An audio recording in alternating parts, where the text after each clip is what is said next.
Peace to all the saints that pulled up on me, all my folks who subscribe at www.patreon.com/the Saint and the Sinner. Appreciate it. 2 dislikes already. Wow. To the haters, I appreciate you coming. And you know what? If you are a hater, if you're one of the people who click that thumbs down, do me a favor, look in the description, click the link to join this call. I would love to roast you in person. I really would. But the haters never want to get on camera. They never want to show their face, and I'm not surprised. Yeah. Are we about to get into this? Oh, do we have a question? I'm curious about your take on single men with no kids dealing with single mothers. Ray, you must not be one of my patrons because I literally have a video called Should You Date Single Mothers at www.patreon.com/the Saint and the Sinner, and it's hilarious. I enjoyed that one. I was in Panama on the 16th floor of the JW Marriott when I recorded that one. Had a real good time. So it looks like it's time for me to do my intro and get to this work. Marquette, Devon, Burton, the Saints and the Sinner, giving you lessons from a pimp. Yeah. Now, what are we talking about tonight, folks? What is our lesson about today? Well, I don't go live every day. I go live when I feel like there's a message on my heart, something that the people need to hear that will benefit you in your daily life. And today, let me see what the question was. I believe it was, are you being taught to hate females? Okay, yeah. Looks like he's not ready to join the stream. He got his camera blacked out. But let's get to this work. So the first thing I'm saying is how to treat different types of females. The question is, why do I want to talk about that? The reason is, my people, mi gente, you'll notice that a lot of folks in what they call the manosphere are talking about doing women dirty, doing women wrong. All women ain't shit. All hoes ain't shit. Fuck these bitches. Now that alone might have gotten me flagged on YouTube, but bear with me.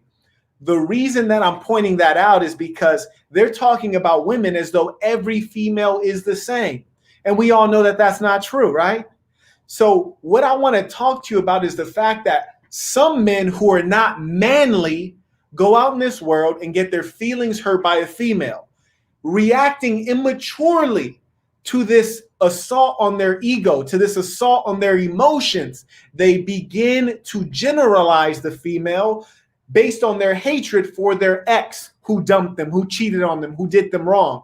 Now the problem that they're causing themselves is they have a distorted perspective when looking at females. So they're looking at them with fear. They're looking at them cautiously. You should be cautious, but it's over caution. They're looking at them with hatred, which is the definition of a misogynist, not realizing that a good woman is a great asset. But the problem is you're confusing a good woman with a dumb bitch, or a good woman with someone who thinks they're a bad bitch. And if you subscribe to me at patreon.com, you'll be able to see that I do a video on the differences between a good woman and a bad bitch.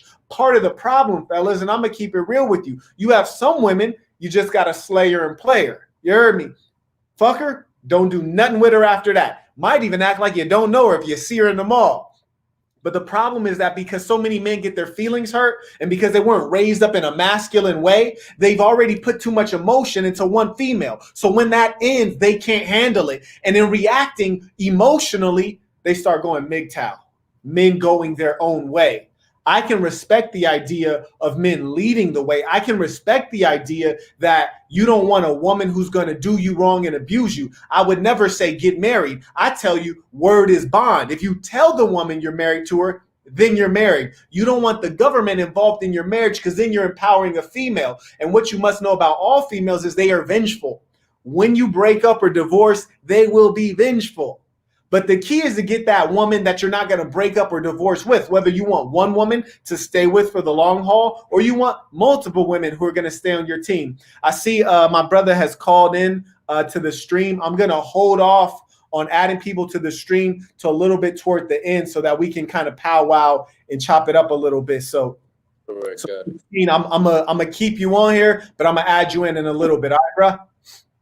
So I want you to know that I do see you.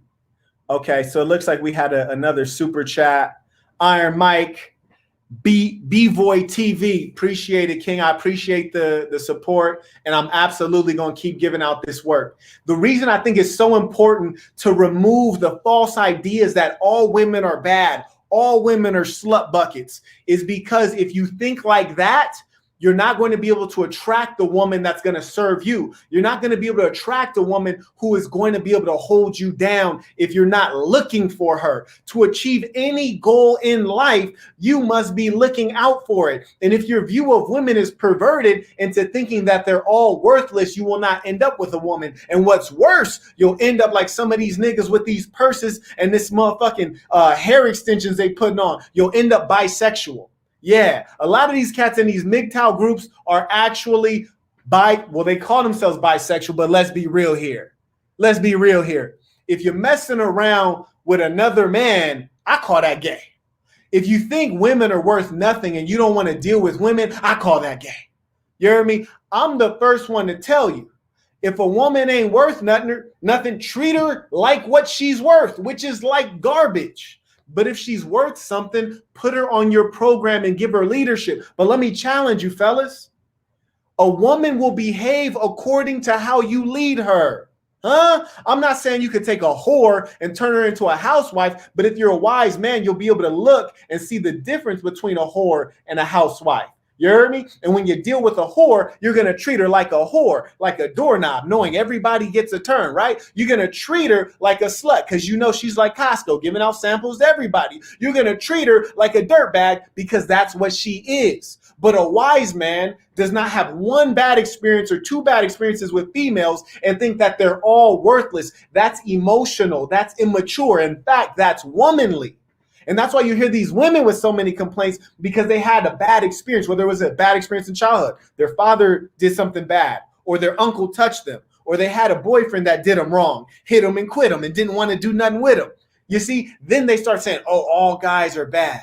But the biggest crime would be to think that women are worthless. Well, if that was the truth, a pimp could make $1. You heard me? If that was the truth, you wouldn't have any men who stay with women for their whole lifetime and the woman has served them over a lifetime and brought them riches. If that was the truth, you wouldn't look at the data. Married men make more income than single men. I'm definitely not recommending a legal marriage, but I am telling you, when you have a woman to make your life easier, you have more time to work. Okay. For example, when I wake up, my breakfast is already made. I don't have to do that. My protein drink is already there. All I got to do is drink the protein drink, like Popeye, pop open a can of spinach. You hear me? Then I got to eat my breakfast and then I go work out. I saved an hour in my morning because I didn't have to cook and I didn't have to think. Things were already ready to go. That's because my female is following my program. You heard me? And she's a good woman, an honest woman, a loving woman, a humble woman. She don't even want to be on camera.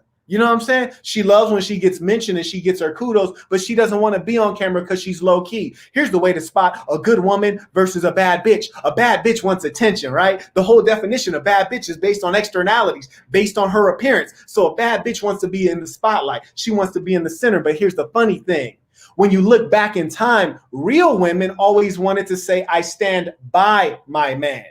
These dumb bitches want to stand in front of their man. So if you find a chick who wants a whole bunch of attention, that's not the one you want. You better hump her and dump her. Shout out to Eric Reese for the donation. Do appreciate it. Let the church say hallelujah, because he passed around the collection plate and they dropping it in for a real player, and I appreciate that. Another thing to consider, fellas, you guys are not going for the right thing. Why? Because your favorite pickup artist or dating coach said he gets all bad bitches. Well, that might be true, but here's the thing. I get a couple bad bitches here and there my damn self. I ain't gonna lie to you. When you're in high school, it's easy because most of them are single or they're willing to play. You heard me? When you get in college, they're single and they're willing to play. You get out of college, the bad bitches have already found a beta male provider that's going to kick out the paper to sustain them. So when you deal with a bad bitch, you're just renting the bitch. You know what I'm saying? You're renting the bitch like a book from the library. You know, you turn the pages, do what you want, but you got to send her back to that beta male provider. Why? Because she's been raised up getting self-esteem based on her externalities. Shout out to Ramon Meza for for sharing the donation on Cash App. I do appreciate it. So a bad bitch has been rewarded for her externalities. The problem that occurs because she's been rewarded for that which is outside of her, she has not developed that which is inside. I'm talking about personality, brains, being caring, having emotional intelligence, all of those great things that sustain a relationship over time. Why is that? Because if you're a player like me, you've had some of the baddest bitches in the world. So if you settle down with one bad bitch, her externality is not going to satisfy you over time because you need variety. Why? Because you've been accustomed to that over a lifetime of playing hard in the game. So you know that the externality is minimally valued. That's why you get a woman that you're going to love. You see, when you have a good woman, you're going to miss her because she impacts your life so much. When my girl is gone, oh, I miss her because as soon as I get up in the morning, I got to make my own damn breakfast. You understand me? When I want to make lunch, I got to figure out where the goddamn dishes are because I don't even know where they are. When she's here and she hears a cabinet open, she could be in the room, in the bed. She hears a cabinet open, she'll say, what do you want? What do you need? You heard me? She don't even like me going in the cabinets or the refrigerator. That's a real bitch on her job, on her duty. You need a bitch like that who wants to be a servant. But when will you find that woman? When you're worthy of serving. Huh? You can't be the king. You can't be the boss unless you paid the cost. But nobody wants to develop themselves. They think just because they're born with a dick, they get to lead. Huh? The truth is, you have been ordained to be the leader, but you still need to develop yourself to be worthy of leadership, to be worthy of leading a woman. A woman is fine following you, but you have to have somewhere to lead her. If I'm talking to you in a consultation and I say, what are your goals? Are they written down? They better be. Why is that? Because you need to have goals. Because if you don't have goals, you can't tell that woman how to follow you because you're not going anywhere. You see what I'm saying? So I'm here to help you be the man that you have to be worthy of leading 1, 2, 3, 4, 5 women or however many women you want. If you're Muslim, you got to cut it off at 4. You heard me? Because that's what it says in the Quran. But otherwise, I'm here to help. How to keep the upper hand with your baby mama. Woo! Pull out game week. I feel you, bro. If you have a baby mama that you don't love, if you have a baby mama that was an accident, if you have a baby mama where you thought you were about to hit it and quit it, you thought you were about to boom, shakalaka, and disappear like voila. But turns out that Maury called you up and Maury said, CJ, is that you? You said, yeah, Maury, it's me. He said, well, guess what? You are the father. If that happened to you, getting the upper hand on your baby mama, if you don't live with her, if you're not in that household, if you're not still tearing that ass up and marinating that fish, that's going to be very difficult. What I can tell you is you're going to have difficulty because she now might be under another man's leadership. Further, she's guaranteed to be resentful, especially if you're still winning. If you're still doing well in life, she's going to be resentful. But let me give you the best advice I can give you. If she is your baby mama, the best thing you can do is always have a sweet word for her. Continue romancing her and gaming up her head, even if she's with another man. Because the best and the smartest thing you can do is to maintain good relations. Because when you do that and she still feels like you love her, she still feels like you want her back, she's going to behave better because women are creatures of trust. So she has to be able to trust you and predict you, even though what you show her might not be reflective of what's in your head. Further, women are love bugs. You heard me? They're all about love and affection. So if she feels that from you, you still got some action to influence her. And that's what you're going to want to do if she's your baby mama, because she has your goddamn seed. She has your kid, and you don't want her filling up your kid with bullshit, right? So you always got to make sure that you're being cordial and still giving her gifts and giving her the feeling that she's in a relationship with you. So when Mother's Day comes around, shoot her a gift before Mother's Day even comes, just to let her know, hey, I appreciate you because you're my baby's mother. Then when Mother's Day comes around, hit her with another gift. Are you tricking on a bitch? No, you're not. You're making an investment to get control, because you can befuddle a woman's mind by using mere material objects and petty things like that to influence her. So you're buying her support for cheap. That's what you would rather do. Rather give her a gift that's worth $50 and keep a good relation than her turn around and hit you for child support for $5,000. You see what I'm saying? It's chess, baby. Make the chess move.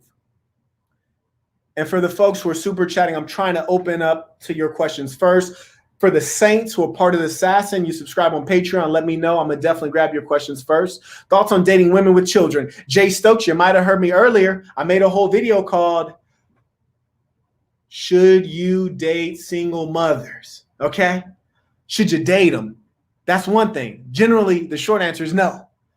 The other thing is, should you fuck them? Well, me personally, I like the fresh water. I like the fresh water that ain't been swam in by every Marine. You heard me? I like the vagina brand new.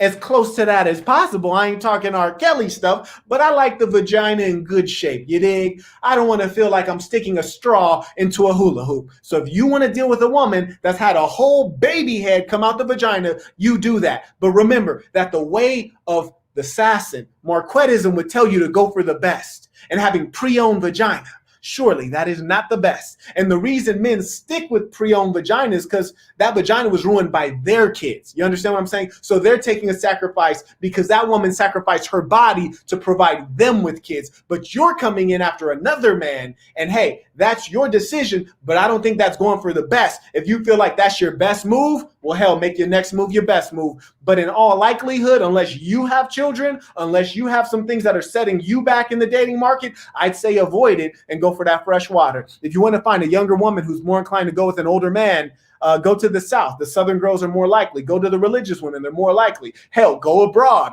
The women in other countries are more likely. But I highly don't recommend that. Carrying on. Appreciate the super chats, man. Today, folks are really showing the respect, and that means a lot. You can just hire a maid. That's true. You could hire a maid, but I'd rather have a full service maid, a maid that doesn't get paid, and a maid that allows me to get laid. So yes, you're right. You could hire a maid, but I'd rather get the whole menu on the buffet. You dig? But yeah, if you ain't living like me, go ahead and hire you a maid. But I want the whole 9 yards. My girl's a good woman, but the sex is boring.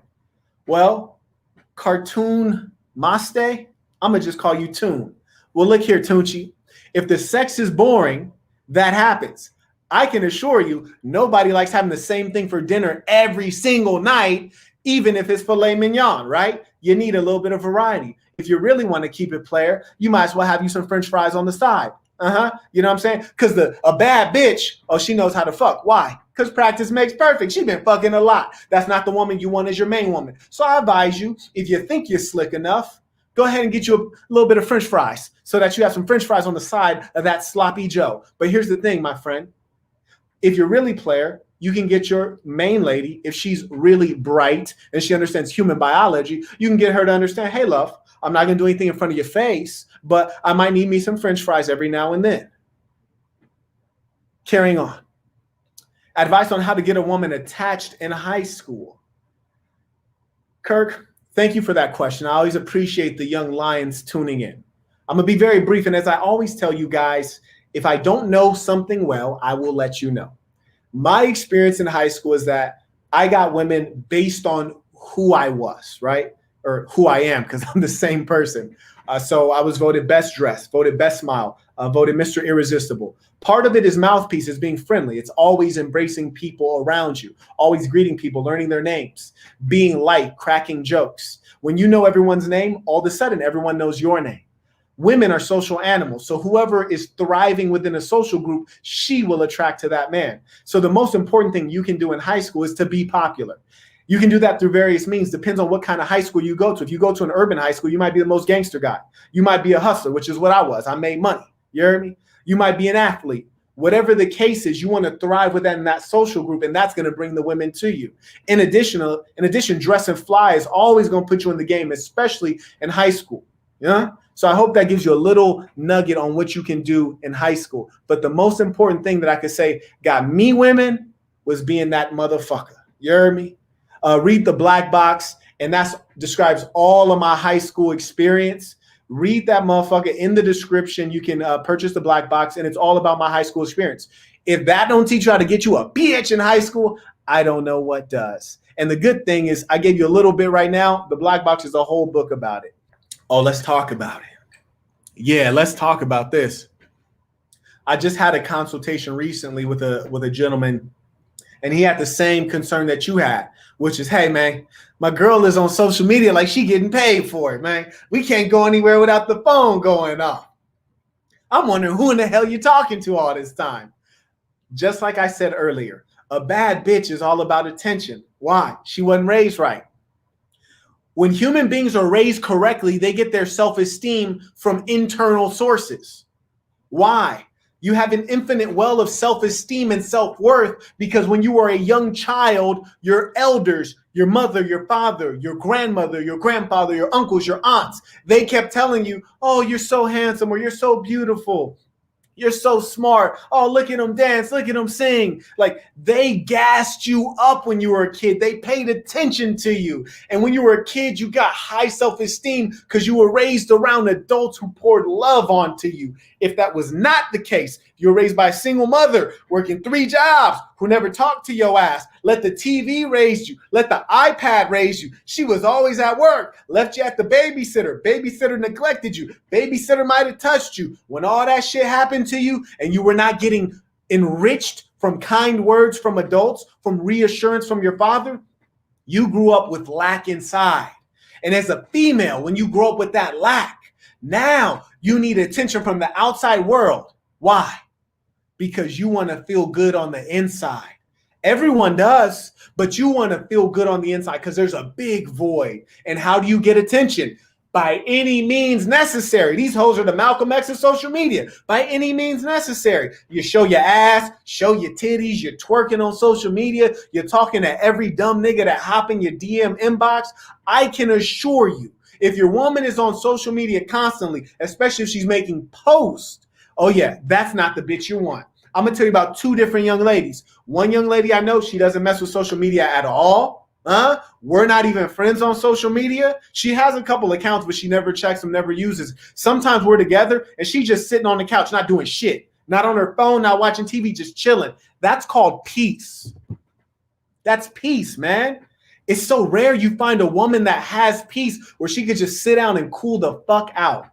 And it's a beautiful thing, man. Sometimes I ask her, what are you thinking about? She's like, nothing. She chilling, man. That's one type of woman. That's what I recommend. Here's another type of woman. I knew another young lady. She actually the one introduced me to Instagram. I used to think it was dumb as fuck. I was like, it's just pictures? Don't nobody say nothing. It's just pictures. It's an app with pictures. I didn't understand it. She was on it heavy, but she never posted anything. She had a private account with 0 posts. She used to just look at pretty pictures of food or recipes or travel because she loves to travel. She didn't travel that much, but she likes to see beautiful settings. So she would just scroll through looking as an observer.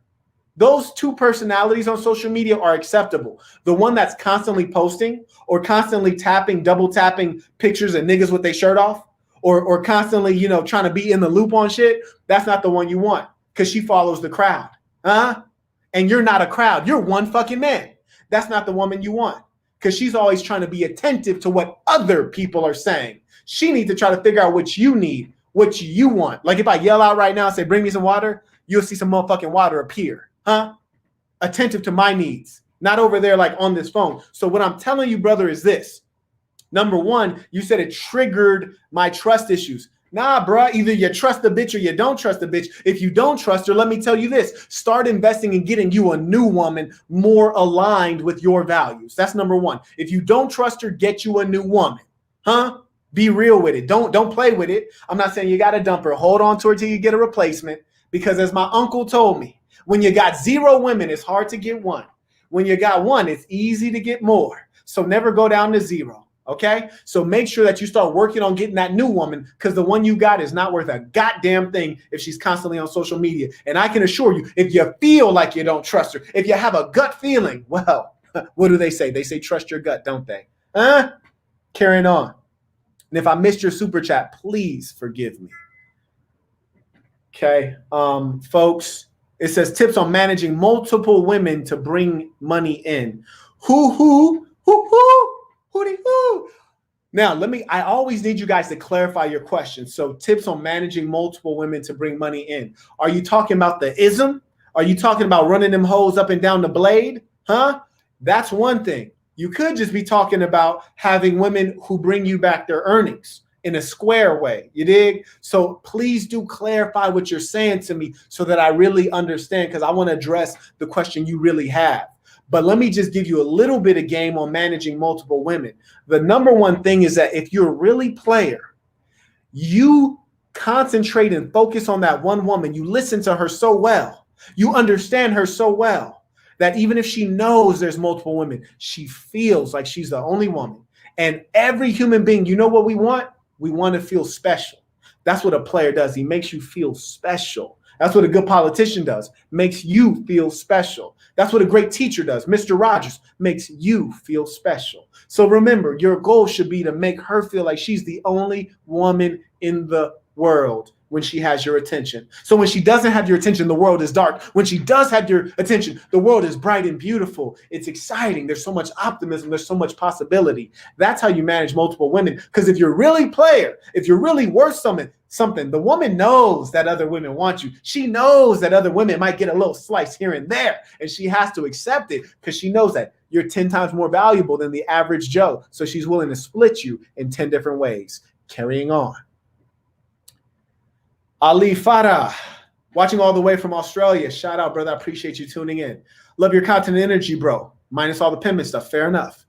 Can you talk about body language? It's very engaging and rhythmic and adds potency to your message. Is it something you practice and are mindful of? No, it's not something I practice. And no, I'm not mindful of it. African people are a people of spirit and rhythm. When you look at all the great African orators, you see that they have this combined with the speech. So it comes natural at a certain level. It's like an oral dance. So that's number one. Number two, you can always learn something that you can see for the most part. So even if you check out Adolf Hitler, who was an excellent orator, he actually practiced his movements and he learned it from theater. He learned it from Wagner and the plays that would go on in Germany of that time. And so they went to theater, right? Because movies were not like a thing like it is today. So they went to theater and they would see theater actors being very expressive. And that's how he got his speaking style. One thing I will tell you is that in general, all people appeal to motion because motion creates emotion. When I'm happy and excited, you get happy and excited. Just like you ever been with somebody and they start busting up laughing, you can't help but start busting up laughing. If someone smiles at you, you smile back. So that's an important thing to be conscious of. And I appreciate you for throwing out the donation and those Australian dollars. Appreciate it, Mike. Carrying on. And when you wonder why does it take me so long to scroll down, it's partly because of the StreamYard technology. It's not a smooth scroll. T so cozy, 1718 in November. Keep putting out game. Young men like myself need it. I appreciate you tuning in, brother, and it means so much to me because I believe that the young man is the most important person on the whole planet Earth. Because if a young man grows into a strong and wise man, you will lead a woman in marriage, or you might lead multiple women in marriage. You will have children and you will raise them up with wisdom, and the world will be a better place because your children will be healthy mentally and physically. Your children will be wise. Your children will be wealthy. It creates a better society. So I love pouring into young men all that I can. So thank you for being wise and tuning in, because like attracts like, and you are clearly a seeker of knowledge as I am. So appreciate it, brother. Greatness, 777. Due to no-fault divorce laws, do you call your girl wife or partner? Do you have a private contract and much respect? New patron. Shout out to all my patrons. Shout out to the saints. Always appreciate you showing up. Good question. So the number one thing is anyone who deals with me has a good sense of who I am. I would rather give up blood than give up a penny to a bitch trying to extort me. Every woman I know knows that I'm probably the most ruthless man they have come across. And so one, I don't get legally married. Number two, if the US government tried to manipulate their wicked laws to ensnare me, there are a multitude of ways to hide your money, whether you're hiding it in a South Korean bank, whether you're hiding it in a Panamanian bank, whether you're getting paid off the books in cash businesses, whether you take all of your assets and transfer them to your mother or transfer them to your best friend. Whatever the case is, I would never give a squirt of piss to save a broke bitch. I hope that answers your question, my brother. But I want you to know, people do not play with you when they know you're nothing to play with. So as I always say, engage people with love and respect, but be clear on who you are and what you stand for. I was watching Forensic Files the other day. Cat told his woman, hey, bitch, if you cheat on me, it's going to be till death do us part. And we're going to part. And that's because your ass is dying. Turn around and killed the bitch. I had to respect it. I said he's a man of his word. So some people aren't to be played with. And I damn sure don't like being played with. And I don't like my money being played with. Shout out to Big Worm on Friday. Carrying on. Huncho, what daily traits should we have to attract women? And Huncho, I believe you also DM me on Patreon. If you have that question, pop that one in as well. I want to answer it now. So Huncho, if you have another question, pop that one in as well. So your question is, what daily traits should we have to attract women? Number one, grooming is key. And it's not necessarily about attracting the woman. It's about you feeling your best. When you feel good, when you are happy, when you are strong, you will be attractive. When you're attractive, you attract people. So if you're not grooming yourself, you're not going to feel like you look good because you might not, right? If you're not neat, your teeth aren't white because you actually brushed them. You see me on here, I'm always groomed for the most part, right? You don't see me looking rugged and ragged. I feel better when I'm groomed. When I'm on here, I've already exercised. My body feels good. I feel like a lion. That's number one, grooming. Number two, physical fitness. Number three, being happy. Women attract to smiles, laughter, and jokes. You look at a woman's online dating profile, they all say, a guy who can make me laugh. Number one, bitch, I'm not a clown here to entertain you, but they do like one who is lighthearted and, fun and can crack a joke, right? Can be easy, but you have to have the duality, the saint and the sinner. You got to be able to crack a joke, but you also got to have a strong pimp ham. Hope that helps, my brother. And appreciate you for supporting on Patreon. All of the folks who support on Patreon, it really means a lot to me. And I appreciate you joining my movement and helping us push forward in spreading goodness and spreading clear thinking to mankind.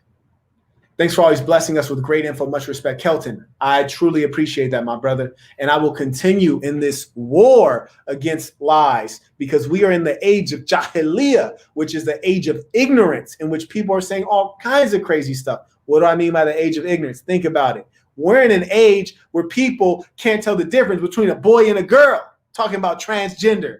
Well, we don't deal with transformers out here, and we are going to fight against it. And here's the key. We can complain all we want. I don't teach complaint. I teach thinking, organizing, and acting. Think, organize, act. That's why we have the assassin, so that we can get to work on making things right. And while I'm speaking up on complaint is a feminine thing, just like jealousy is a feminine thing. Do not be one who complains. Be one who takes action. You understand? You don't need to complain.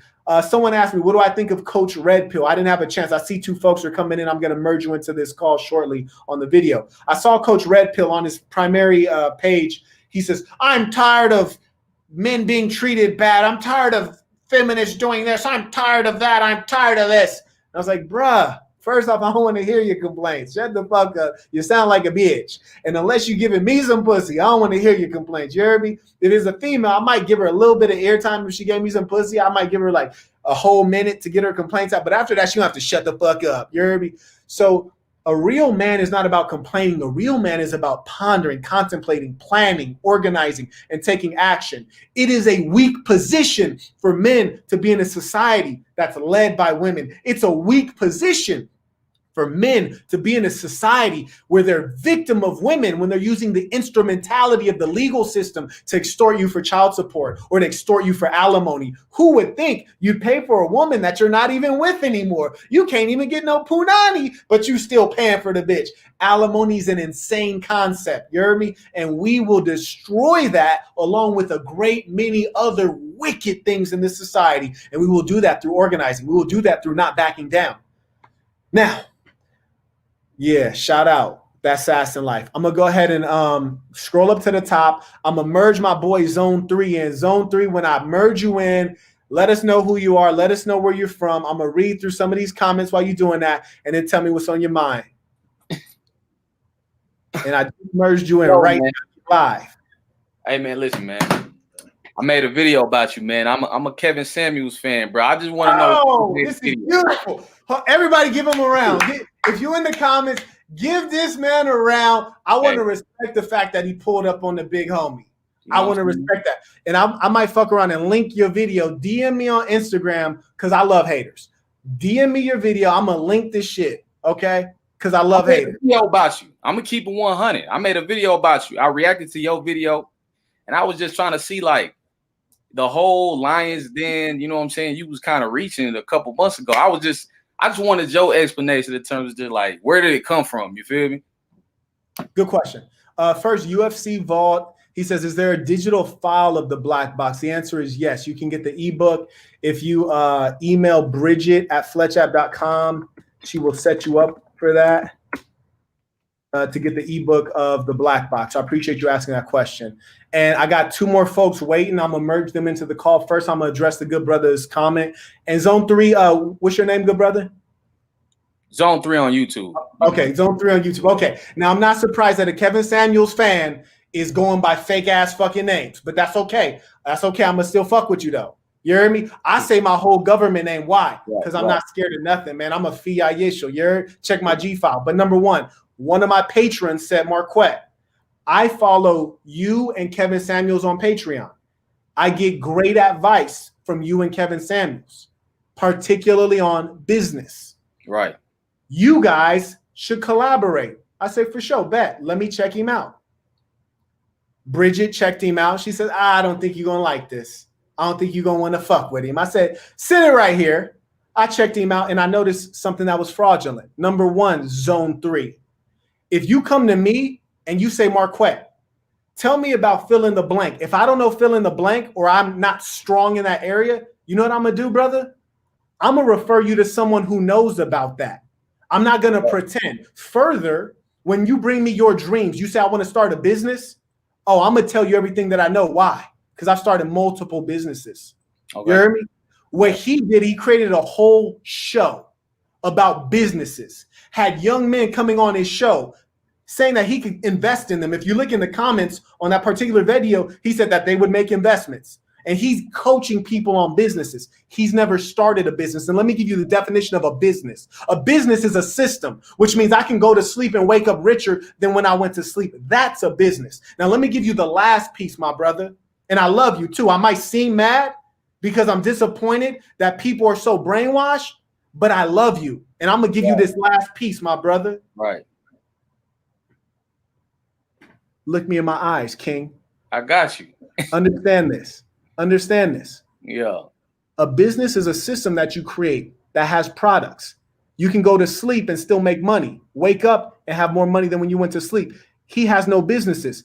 Doing consulting means he has to actually engage and do activities. I can go on vacation and create wealth. That's what I'm teaching young men how to do. I would never create a fucking show and tell them that I can help them with something that I don't know nothing about. Further, has he made any investments? No, he hasn't made any investments on that raggedy ass show. And he's not giving any good advice. So when someone told me, someone I care about, told me that they're looking at him for business advice, I said, hold up. Nah, we ain't rocking like that. And the same thing in my hood, where I grew up at, if somebody comes in our hood off some weirdo shit, we DP them, which is to discipline them, which is to set them straight, because we don't let raggedy shit happen. That's what happened. Because you got the apex predator in this bitch. You got Attila the Hun of the game. You heard me? So everybody want to be an alpha male. Alpha males are defined by dominance. So when I come in here slapping these young boys in the head, I don't know why everybody's so offended. Hey, man, it's your show, man. So, you know, do what you got to do, man. 100, man. I just want to hear a response. You know what I'm saying? Does that make sense to you? Yeah. You know, I mean, his recent subject matter has been other things. You feel me? The Lions Den situation was 3 months ago. So 3 months ago. I was like, you feel me? It felt like a little reaching. But it's your show. Do what you got to do. Nah. This your show right now, brother. I didn't brought you on, but check this out. Let me ask you this as a man. What are you, about 22? 26. Just turned 26 last month. That's beautiful, brother. You look good and young. Shout out to you. Right. So you 26. You said if you did some weirdo shit 3 months ago, we should pretend that didn't happen? I mean, is that what you said? Nah, I ain't say that. I'm just saying like it felt like you were reaching, bro. Let me tell you some gangster shit real quick. Anything I did 3 months ago, hold me accountable. Anything I did 3 years ago, hold me accountable. Anything I did three decades ago, hold me accountable. Yeah, always been a real man. Always stood on all 10 toes. Yeah. Everywhere I sat down on this earth, you ask people how I've been the same guy. So what I'm saying is if you was a liar 3 months ago, you're a liar today. Unless you came up like a man and said, hey, I apologize for saying something that was errant or portraying myself as something I'm not. And what I want to tell you, brother, within the Saint Center Nation, we'll make some room for you. We welcome you to come in and get this good knowledge. We welcome you, my brother, because what you're following right now is a weak man who would go and say, oh, don't count what he did 3 months ago. Well, if R. Kelly molested somebody 3 months ago, we're going to say, oh, it's all good because it was 3 months ago? Hell nah. If you committed a crime, you guilty. I mean, it is what it is. I still fuck with bro. I fuck with you. I ain't no uppity type dude. You feel me? I did 2 years in the pen. I'm really, I'm on that. Penitentiary rules in effect. Yeah, niggas do weirdo shit in there. They get disciplined. Am I wrong? I just, like I said, you do your thing, man. You 100. You know what I'm saying? On everything. I appreciate you calling in, good brother. I do appreciate you calling in. I'll be real.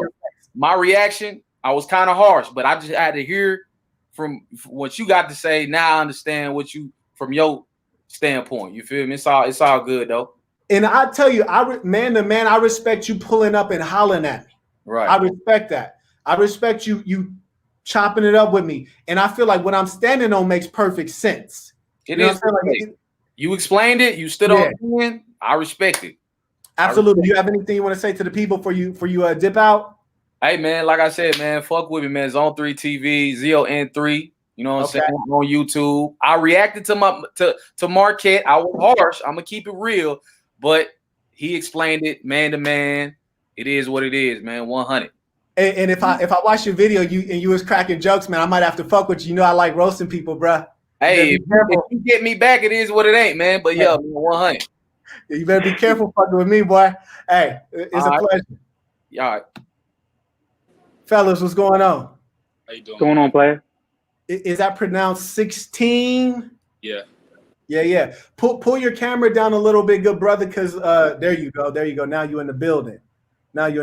Brother. Gentlemen, introduce yourselves, and if you got something you want to say, go ahead and speak to the people. You can go first, my man. You can go first, my man. Oh, cool. Now your volume is low. What's going on, player? What's going on, man? I'm chilling, guys. How you feel, brother?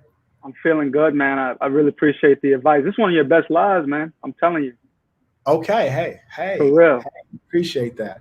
And you know what? Oh, we got a patron in here, man. We got to put my man in the building. You dig? Oh, G, what it do, baby? How you feel? I'm good. How you? Oh, man, I'm feeling like €1,000,000, bro. I see you got that haircut. We got the same barber, apparently. Yeah. The groom, you got to do that. Yeah, man. I'm looking like Suge Knight out here, man. Did you want to say anything to the people, or are you just pulling up on us? Which one of us you talking to right now? I was talking to OG.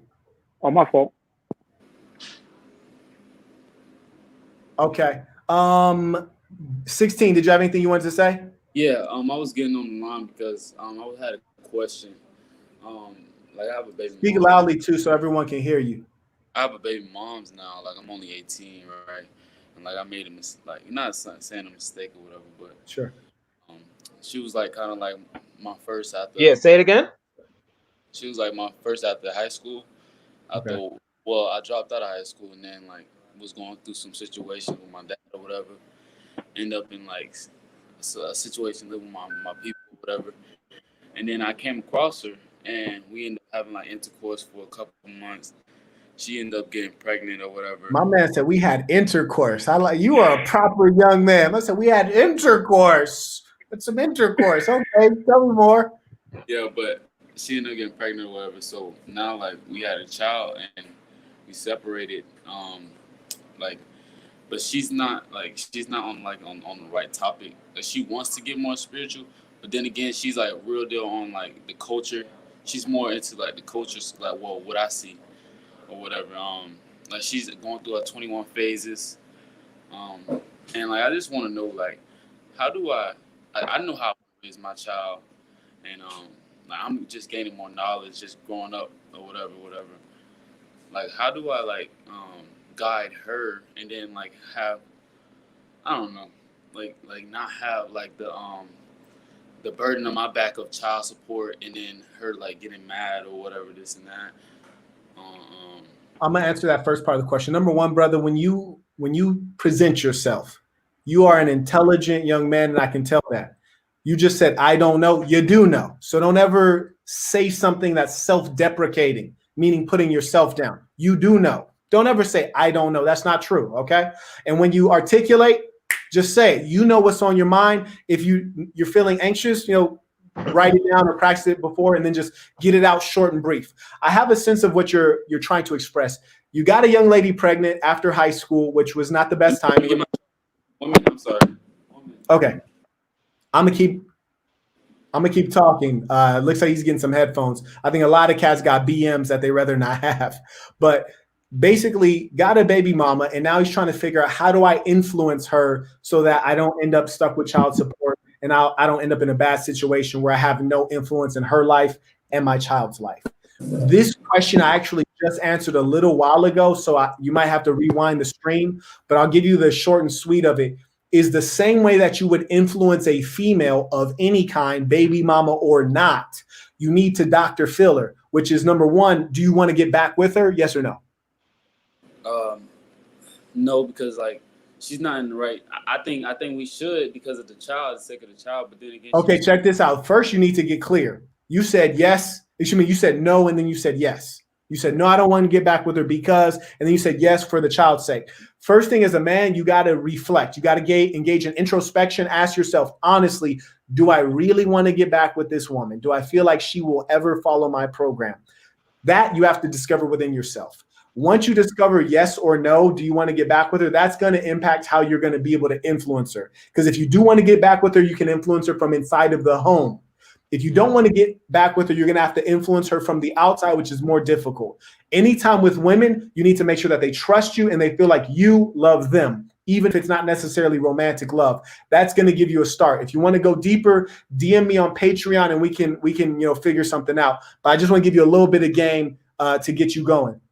Other folks, if you have questions, please go ahead and type your questions into the chat with a question mark or super chat it so it pops up, and we'll go from there. Marquette, I had a quick question. Talk to me. The question that I had in the super chat was, I know I saw a video you were saying that you don't really for the first date believe, and I don't believe in either, in movies, coffee dates, and definitely not the restaurant because this is not restaurant week. We're not sponsoring nobody, and we're definitely not FEMA. Okay. Right. So the whole situation is, as a high value man, where do you like to really take women to Dr. Phil them and kind of get them in the element before, you start getting into the head, or do you like a certain place to take them? That's brilliant. So number one, you're totally right. The movies, you don't get to talk, so you're not going to be able to get in their head, right? The dinner, you're spending too much money on somebody you don't even know, right? Correct. The best thing you can do is going to really be partly dependent on what your locality is, which is to say that if, for example, you're in San Francisco, man, I'm going to take that chick out by the Golden Gate Bridge. I'm going to drop the top. We just going to go for a drive through the Marin Headlands, which if you see a lot of car commercials, they actually go through the Marin Headlands, which is like a highland area that looks down on the water and it's gorgeous. So I would drive through with the top off, find somewhere to park, just chop it up. Might bring a little something for her to sip on. You dig? It depends on what kind of woman it is and what the situation is. But when you just get her in that space out in nature, it's just y'all two. You've already brought the things. I would probably tell her to pack a little picnic basket, see what kind of broad she is, right? Because the broad that doesn't bring food and drink, That's not a nourishing woman, right? So I would tell her, hey, we're going to go post up at the beach, or we're going to go post up in the Marin Headlands, whatever the case is. Bring a little something to eat and drink. I'll cover the gas. I'll pick you up. I'll drop you off and cover all the other stuff. So you're making sure that she's invested and you're getting a chance to chop it up with her. But it really depends on your schedule. The number one thing is if you got the game, it's all mouthpiece. You don't want to invest money up front because she could be a worthless whore. So even you could do a coffee shop if it came down to it. But I'm a true believer in activities. So for example, at my apartment, we got a really nice jacuzzi pool with a chandelier. We got pool tables, arcades, a poker room, all this different stuff. Assalamu alaikum. I'm on a live with 500 people. I got to call you back.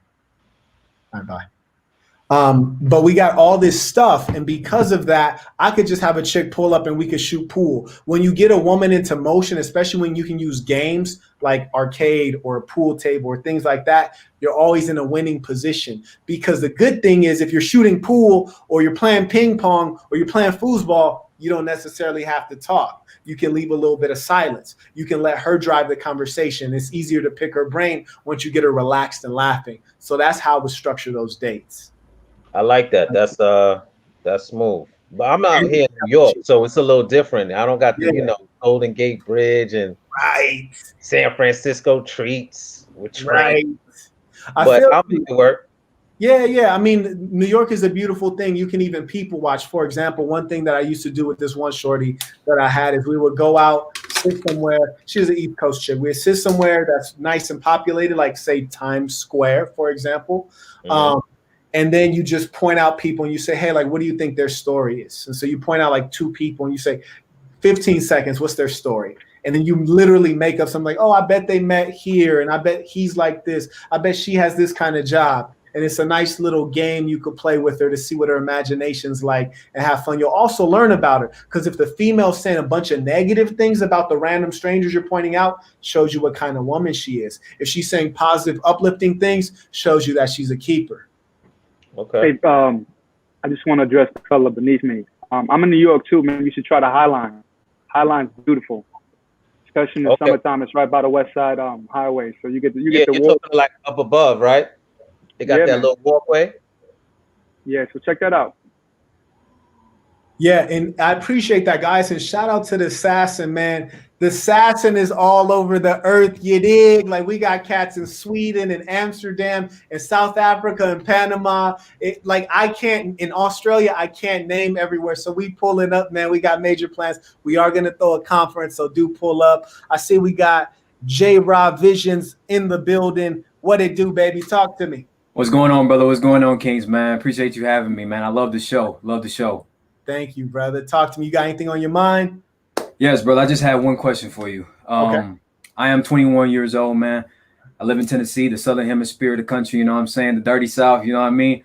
Yeah. But for myself, I hear all the stuff about women. People ask questions about women. That's cool, man. But for me right now, I really don't even care about none of that. What I really want to know is how to become the best version of me. Not only financially, not only physically, but also spiritually, because that's as equally as important as financial stability as spiritual stability.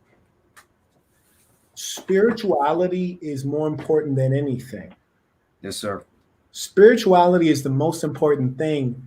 And in our way, we prize that because everything else you mentioned can be taken away.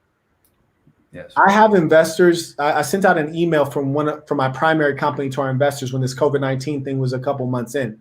And I said, and by the way, Jay and Wellness, I'm going to merge you guys into this call in a second. I see you there. But I sent out an email to my investors. I said, hey, you have never heard me say this, but business is not good right now. We are losing money. Our sales projections now look like this. I wanted to give you a heads up because I'm sure you can anticipate this, but I wanted to be forthcoming. I got an email back from a guy that I won't name because he has a big name. Mm-hmm. And he said, Marquette, I totally understand. I'm in the automotive business. So imagine a motherfucker who has enough money to where, let's just say he ain't Elon Musk, but he knows Elon Musk. You heard me? Yeah. He's not Elon Musk, but he knows Elon Musk. You heard me? Yeah. So like that. He said, Marquette, I'm losing $13 million a month. 8 months. Now, I say that to say this. He was stressed. He's not going to go broke by any means. But the fact is that many unexpected things can make a rich man into a poor man. When I was in Puerto Rico, I was running my company there, had an office full of badass Puerto Rican bitches, all working for the big homie. Life was good. I had a condo right on the beach. I could walk downstairs and the sand is right there. Life's good. Then I got hit with 2 Category 5 hurricanes. This is the shit that killed the dinosaurs. Damn near killed your boy. What I realized is, number one, I went bankrupt as a result because it tore up all my shit. What I realized is that the spirituality never leaves you. You lose the money, women will leave you, but the spirituality is always there. That's your inner strength. That's something you got to develop in solitude. That's something that's just you. And so I highly recommend you get in a regular practice of prayer, of meditation. And the difference between prayer and meditation, prayer is outward focus. You might say, Allah, help me, give me strength, or God, Yahweh, Jehovah, who the fuck ever, give me strength. You're appealing to something outside of you. Meditation is talking to your damn self, saying, Jay, you can do this. Jay, stay focused today. Keep your eyes on the prize. Everything that's out there is within your reach. You got 3 goals written down. Let's stay focused on that today. That's meditation, reiterating, reminding, affirming yourself and your belief in yourself. And then that third piece is the physical fitness. It's when you're pushing your body to a limit to where it becomes spiritual. Yo, that's what I gotta do, man. Hold on, mute my man right here. You push your body to a point where it becomes spiritual, where you're working out so goddamn hard that you're growing. You understand? And that can happen in different ways. Me, I love fighting. I love boxing. Me too. I was about to say I'm a boxer too, brother.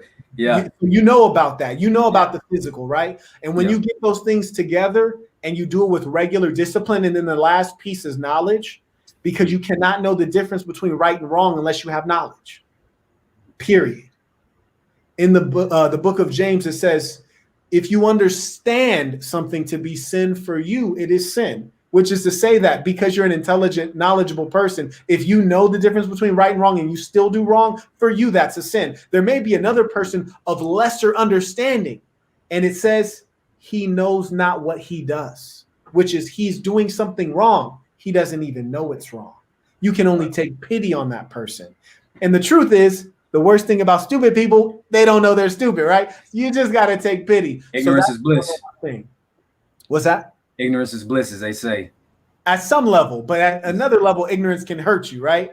If they say it's a Category 5 hurricane and your ass didn't see the news and you're ignorant of the fact that it's about to happen, and you want to go to the beach in San Juan, Puerto Rico, and that hurricane hit, ignorance ain't bliss. Ignorance will get you killed. For real. Yeah. Was there anything else that you wanted to say, my brother? There's one more question that I have for you. Okay. For someone like me as well, I'm going to be honest about the situation I'm in right now, because I remember one time I listened to you talk and you said that you have to be recognized and real to the situation that you're in for yourself. Yes. One situation I'm in right now, man, I feel like I have a road, but I feel like it's the road less traveled sometimes, man. And when we talked about that inward meditation, like, man, that self-deprecation of getting caught up in, man, is this the right way to go? How do you navigate that? Like the path that I'm on, is this the right way to go? If you're not sure if it's the right way. Yes. I highly recommend, number one, is you deal with fear. Fear is a shapeshifter. Fear is hard to identify. Sometimes fear shows up in the form of doubt. Damn, can I do this? Am I good enough to do this? Sometimes fear shows up in dishonesty. You start lying to yourself. You're like, I'm not good enough to be a championship boxer. I'm too old, or I'm not tall enough for this. Lies. Sometimes fear shows up in like fear of poverty. You're like, damn, like maybe I shouldn't pursue my dream. Maybe I should get a job so I can survive.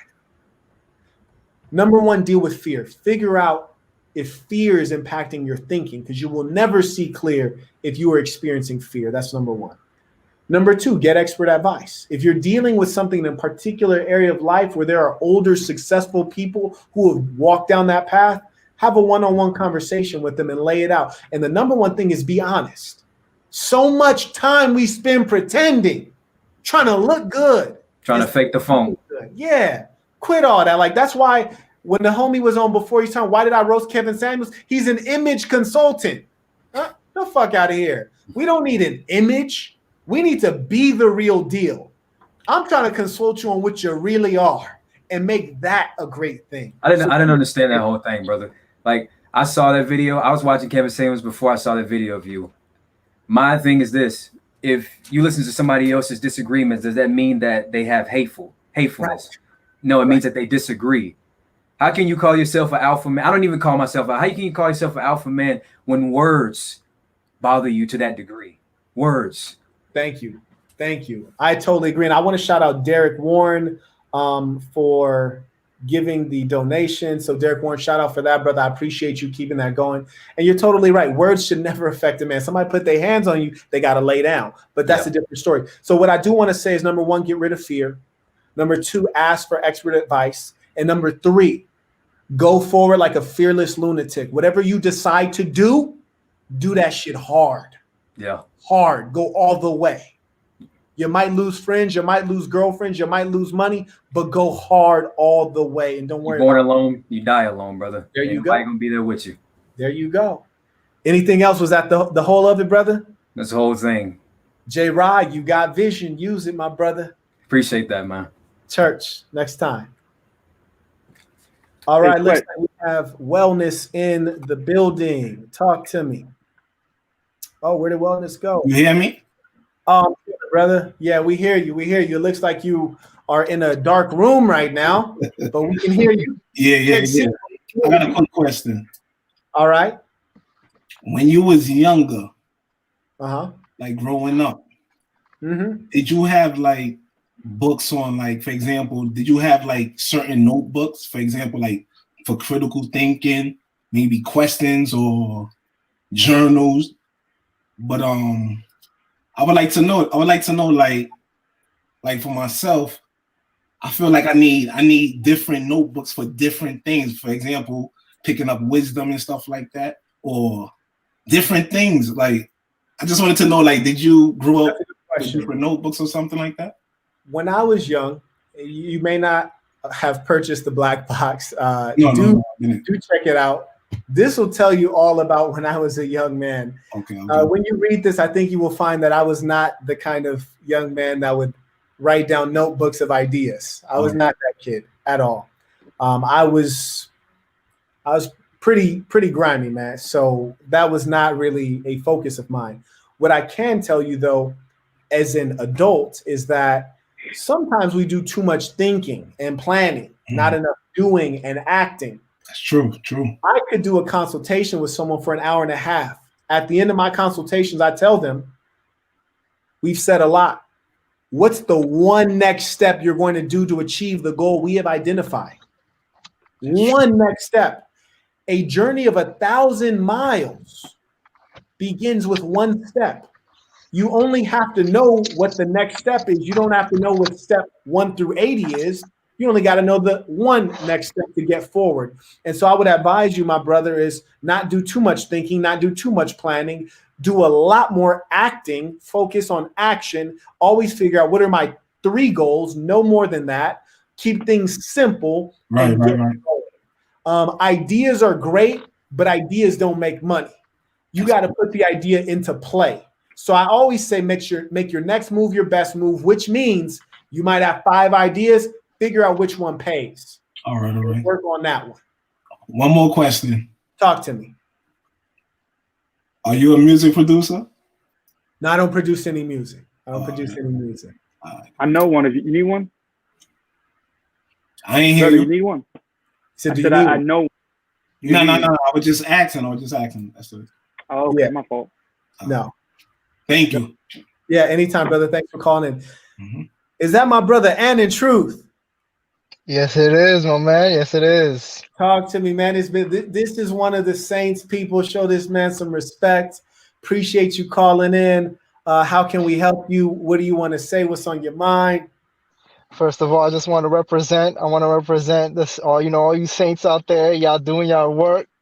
It's crazy just seeing this grow, seeing this every step. I've been here for the last couple months and just seeing all the energy that's being put into this and all the people that are being added and seeing the value of this. It is really remarkable. That is truly something that's inspiring. And what I wanted to focus on, so my question is more on lust and semen retention and women. So I'm kind of stuck between doing, shit like sadhana and certain types of meditation that deal with just abstaining from all forms of lust and controlling your lust. So I wanted to see what your perspective is on not masturbating, not having sex with women either, and also because I still want women around. So how would I be able to, have both sides of that, where I could have a chick just spending time with me, but at the same time, understanding like this journey that I'm going through. Is it a non-truth or an in truth? It's an in truth. An in truth. Good. Yeah. We're gonna get into it a little bit because semen retention always comes up. We're gonna get into it a little bit. There may be some things we need to take offline, but firstly, let me say this. Most every man on the stream right now, all 530, 540 folks on this stream have had a time where they're like, God damn, I'm beating my meat too damn much. I'm treating my meat like Rodney King over here. I need to chill out. I theorize that the term semen retention is a euphemism for I gotta quit beating my meat so fucking much, right? In reality, most men who talk about semen retention, in reality, they would prefer some hot, wet vagina, right? Instead of Pamela Henderson, right? So the semen retention is basically not masturbating in the absence of having a worthy female that's willing to get smacked down, right? That's my perspective on it. Am I wrong, or let me know? So what I'm focusing on is not really the masturbation part, but just taking that lust, that sexual drive, and moving it towards a different goal. Like actually being able to take that energy, because I've been doing this for probably 2 years now, and I have a lot more energy. I just don't know how to redirect it. You haven't busted enough for 2 years. Almost. Damn. Get this man a round of applause. Get this man a round of applause, God damn it. Whoa, man. Number one, hey, man, if you sneeze, man, you probably got at your eyeballs. you the hell out of me, man. But on a serious note, so the first recommendation, and you are number one, give the man respect in as much as Anand Truth is a scholar, very well read, very knowledgeable saint. We've talked or communicated many times, very knowledgeable man. So I'm gonna recommend a book, but you probably have already read it. Are you familiar with Napoleon Hill's work on sexual transmutation? Yes. Okay, I figured as much. If you're watching, if you haven't read Napoleon Hill in general, read his books. He has a piece about sexual transmutation. What I will tell you for young men in general, your sex drive is too high, period. Especially if you're a healthy, vigorous man in good physical shape, your sex drive is too high. You fuck around and kill somebody as hard as y'all niggas dicks be. I'm cooling down a little bit, but what I can tell you is this. As a young man, you're in the prime of your life. You should be busy. I hate when I'm talking to guys and they're like, well, I don't want to overwork myself or overwhelm myself. Like, nigga, you ain't about to retire. You got another 50 years before you retire. Work your ass off. Why? Because when you look at every great man, Napoleon Bonaparte, Julius Caesar, Steve Jobs, Imhotep, Hannibal Barker. I was about to say Hannibal Lecter, but Hannibal Barker. He was a general from Carthage. When you look at every great man, most of their accomplishments, the foundation, even Einstein, the foundation of their work was made in their 20s. They might get recognized in their early 30s, but the foundation was in their 20s. You should be busy today. Me, when I engage in semen retention, it's on accident because I'm so busy working so many different businesses, hustling my ass off, trying to make a name for myself. When I start this live session, I say Marquette Devon Burton. That means something to me, and it got to mean something to you. I put work behind my name. So as a young man, I expect all of the saints to be winning. I expect you to put work behind your name. You shouldn't have time to play with your dick. Playing with your dick should be an expense because you're too busy working through your plan, grinding. That's number one. Number two, am I a believer in self-denial? Am I a believer in semen retention indefinitely or just because? No, I truly believe in the wholeness of the human animal in as much as sometimes I feel like I need to get one off. Sometimes the day was so rough, the only thing that could cool me off is a little bit of Lewinsky. You heard me? Sometimes I need that in my life, but the key is to be balanced and to deny it at a certain level. Like, so for example, if I live with a woman, I'm still only diving in about 2 times a week, tops. So what I recommend, knowing that all of our bodies are different, you have to find a rhythm that works for you. But one general piece of advice that works for every man, work your ass off. You should not be using Pamela Henderson unless you really have to, unless you're like deployed in Iraq or something like that. Otherwise, you should be working on getting a woman. People will say, pursue your purpose, leave women to later. I'm a true believer that a hard worker is going to always prioritize purpose, meaning it's a priority, but you can also have women as well because you're a whole human being. You must nourish all of yourself. And having love is not only something for women, but it's also something for men. Men need emotion. They need spirituality. They need support. They need intimacy. They need community. We need everything. So though we are disciplined beings and we must control ourselves, we should not deny ourselves to the point of detriment. Yes. Beautiful. So if you want to connect offline on that, those are kind of my thoughts, but I wouldn't say just go indefinitely for no reason. Sometimes there are medical reasons that you might need to do that, and that's understandable, but definitely don't deny yourself to the point of where it's counterproductive, and also feel free to reward yourself. You know, like I remember one time I was in Cleveland, shout out to the homies in Cleveland, and I just had a big win in business. So, you know, we set up a situation and I was in one big room full of bad bitches. And I was thinking, absolutely, I got to celebrate my damn self. And I like to celebrate with a bunch of bad bitches. Every now and then you got to do that. But that's not a lifestyle. A lifestyle is work and benefiting from the products of your work. Did you have anything else you want to ask or share? Yes. So before I leave you guys, I just wanted to add, there is information that I found recently. It's very interesting. It's called Brahmachari, and I'm not sure if you guys are aware of this, but it is a method of taking that energy and redistributing it back into your mind, so that you can then properly use that to focus on whatever it is that you want.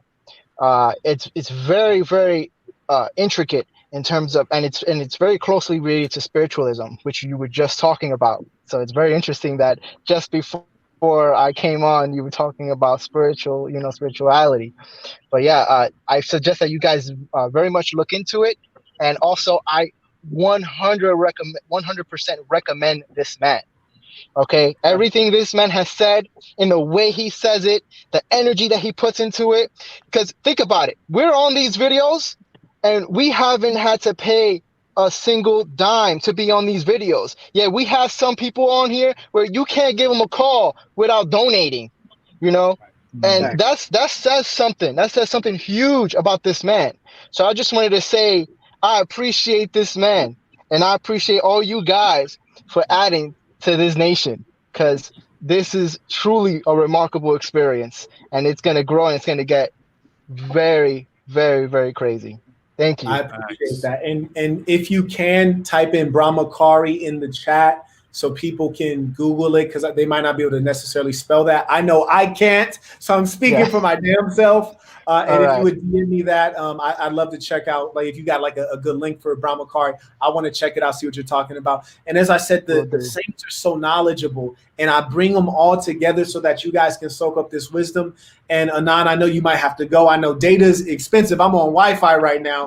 You may be playing data. I'm not trying to crash your whole shit. But if you want to answer anybody's questions or build with us, feel free to stay on in fellowship. If you got to run, I totally understand, my brother. Thank you for blessing us with your presence. Yeah. No, I can stay and answer a couple questions if you guys have any questions. You know, that is not. Yeah, I do, man. I do. Did he freeze? Yeah, I think he did freeze. I think he did freeze during this. Ask you a question. Terry Asante, my brother, how are you? Talk to us. What's on your mind? Yo, what's good, man? Chilling. Shoot, I just subscribed to you about a few days ago, and I'm on your Patreon and stuff, and I hear how you talk about, talking to 3 women a day, and I've been doing it, and it really does help me. Sometimes you get a little rusty in the game. You don't really be in the game like that. You focus on your work. But my thing was, if you don't have a lot of time, how do you like vet a woman to see if you even want her number? Because, like today I met this chick. I was like, so, what you like to do when you're not studying? And she was like, smoke and chill. And, that's cool and everything. Yeah, that's cool, whatever, you do you. But like you said, man, I'm honestly, I'm looking for that woman that's worth investing in, because, right now I'm trying to build my business. I'm trying to stay focused, and I'm just trying to put my energy into things that's worth my time. So tell me a little bit about that, man. When you don't got a lot of airtime with them, how you make that decision, how I know it's different for everybody, but tell me a little bit about you. That's a good question. That's a really good question. In fact, do DM me on Patreon and ask, hey, Bridge, can you turn off that light over there? It's kind of bugging my eye. I appreciate that. Just a small one. Can I add a little bit on that? I just want to add a little bit on that. Please, yes. As far as like, the quality of women that are out here this day and age, like the prevalence of social media and, the thought culture, pretty much. Taking that into account, is that something that us brothers out here, men in general, should be pursuing, considering the cesspool culture that we have, women growing up in this day and age? Yes, good question. So I'm gonna take both of them. So the first one, how can you quickly assess if a woman is worth your time? Well, did my brother disappear? There he is. Okay, good. You moved over. Sorry about that. So Terry, the way you can do that, number one, is if she says that she smokes and drinks and you smoke and drink, fantastic. If she says she smokes and drink and you do and you don't want to, or you're trying to stop, well, then that lets you know she's not the one. You can cut it there. Unless you're also saying, well, hey, I'm looking for a new female to bend over backwards so I could dog it out. And, you can be a candidate for that. You always have to know where people can factor into your life. If you're saying, hey, I don't want any side girls. And by the way, people trying to join the live, we're at max 10 people. So we got 5 people on and we got 5 people on deck waiting. So stop trying to join the live because it's like keeps on giving me pop-ups. So just hold on till we take some people out. But the number one thing is you should have categories of what you're looking for. If you're looking only for one woman that's going to be a good woman and she has certain characteristics, as soon as the girl says she smokes or drinks, she's out. Done. If you're looking for maybe something to beat down and she smokes and drinks, you're like, hey, but I still beat it down. Yeah, bring her through and keep it on limited association. For me, I like women that can work with me, which means that they have to be competent. So when I meet them, I ask them what their goals are, what they're working on, what they're going toward. And then I tell them what I'm working on, what I'm going toward. And then I ask them what they can do. Let me clarify. So let me just pick something random. Okay, so I just wrote a book, right? I just published my book, The Black Box. Say this is before I published it. I might be talking to a chick, we're chopping it up, whoop-de-whoop. And then, I'm like, hey, well, what are you working on? What's exciting in life? She's like, oh, I'm doing blah, blah, blah. I go to UNLV. I'm studying this and that. I'm about to do an internship. Oh, that's dope. Then she says, well, what are you working on? I was like, oh, I'm about to finish a book. It's called The Black Box. It's almost finished. I'm like letting people read it just to make sure it's legit. Would you be interested in reading a chapter? I know you're a student. You kind of read all the time. Would you be down to let me know what you think? Now, if she says yes, okay, this is moving in the right direction. But that's only one piece. I had a couple people I sent it to. 90% would read it. 10% didn't. So if you actually send it to her, she doesn't get it done or give you anything valuable back, she's not worth anything because she can't add to your goals. So if you're always goal-oriented, bring her into what you're doing and see if she can add value. And if she can't, kick her ass to the side.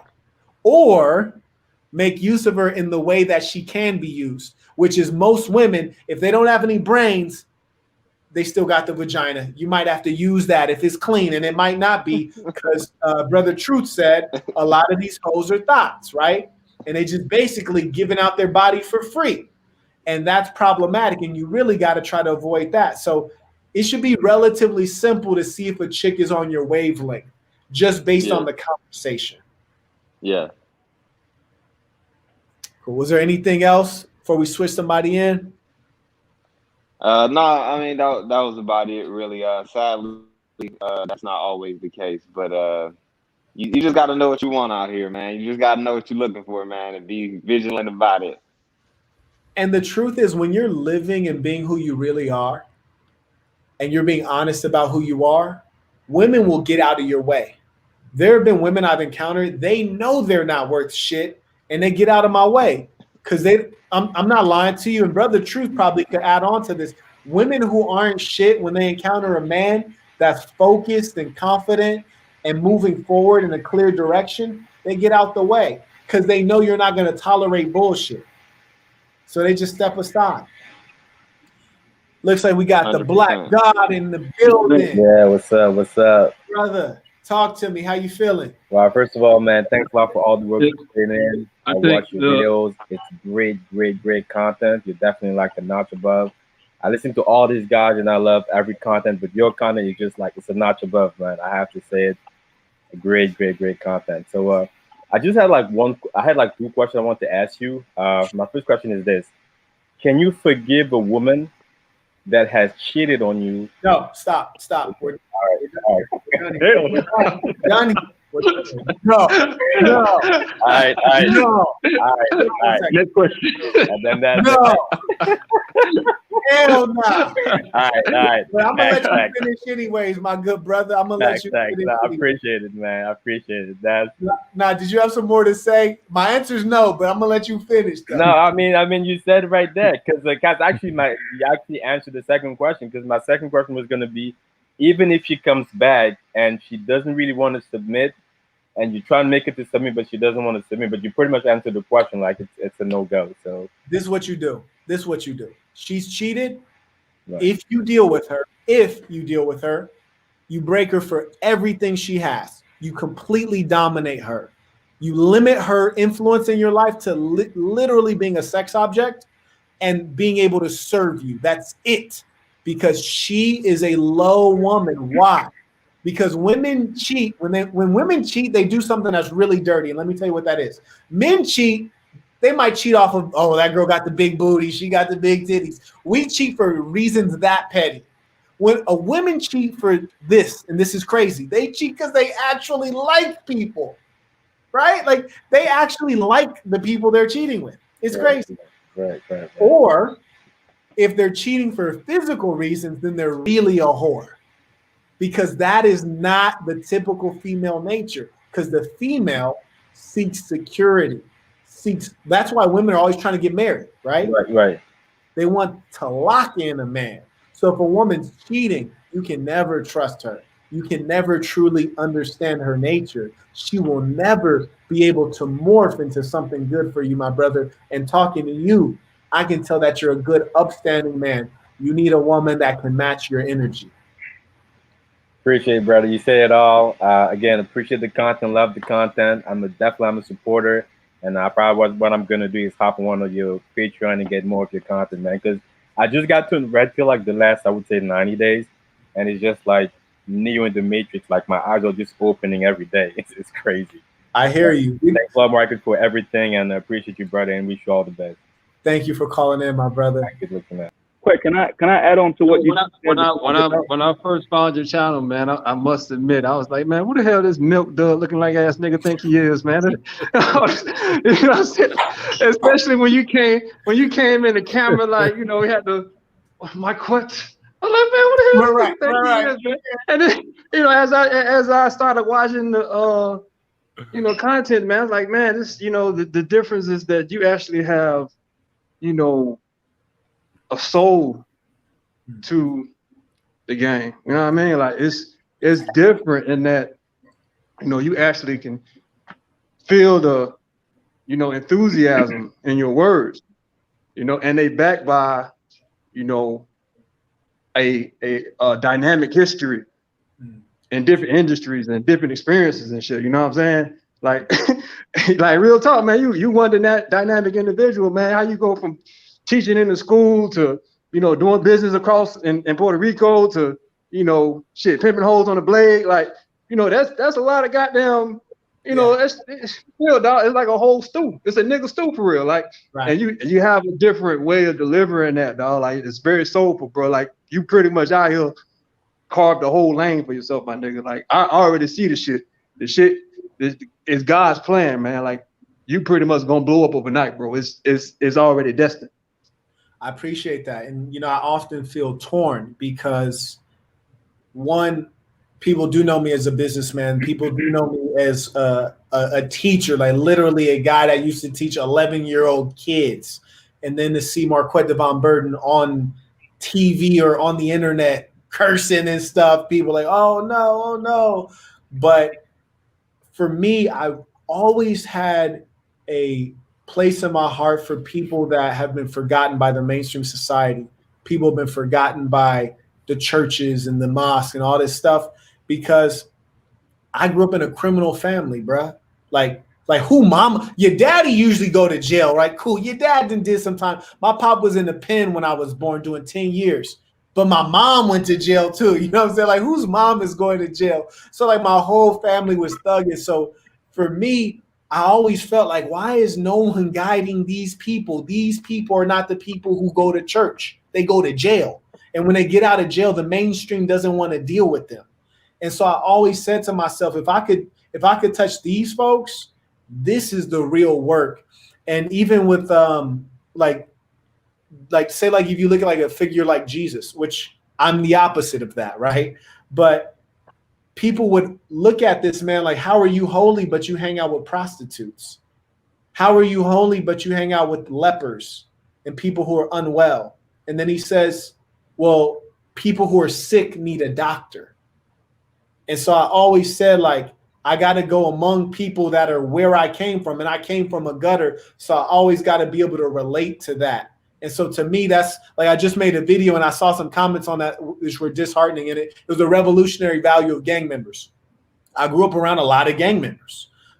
So I always want to offer an olive branch or a hand to people who are living in that lifestyle, because I know that there's so much goodness in them. And people who are squares or in the civilized world, they don't realize you don't necessarily end up in a gang because you wanted to be in a gang. I know people who got put on the hood and they didn't even want to get put on the hood.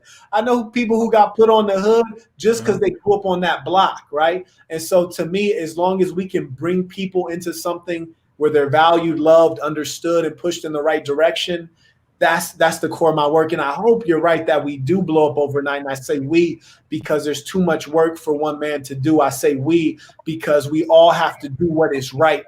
I say we because you got to have a team. I say we because Martin Luther King got shot in the head, and then what? I say we because Malcolm X got shot, and then what? I say we because Farrakhan is going to be gone, and then who?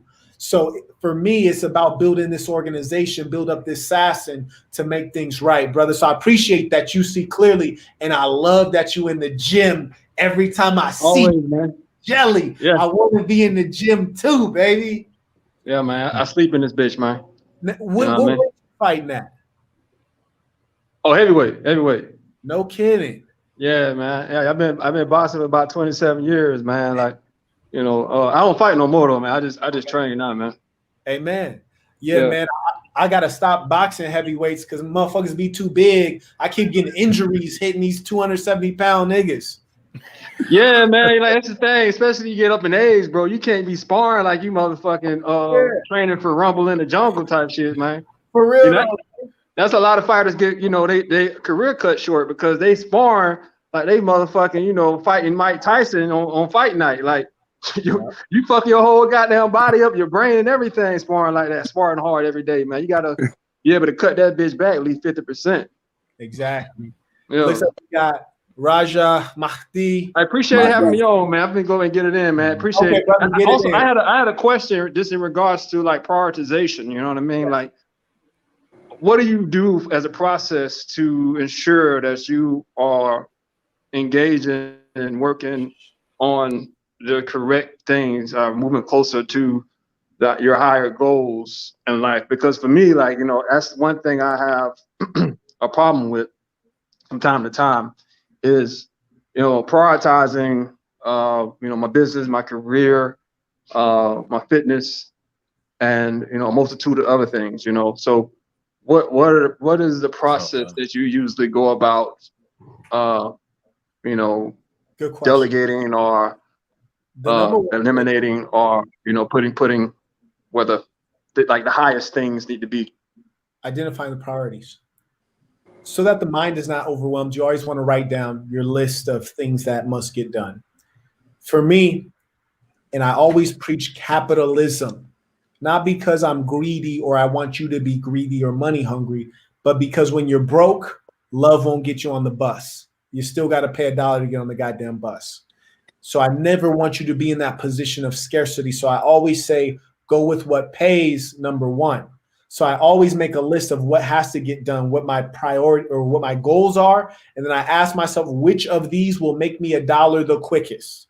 And that's the one I work on first. Or I say, which one of these is the big goal of what I really want to be, what I really want out of life? And if I say, if I could only do 3 things today, that must be one of them. So write down a list of what you think you need to do, or a list of what you think your goals are. Look at that list and ask yourself, which one of these things is bullshit? Which of them doesn't have to get done? Which of them, if I skipped doing it, it wouldn't matter?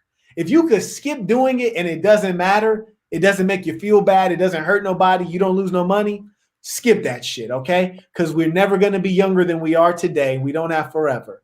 And number 2, which one of these things is going to make me $1 the quickest? And then question number 3, which one of these goals or activities is most aligned with my most important goal? You ask yourself those 3 questions, it'll help you prioritize every time. And one more question on the back end of that, like, how do you typically vet someone that you're going into business with? You know, it's from a trustworthy standpoint. Like, that's one thing that I've dealt with too. Like, you know, getting into business with someone and get to a point where, okay, their true colors start coming out, and, you know, either they're completely unreliable or they already, you know, had a plan to cross you at a certain point. So how do you go about, you know, basically filtering that out at the onset? Yes.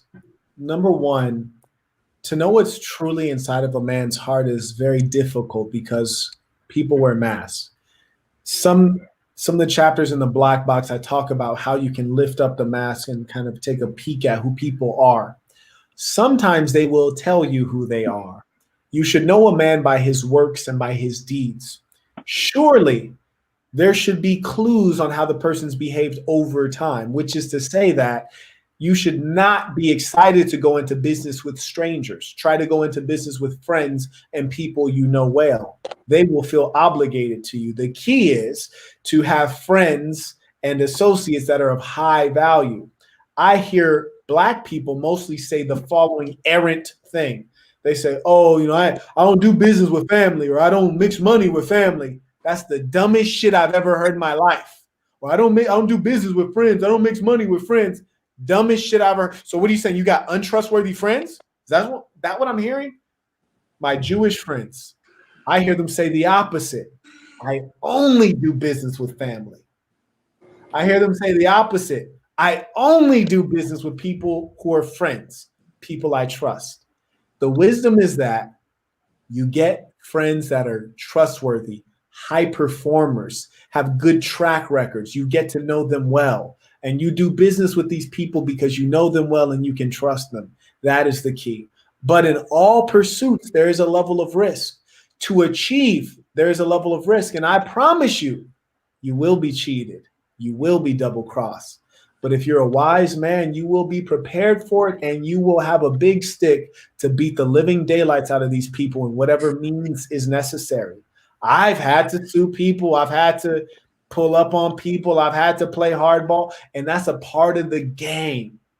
But you will avoid those pitfalls and doing business with people that you know well, and you can start by making sure that you make good friends now. And also use these good networks. The assassin, bruh, learn who these people are.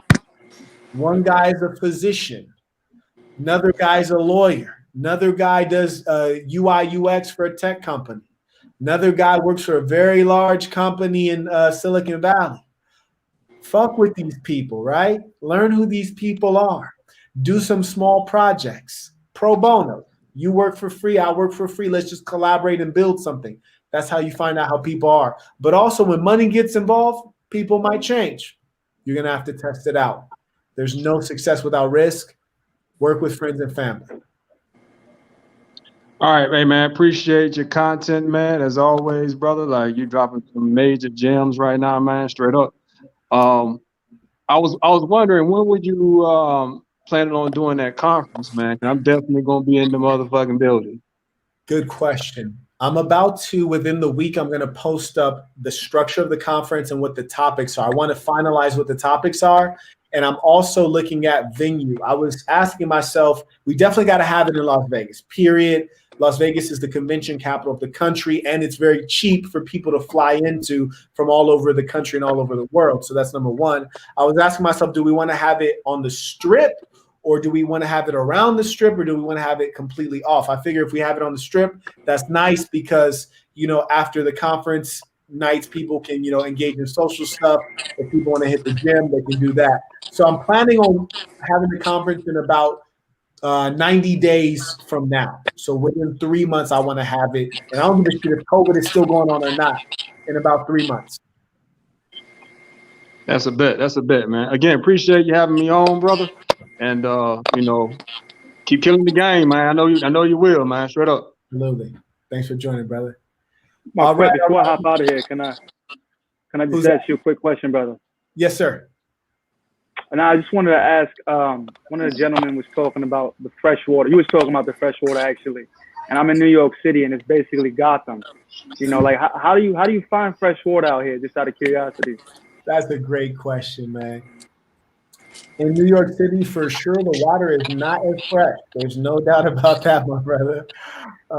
I always refer back to the M, the Mormons, the Mennonites, the Muslims, which is a metaphor for saying that girls who were raised in traditional situations, in a Hasidic Jew, a woman who's Amish, like these women are less likely to have been ran through, right? They weren't on the choo-choo train. So that is where I would like to focus. But in the absence of those women, you have to consider where you're meeting women. If you meet someone in an academic conference, it's probably less likely that she's a girl who goes to the club. So just being conscious of the places you position yourself and the kind of women that are in those places. But yeah, New York is not going to have as many virgins as rural Pennsylvania, right? Yeah. So it's also, I will go to like academic spots, but I'm in the art world. So it's like, it's super liberal. Liberal. Yeah, no, those bitches are bullshit. Yeah, hell nah. I feel you, man. All right, thank you, brother. I'll catch you in the next one, all right? Please. All right, M. Garvey, my brother, it's been a minute. How are you? Oh, we can't hear you. Hold on, let me unmute you. Okay, I didn't mute you. You gotta unmute yourself. Yeah, my bad. Can everybody hear me? Yes, we can hear you. Okay, yeah. Thank you for having me on the panel. Shout out to the whole community. It's nice to talk to you guys. It's interesting because the very first question I was gonna ask, the heavyweight actually asked it in terms of like the convention. You're saying in about 3 months? Yeah, we want to get this going in about 3 months. And kind of some of the questions I'm asking is, number one, what do we want it about? We want to make sure we can serve as many people as possible. We really want to think about like the time. I don't want to burn people out because I'm a hardcore person. I can wake up at 6 a.m. and then work for 15 hours and then say what's popping tonight and then go party and then go sleep for 4 hours and do it all again. You know, Bridget was like, Marquette, you need to cool the fuck out. You know, like don't wear these guys out. So we're in the planning stages right now. Okay. And we also want to get a good price point. Bridget was saying, Marquette, do not go broke creating this conference. You actually have to charge them something so that you can cover the cost. And in doing that, I don't do this for money because I make money in business. I want to make sure that it's affordable, but obviously we can cover our costs. So we want to figure out what folks can afford to pay. So that'll be a big thing. And with that, we also want to figure out how many people we want to accommodate. So, you know, do we want to allow 100 saints? Do we want to allow 500 saints? And that's something that'll be a big question to you guys, is where we should cap off the attendance of it. Like, we don't want to let too many people to where it's a goddamn concert. You know, we want to think about that. But absolutely, we are having it because the most important thing for any community is to come together. Definitely. So what's happening. Okay, definitely, man. And I'm definitely super excited about that. That sounds good to me. The second thing that I wanted to kind of talk about, it was kind of related to the community in terms of like, for example, I'm in New Mexico.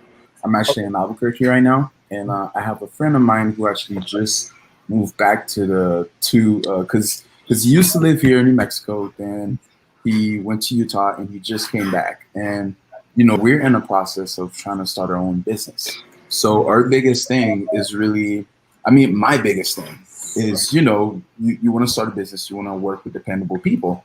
And, you know, we have a whole community right here. So my big thing is, you know, and I'm sure I'm not the only one. You know, I know we have plenty of bright men here. We have plenty of bright entrepreneurs, people with novel ideas. And I think we should really capitalize on that. You know, this is a whole network that's just waiting to, you know, I guess really come to fruition. Yes. I agree with you. In fact, I was talking with, I want to say Alex, one of the saints, and he was saying that he wants to create a website for the SASN. And I'm not sure on Patreon. I don't think you guys can create new posts, which is problematic. Only I can create a post. Yeah, only you. Because since you're like, you know, you're really the content creator. Only you can do that. So we're thinking about creating that whole website so that you guys can create posts. And I think that'll allow the forum for you guys to say, hey, I'm working on this kind of business. Who has the skills? Also, a major thing for you guys is I truly believe in supporting those who support you. So if you guys produce a product and I need that product shit, I want to buy it from you instead of a stranger. So we need that places where people can say, hey, this is like, I make t-shirts. These are my t-shirts. Or, you know, I produce music. This is my music. Or is there a producer in here? Like, whatever the case is, we need to be able to come together in collaboration. But also we're going to need a council to make sure that people are engaging in just business dealings. And that's a really important thing because we cannot have us behaving like people out there, you know, definitely dishonesty, cheating. We need to make sure that we abide by our word, abide by contract, and we're contributing and being fair. And so we do need to make sure that we have a body that kind of helps with regulating that fairness, honesty, and things like that. But I agree with you. We're going to work on that. And so do remind me about that. We need to connect with Alex because Alex was saying, well, what should we put on this website? What does it need to do? So let's talk through that. We got a lot of work to do, Garvey. That's why I appreciate you, brother, because you know I got hella stuff to do. I appreciate you. We got to get this work. Let me introduce the other brothers we got on the line. Let me see who we got here. Xavier, why does that sound so familiar? Xavier, have we talked before, brother? I actually just joined the Patreon group. Welcome. Yes, yeah, I'm glad to be here, man. Everybody's offering value. You know what I'm saying? It's a great company to be in.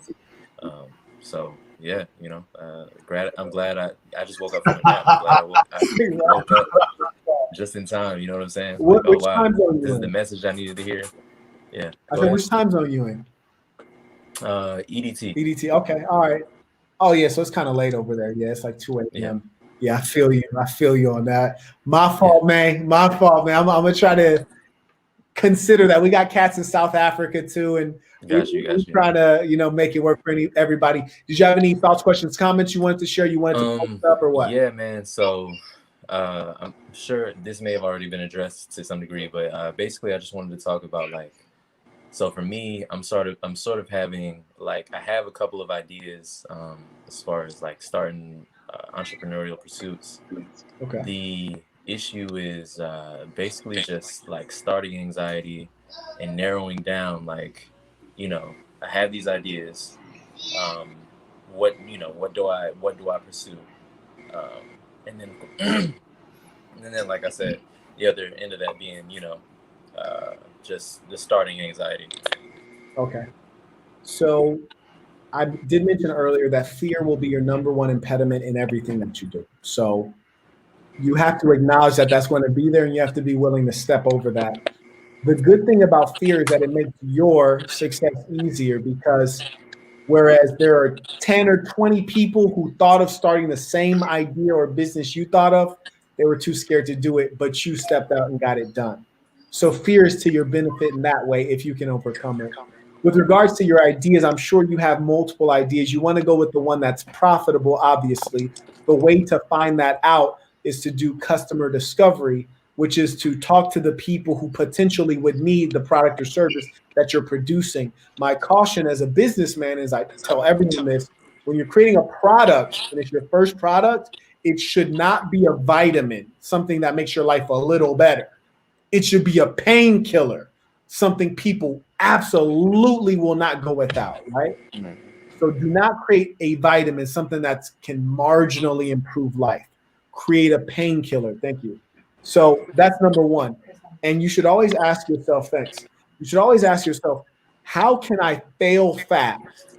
Meaning that, how can I create what's called an MVP, a minimal viable product, the simplest version of the product that I'm thinking of that people are willing to pay for? Often when you create your first product, it's over-engineered, meaning it has too many bells and whistles, right? So also another thing you want to do is, before you spend $1 on building your product, talk to someone with experience, because they can save you millions of dollars or tens of thousands or whatever the level you're working at is. They can also save you tremendous amounts of time and pain. I had a consultation with a young man who was doing a technology. I'm not going to say it because he feels as though it's very sensitive, but I do want to caution you that whatever you thought of, somebody's already thought of. Right. So don't worry about an NDA or a non-disclosure agreement. Most people who have enough experience to give you advice would not steal your idea, because they don't want to do it. They're not passionate about your idea, and they don't have the time. Right. So don't worry about telling people your idea. No one really cares for the most part. And often when you tell somebody your idea, they're going to be underwhelmed. You think it's genius, they might be like, they're not going to steal your idea. Trust me. But I say that because the young man told me of an idea. He says, yeah, I thought of this idea. I was like, okay, I'd probably change it in this way, and then I'd do that, and then maybe do this. He's like, oh, well, I already built it. I was like, you spent money on that?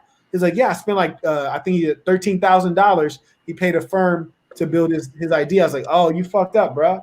Because number one, that shouldn't cost $13,000. How do I know? I'm a technology CEO.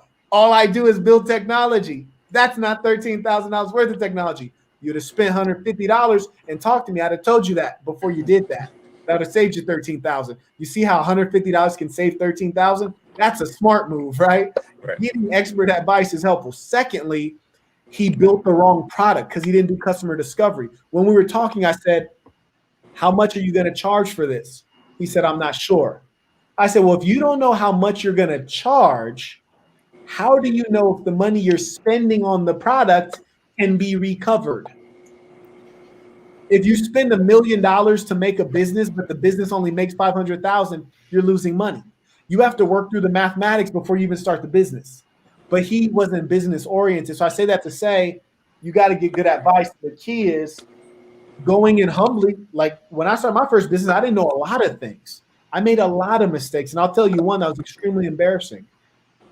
I got my first investment from a firm in Chicago. And the woman who ran the firm, her husband was a real big deal. And I'm going to tell you who he was. She says, I want my husband to mentor you. And I was thinking, I don't know if my investor's husband should be my mentor. Sounds uncomfortable. Whatever. So she sets up a phone call. He emails me to set up the call. His email address was like, I'm not going to say his email address, but it was like blah, blah, blah at okcupid.com. I was like, that's weird. Like, that's hella weird. Why would you email me from okcupid.com, bro? So we get on the phone call. And we're talking very briefly. And I said, well, what's your role? He said he worked for OkCupid. I said, what's your role at OkCupid? He's like, what? I was like, what's your role? What's your job there? He was like, man, you didn't do any research. Click. So then I Google, oh, yeah, he founded OkCupid. Oh, he also founded SparkNotes. Oh, he also founded eDonkey. He also testified in front of Congress. He also made $30 million when he was 24 years old. Oh, he's also the chairman of Match.com. They also bought Tinder. He's also rich as fuck. Yeah. Yeah, I fucked up. Which is to say, you're going to make mistakes, but now you can at least talk to me and minimize the number of mistakes and the damage of the mistakes. That I couldn't undo or repair. And Saints, please keep this conversation private. Do not email Sam or anyone like that. Don't do any weirdo shit, but this is my real life.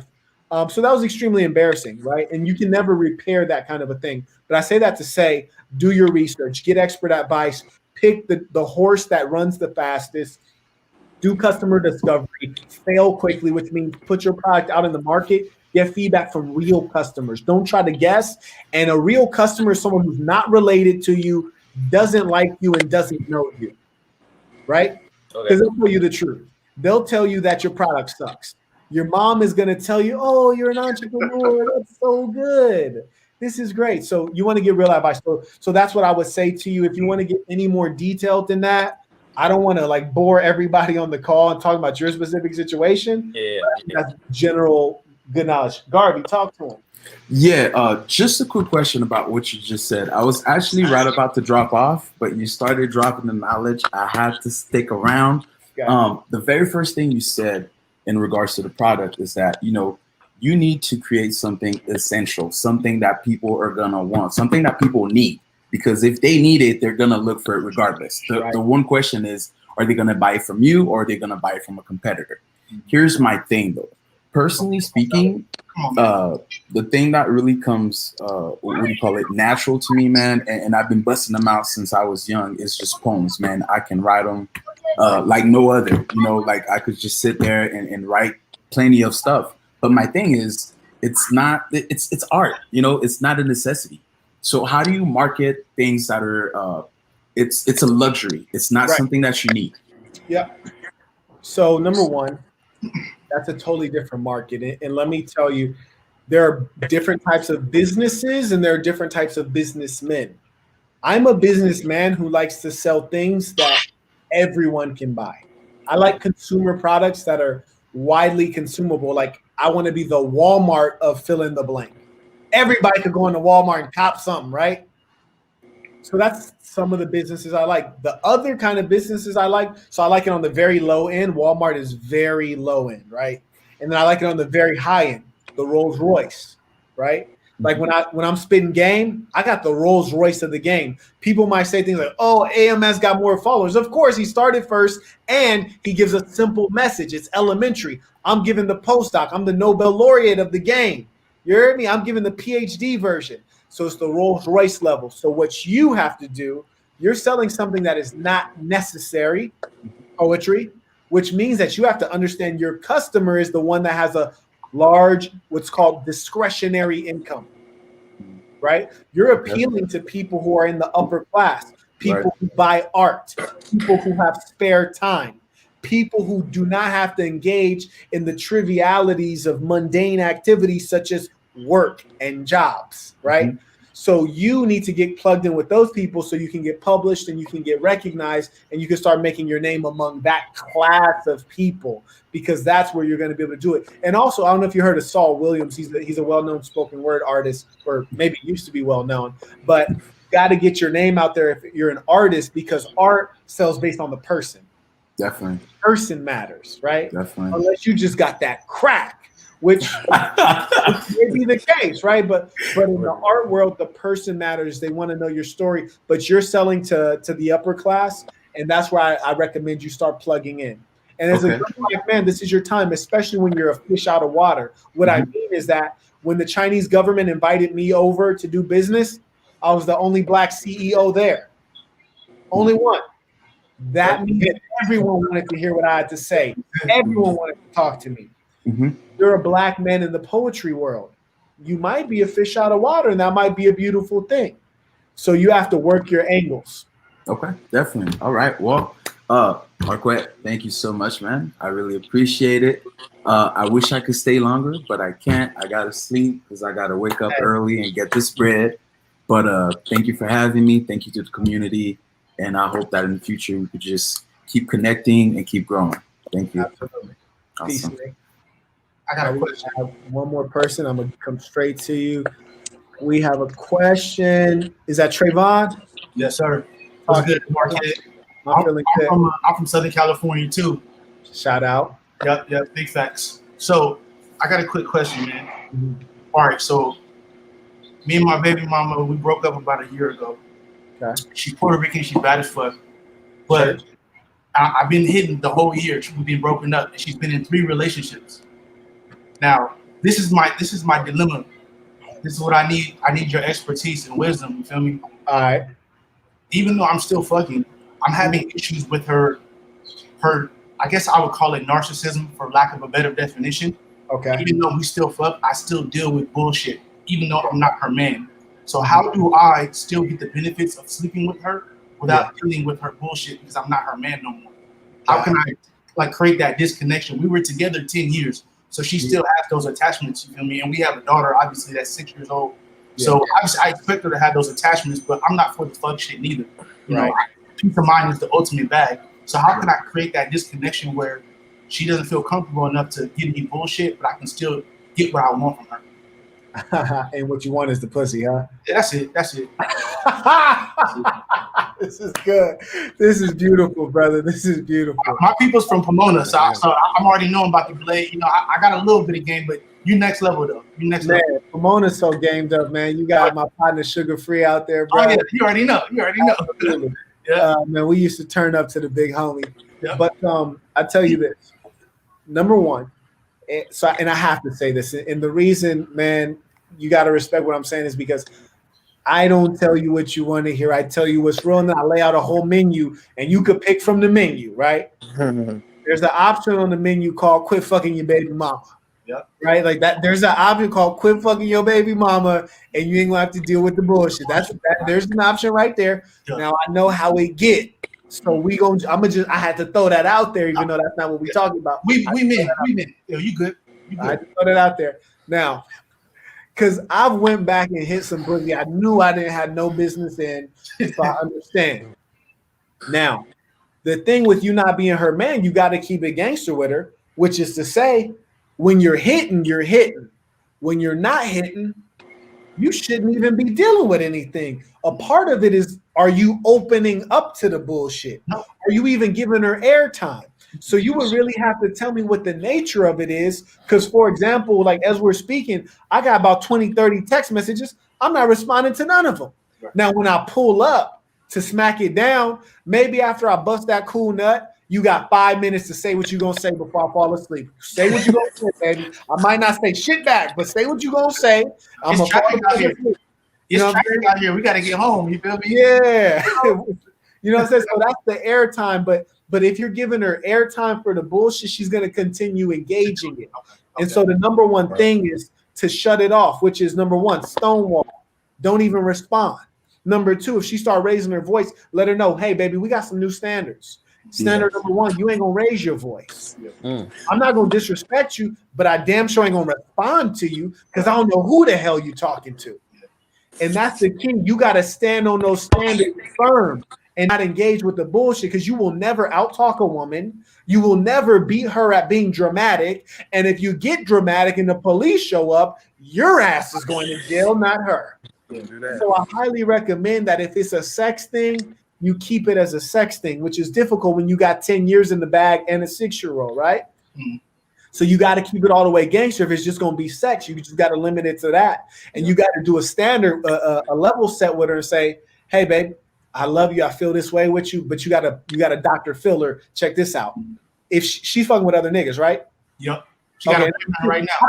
I don't mean to say nigga. That's why it's to stay in the center. Like, I don't want to. I'm trying not to go into the hood, nigga. I don't even mean to say nigga. Forgive me. She's dealing with other males.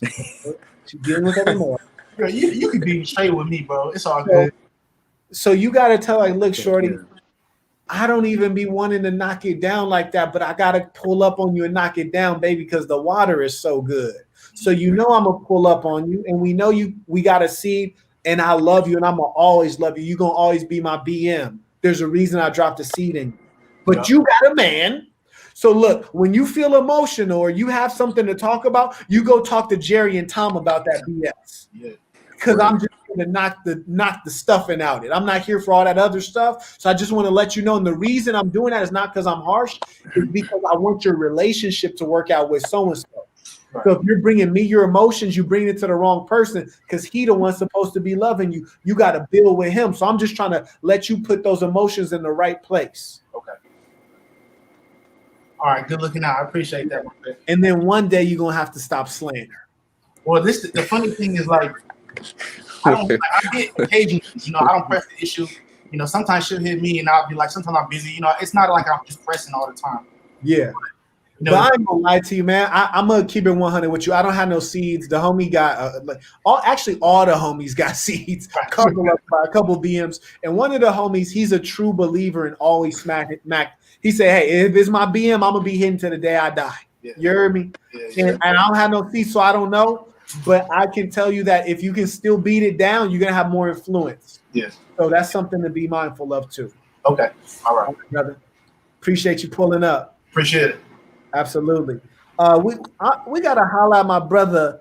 Is it Unplug Fit? Hey, what's up, bro? How you doing, man? I'm feeling good. How you feel, brother? I see you with your crispy hairline. I see you got your setup looking good. Talk to me. Nah, nothing, bro. I'm a content creator myself, bro. Just want to come in and show some love and support, man. I know you're friends with my boy Lucario, so I have to come in and Afi. So, I just got to come in and show support, bro. That's really what it is, man. So it's cool that you're doing this. They'll bring the people on and talk with them and everything like that.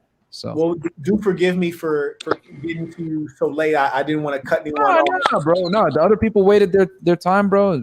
I don't take offense at all to that, man. Don't even worry absolutely, absolutely. What kind of content do you create? I do. I have a fitness channel, and I also teach guys about that's why I found your stuff, because I was like, I have very similar views on dealing with chicks, bro. I'm here in Miami, so it's the Olympics of thottery down here. So you gotta, if you don't know what you're doing, you're gonna get rolled over. Oh my God, yeah. You don't have that red awareness if you know what I mean. So nah, bro, I'm down here. I'm doing my thing, chilling with the womanizing and doing the fitness thing. So that's the type of channel I run. But nah, bro, I like the content. I saw some of your stuff. I know you're gonna do a collab with Lucario down the road, and Lucario is one of my guys. So I was like, fuck, I gotta show support too. Real talk. Actually, in fact, Lucario and I are going live tomorrow. I want to stay at 2 p.m. Eastern or 2 p.m. Pacific time, 5 p.m. Eastern. I don't remember. I'd have to talk to Bridget about that. But tomorrow, Lucario and I is going down. We talking that shit. Yeah. Where are you at in the world, by the way? Are you West Coast? I'm in Las Vegas. Okay, you're in Vegas. Okay. Yeah. Okay. So you know how it is too with these chicks then. Right. Right. The whole Olympics is going down out here, man. And they go for the gold, man. Are you guys shut down? Nah, man. You can't shut down these hoes. Yeah, no. Miami, we got a curfew 10 p.m., bro. And everything is closed. 10 p.m. So I don't suggest anything in South Florida right now at all.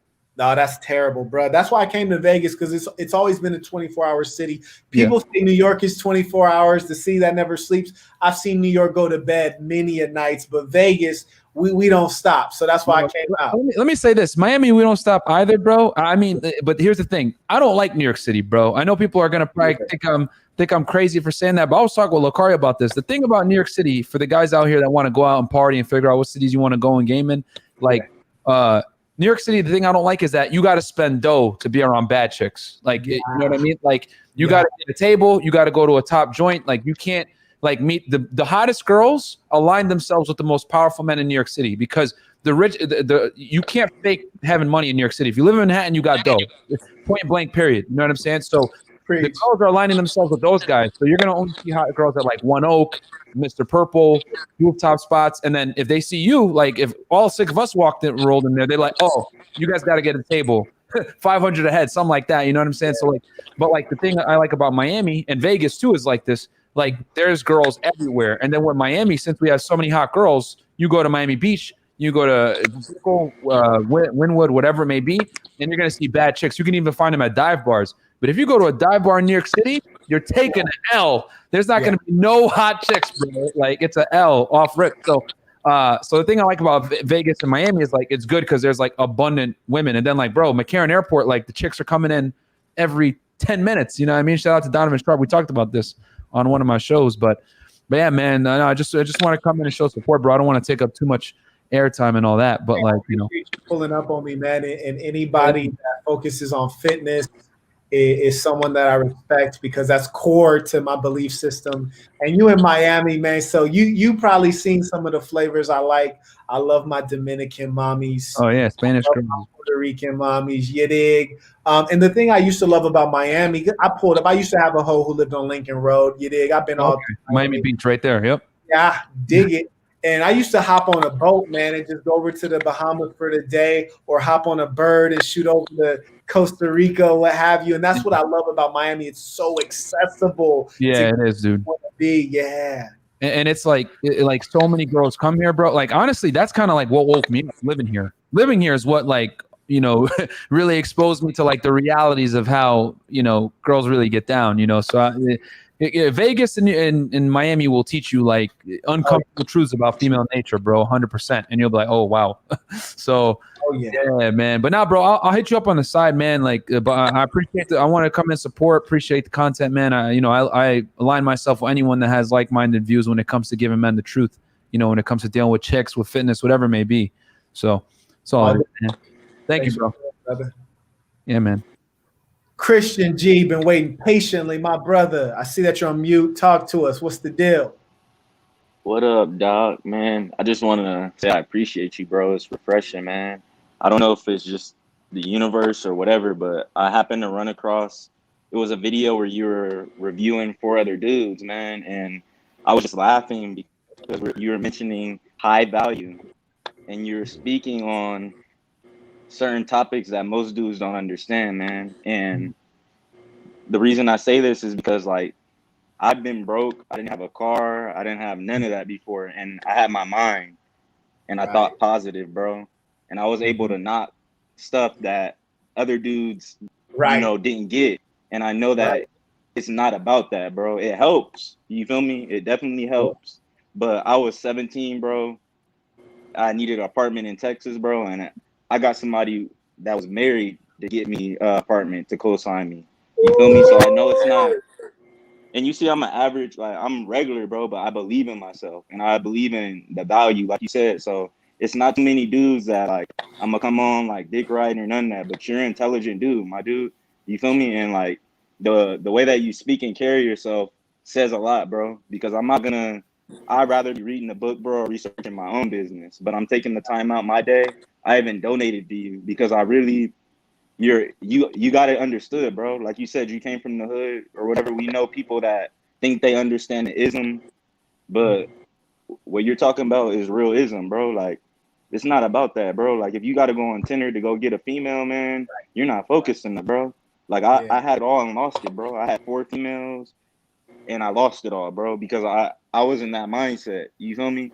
But now I'm working on myself, bro, and it feels good, man. It's like the best thing ever to, like, have a female want you and you're turning it down and they want you more. Like, are you okay? Like, before you used to just come and stick it into me. It's like, nah, I'm not focused on that, baby. Like, I'm a young man, but at the same time, I'm focused on what I got to do. And you carry a lot of emotional baggage with you. You feel me? Every time I'm inside of you, I feel like I'm losing energy. I'm taking a nap afterwards. I'm feeling drained. So, man, like, I don't know how I got connected to this, bro. I'm in a new city. You feel me? I'm by myself, but I really appreciate it, bro, because it's really got me through. You feel me? Like, the past couple nights, I've been staying up, bro, like going back, researching your stuff, man. And like I said, a lot of these dudes is clowns, bro. They don't understand. Like, I don't know. I feel like I understand some things yet, and my prime is gonna be in my 30s, bro. But I'm glad I just ran across your channel, man. I just wanted to say it, and that's basically it, bro. Like, people saying ism and knocking females, and they're square dudes, bro. Like, I actually went on to their channels and looked at the Phoenix flexing dude, and I'm not trying to talk about their dudes, but it's just all like that shit don't matter, bro. Like, you could have I have homies that ask me to borrow money, bro. I have a regular car, my dude, a Nissan, bro. My credit's 730. I could go buy a Charger or whatever, bro. I'm comfortable with what I have, bro. You feel me? Because I'm trying to have shit later on, bro. I'm not trying to impress nobody. You feel me? Like, and it's tough sometimes because these hoes where I live at, bro, most of these hoes they want to know, oh, what type of car you got, bitch? I'm walking away quick because if you asking me that, we're not for each other. But it's been lonely, but I found my new family, man. I appreciate all y'all. I just wanted to. I know I was bugging y'all in the comments, but I couldn't figure out how to get on, so it's cool, man. I just I appreciate like some solid games, something that I can relate to, man. Because I can't relate to much stuff. You feel me? But this is something that I can relate to. I appreciate you hopping on and sharing that, because birds of a feather flock together, and it's much better to be alone than to be with losers. I'm a true believer that there's no need to try to fit in if you don't fit. You heard me? And that's one thing you read in my book is, even when I was in college, I was around squares. At this level, I need to try to become a square, right? And stop doing like wild shit. But I knew I wasn't the same as these people around me. And I never tried to pretend to be the same or try to shape shift. The worst thing you can do is to try to be someone other than who you are. And who you are is great. You deserve to be around people on your level. I commend you when a dumb bitch says, oh, what kind of car do you drive? Yeah, kick rocks, bitch. Because in my complex, I had the exact same situation. I'm talking to my partner, right? So we standing out in our complex, and it's a very expensive place to live. So generally speaking, everyone here has money, right? We're standing out chopping it up. Little dumb bitch walks up. It's a divorcee. She has a kid. She's like a single mom. She's like a famous chef. So she walks up, just butts her way into the conversation. And then she was like, oh, yeah, I saw he has a Audi convertible. What do you drive? Talking to me. I told her, I was like, I drive a piece of shit. And she was like, what? I mean, I drive a piece of shit. She was like, no, what do you like? You probably have a really nice car. What kind of car do you drive? And I just kept repeating that to let her know, like, I don't fuck with you. Like, whatever you want to say, I don't fuck with you. Like, she kept saying different things, and I kept repeating, I drive a piece of shit, which is to let her know, like, look, you trying to swing from a dick of a nigga with money? Nah, I'm not about it. And the key, man, the reason why that game that these guys are telling you is so watered down, because they're saying, get on your purpose so you could get money. Then you could get women. Well, here's the trick. If you're getting women based on having money, those are gold diggers. They don't want you. They want the money. So why would you position yourself to where that's the only value you can offer? And men will say, well, when you lose your money, you lose your woman. Only if that's the only reason she had you. You heard me? Because I've been dead broke. And but I always been rich in bitches. I've been dead broke, but I always been rich in bitches. And that's what no disrespect to any females, but I say bitch because that's what I mean sometimes, right? But brother, I'm glad you hopped on this live. I'm glad you're finding something that's nourishing to you. And don't say that your prime will be in your 30s. When you get in your 30s, I want you to think your prime will be in your 40s. And when you get in your 40s, think it's in your 50s. Life has always got to go like this. Your goal got to be bigger. Your bank account got to grow. Your ambitions got to grow. You always got to have something new. So just say it's always upward and onward. You dig? Yeah, don't ever hit that. Just keep winning. I feel you, bro. I appreciate it, man. Hey, I appreciate it, brother. Keep winning. Looks like we got Brother Ray in the building. What it do, baby? Oh man, doing it one more time for the March of Dimes, man. You dig what I'm saying? Coming in for that Memphis 10, man. Can you hear me? Ooh, talk that talk. We hear you, brother. Hey man, I hear folks talk about this ism. You dig what I'm saying? And you know, in Memphis we was about that ism, man. You dig what I'm saying? You know, I hear what you're saying about, you know, these guys. What's up with it? You wouldn't believe, man. I just cracked me a bitch from Memphis, came out here to Las Vegas with a cat from Mississippi, had the biggest rack you ever wanted to see. I said, that looks like you can make a fortune with that. And just cracked this bitch, but she ain't want to work. So I had to kick her to the side, man. But Memphis, it goes down in Memphis. I know about you. I'm gonna try to get this on the line so she go. And so when I hear guys say they got game, and the first thing they say is a high value male, and it starts with money. My thing is a lot of these guys, they building tricks. You dig what I'm saying? And so I know that if you leave with your wallet, if I'm the ism, if I'm this ism, I can get any of these chicks, right? Once he leave with his wallet, all you gotta do is get his dick hard. You can break it from everything he got. That's See, right. A man who leave with his wallet think with his dick too. You don't think with your head, you think with your dick. That's right. And so once your dick get hard, all logic goes out the window.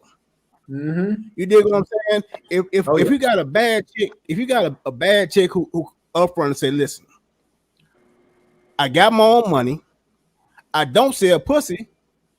If you want to continue to talk to me, continue to talk. Right. 99.9% of these dudes ain't got nothing to say. Why? You lack character. You ain't been nowhere. You know, she already said she already got her own money, so your power useless. All of a sudden, now it's like, say, pick up the pieces, bro. You ain't, you know, here's what game is when you with your chick. Game is doing what you say you're gonna do, right? Preach. Doing what you say you're gonna do, and then your actions match your words, and as well as complimenting and respecting the chick all at the same time. If you are consistent with what you say, and that's the main thing, being consistent, whatever you say out your mouth, you mean and you do. Yeah, that chick ain't going nowhere. That's right. But they can't hold up the facade. They take their balls. They ain't got no balls. Them tape balls down there. As soon as some adversity happens, your balls fall off. Now you a bitch. You respond like a bitch. You know what I'm talking about? Can I ask y'all a question? I ain't even gonna answer. I'm gonna let Brother Ray answer. Talk to him. What's up? I went for a walk a few days ago, and I met a very nice woman, and she got proposed to. After meeting her, she's older and stuff. She has a lot going on for herself, and she said that she liked the way that I came up to her with my confidence. None of the dudes in the park came up to her like that. I was the only one that did that. And then It was cool. I started to talk to her and learn more about her. She got proposed to by like a famous producer, and she's taken care of. She has her own condo, the 7 Series BMW she was picking me up in and all that. And I'm it just shows, dude, that like you told me, like I drive the normal Nissan 2015, bro. Like this dude's paying for her. And she took me out to go get Mexican food. He was blowing her phone up, calling her back to back. I was in her car. This is a producer, bro. And you see me, I'm normal, bro. I'm a regular dude, bro. Just regular. You know why she did that? You know why she did that? Because you acted like a man. A woman loves a man. You dig what I'm saying? And they will pay. Women will pay for masculinity. That's why hoes pay pimps. Hoes don't pay pimps because they try to control them with their dick. Hoes pay pimp because they are a man, and these hoes gonna pay for masculinity. A hoe can buy anything with money, but you can't buy a motherfucking man. And the problem is, if your favorite daddy coach tell you to get in your purpose and get money, you dig what I'm saying? There ain't a motherfucking man you can buy him. A pimp got principles. You dig what I'm saying? The money is just a byproduct of the principles that he have. Once you have principles and you stand on that with a woman, because she gonna try you to see if you are what you say you are. And women drive on weakness. And once you see you ain't got no weakness, and you standing strong and standing firm and standing tall on your principles, you got that bitch, man. You got that bitch. See, you got that bitch. I got almost as much game as Marquette. Almost as much. I'm almost there. I'm not saying a damn thing. I'm just enjoying the ism, man. Because look, my whole thing is I don't care who mouth the truth come out of. I want to hear it. I don't need to say a damn thing because I can't add nothing to that. You done summed it all up. Shout out to Derek Warren for the donation. He says, "Are you allowing mods for chat?" Don't know what the hell that means, so type that into the chat at length because I'm not sure what you're saying, brother. But appreciate the donation. And look, Brother Ray, do you have a channel, bro? Because you kicking some serious game. You know what? I'm getting everything together, man. I'm getting to everything together, and so my approach would be I would like to collab with other individuals who actually got some game. Yeah, and we can kick that back and forth, and so I could have little nuggets that I would say that's unique to me, like when people say, limit your non-sexual attention. I say this: you give her attention with purpose because the attention you giving her is for a purpose because you showing her what you want her to see. Because she gonna if you really trying to get in the bitch mind instead of a bitch panties because the bitch get a pussy in the body. Look, I got that. But if you get in that chick dead, everything else coming. You dig what I'm saying? Like, so she was like, "You're so young, like why aren't you out chasing people? You make it yourself so unavailable." And I'm all like I blocked her number one day, and then she like the next, and this is a bad dude, I'm telling you, like I never thought. I just said that's my mind, bro. Like I know there's something. I'm gonna just keep doing what I'm doing, bro, because like why, bro? Like you got everything paid for. Like I'm not gonna buy you shit. You're taking me out, so I'm just confused. Like, does she just want to feel good, bro? Does she want some dick? Like, no, I'm gonna tell you what's going on. First off, bro, you got to understand, you deserve a good bitch too. So get all that.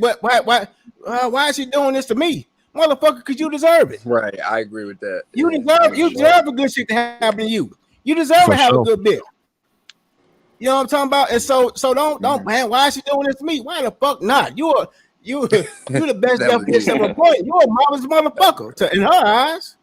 You came up to her. I bet the producer that paying her probably went through a go-between.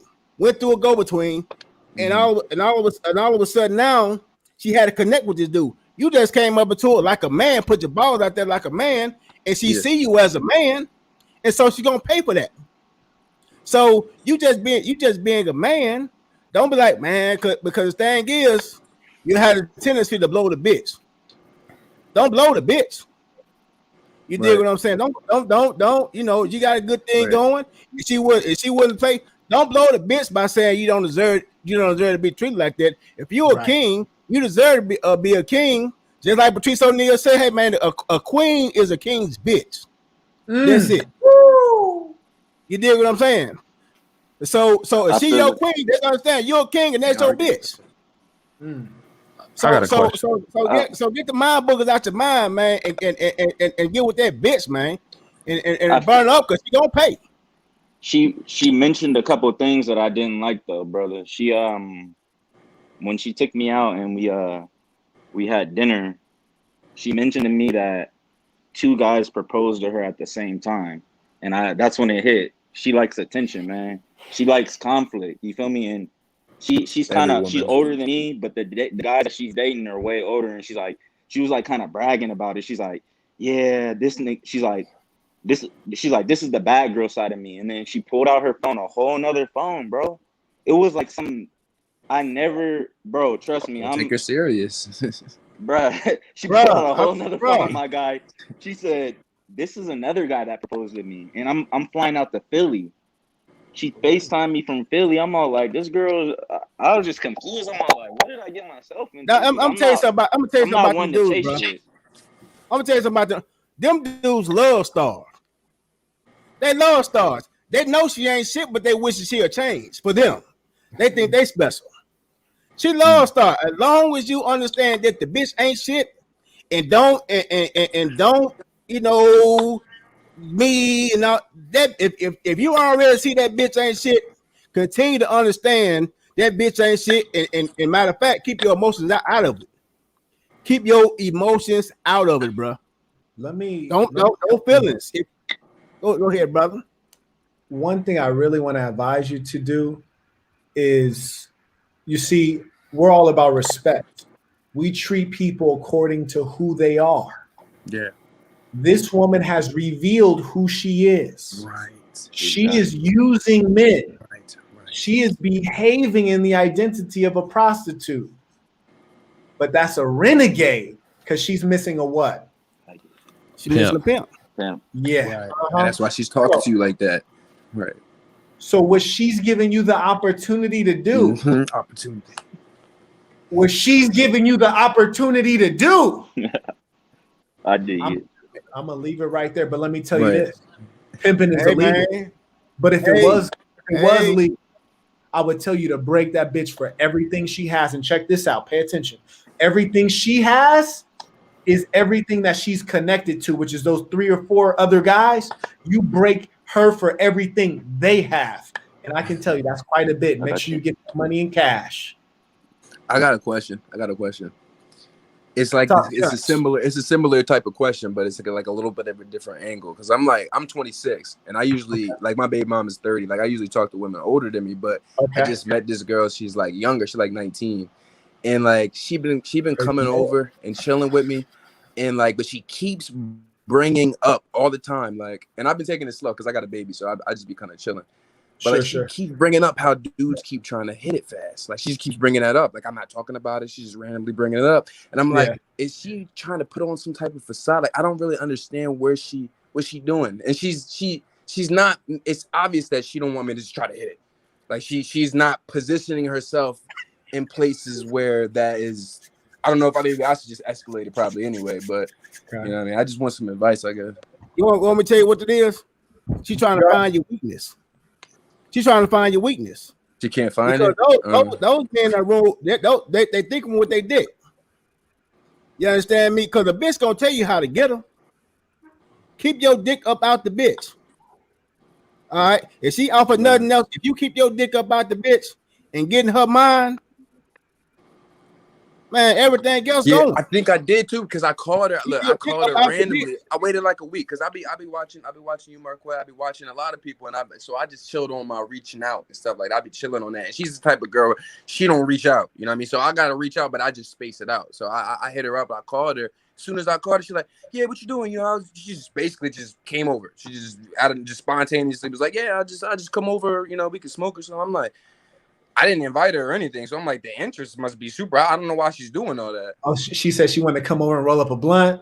Yeah. Hey, look, I had one female in San Francisco I mentioned previously, man. Every time she wanted to get smacked down, she liked to roll her up a little something, get in her zone, and then she was ready to do what it do. Let me just keep it brief with you, man. Generally speaking, when a female's talking about all these guys that want to sleep with her, what is she doing? She's selling herself. She's trying to market herself. Basically saying, I have so much value, all these guys keep coming at me. But she's 19, so she's young. She's underdeveloped mentally, but still fully developed physically. And that's where most of her value is. So she's trying to market the value that she has and entice you and either say, well, why aren't you trying to smack me? So she's wondering why I'm not. Okay. Right. So your thing is don't fuck her body, fuck her mind. And she's 19 and you 30, you got the clear advantage. So go ahead and have some chess moves on the bitch and make sure you could take over. Getting a nice young piece of fresh water is a beautiful thing, man. So make sure that you parlay this into something, man, because she can be a good team player. Yeah, that's what I'm thinking. Absolutely. Yes, sir. Yes, sir. Looks like we got Bear. I'm not gonna try to pronounce that last name. Is that German? No, it's Italian. Italian in the building. What it do, baby? What's on your mind? Hey, man. So I've been dealing with a thing. Like, I was with a girl for like 5 years. Okay. And it was good, you know. She was very submissive and everything. Praise the Lord. But it turned into a thing like I had to let her go. And it's been really weird, like getting back out there, you know, like, and just like put myself out there with females. So yeah, I don't know, like I guess I'm just looking for some plain advice, man, like real simple. Absolutely. Do any of the Saints want to speak up before I speak on it? You said y'all was together for like 5 years, and she was submissive. And how long y'all been broken up? Maybe a year. I'm gonna tell you like this. Yeah. When you, and you still thinking about it, you know what I mean. You have to with women. You have to learn. You have to learn, man, to keep your emotions out of it. You got to come unemotional with these chicks. You dig what I'm saying? And so, in order for you to get over her, you have to get back in. It's like a job. If you get fired from a job that you've been there 5 years, say that was a job. How long would it take you for you to find another job and forget about the last one? Yeah, I feel you. So you have to move on from the chick, just like you do just like you would a job. If it's over, it's over with. If it's over with, yeah. But there's something about like emotion that it's like, all right, you can't get caught up in it, but you also need to use it to be able to propel yourself and push yourself forward. Mind over matter. Yeah. Right. I think the big thing you're really talking about, Bear, is you already like fuck this bitch. You trying to figure out how to get the game flowing again and get back on these new hoes. Am I right? Yes, sir. Okay, cool. So let's talk about these new hoes. The key to anything is to get started. I recommend at minimum 3 a day. You know what I'm saying? Start talking to 3 hoes a day. You got to be shooting your shot. And the pimping to tell you that a lot of these pickup artists are, I'm not gonna talk to a woman if they don't talk to me. The fuck kind of weirdo shit is that? You got to. You gotta speak up, baby. You gotta speak up, man. And you Italian, man. So I know you got some of that good stuff in you, right? So you gotta go holler at these hoes. And the thing is, I think a lot of men leave money on the table. What I mean by that is you telling me you can't pull up to In-N-Out, get you a double, some French fries, and a bitch. Yes, you can. So you don't want to be letting too many of these hoes slide. I'm not saying you need to get you a hoe that work at the fast food restaurant, because I prefer my hoes with money personally. But what I am saying is that you need to be shooting your shot more often. Hey, let's exchange contact information. So 2 recommendations. Number 1, a simple, how are you? How are you? Shut the fuck up. Listen to what she has to say. That'd be a conversation starter, man. If she give you some airtime, she might be interested. If she doesn't give you airtime, push a little bit more. See if she'll give you the contact information. Because there have definitely been chicks that I met and I wasn't even thinking they were feeling me. We exchanged 2 or 3 text messages. Next thing you know, I'm sweating her track out. You heard me? So you never know till you try, and you never want to tell yourself no. The key is that you need to be persistent. Persistence overcomes resistance. You got to get started. You got to get down with the 3 a days. You need to make sure you speak up to every chick. If you ever seen a pimp on the blade trying to bring a new chick under his influence, he might send out some hoes to go get some other hoes, but he also is going to speak up to every renegade. He's waiting that track. Yeah. Yeah. Bro, I wanted to say one thing. Go ahead. Because it's crazy. My mom, she used to drive for escorts, and so every I had that like around growing up, you know what I mean? And I don't know, yeah. That so I when I hear you like talk about the pimping, it resonates, bro. Like, yeah. And yeah, I just been like the main thing, because I know I gotta do that, but like I moved throughout all this COVID thing, and then it's been hard for me to like, because back home I didn't really have to do much to get chicks. Like I was like in the right position, but now it's like, dang, I'm in a new place. But I feel you. I just gotta. Yeah, man. That's life challenging you to grow, dude. That's beautiful. Yeah. I mean, at the end of the day, the difference between the one who is getting the extraordinary things in life is that they took extraordinary actions. Extraordinary, above ordinary. If you're doing average shit, you're going to get average rewards and average prizes. You want to drive the Rolls Royce? Well, goddamn it, you got to work a little bit harder. You got to take more risks. And I can assure you, brother, that at least once you've conditioned your mind in the right way, the feeling that you get from missing an opportunity is way worse than the feeling that you get from failing if you try. I'd rather try and fail than to miss an opportunity. You got to get your mind to that level to where you say, "Oh, it hurts me to let a bad bitch just walk by and I don't say shit. It hurts me." Hey, Marquette, I was going to ask you if I can say something real quick. Brother, absolutely. CJ Kyles, welcome to the stream, brother. Welcome to the Sassy Saint. Say what's on your mind. Man, first of all, I just want to give you a big shout out because the way you spit ism, the brother was talking about emotions, and the way you come off, man. I had found your channel about 6 months ago, and the way you come off and you tell your story and you spit your ism, it's not from an angry place.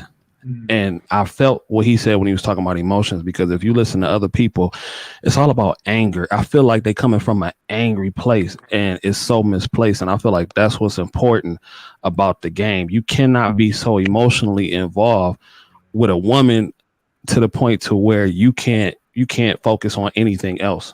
These dudes are so angry, the MGTOW and all that kind of stuff. Like, that don't make sense to me. Because at the end of the day, if you can't focus on yourself with or without a woman, then what is you doing? You might as well die. You dig? I dig it. I can dig it, bro. Hey, look. Can I ask one more question, man? And I see nowadays, though, I feel like it's an attack on masculinity. But I hear certain groups of women say, well, you know what? We the most unprotected group out here.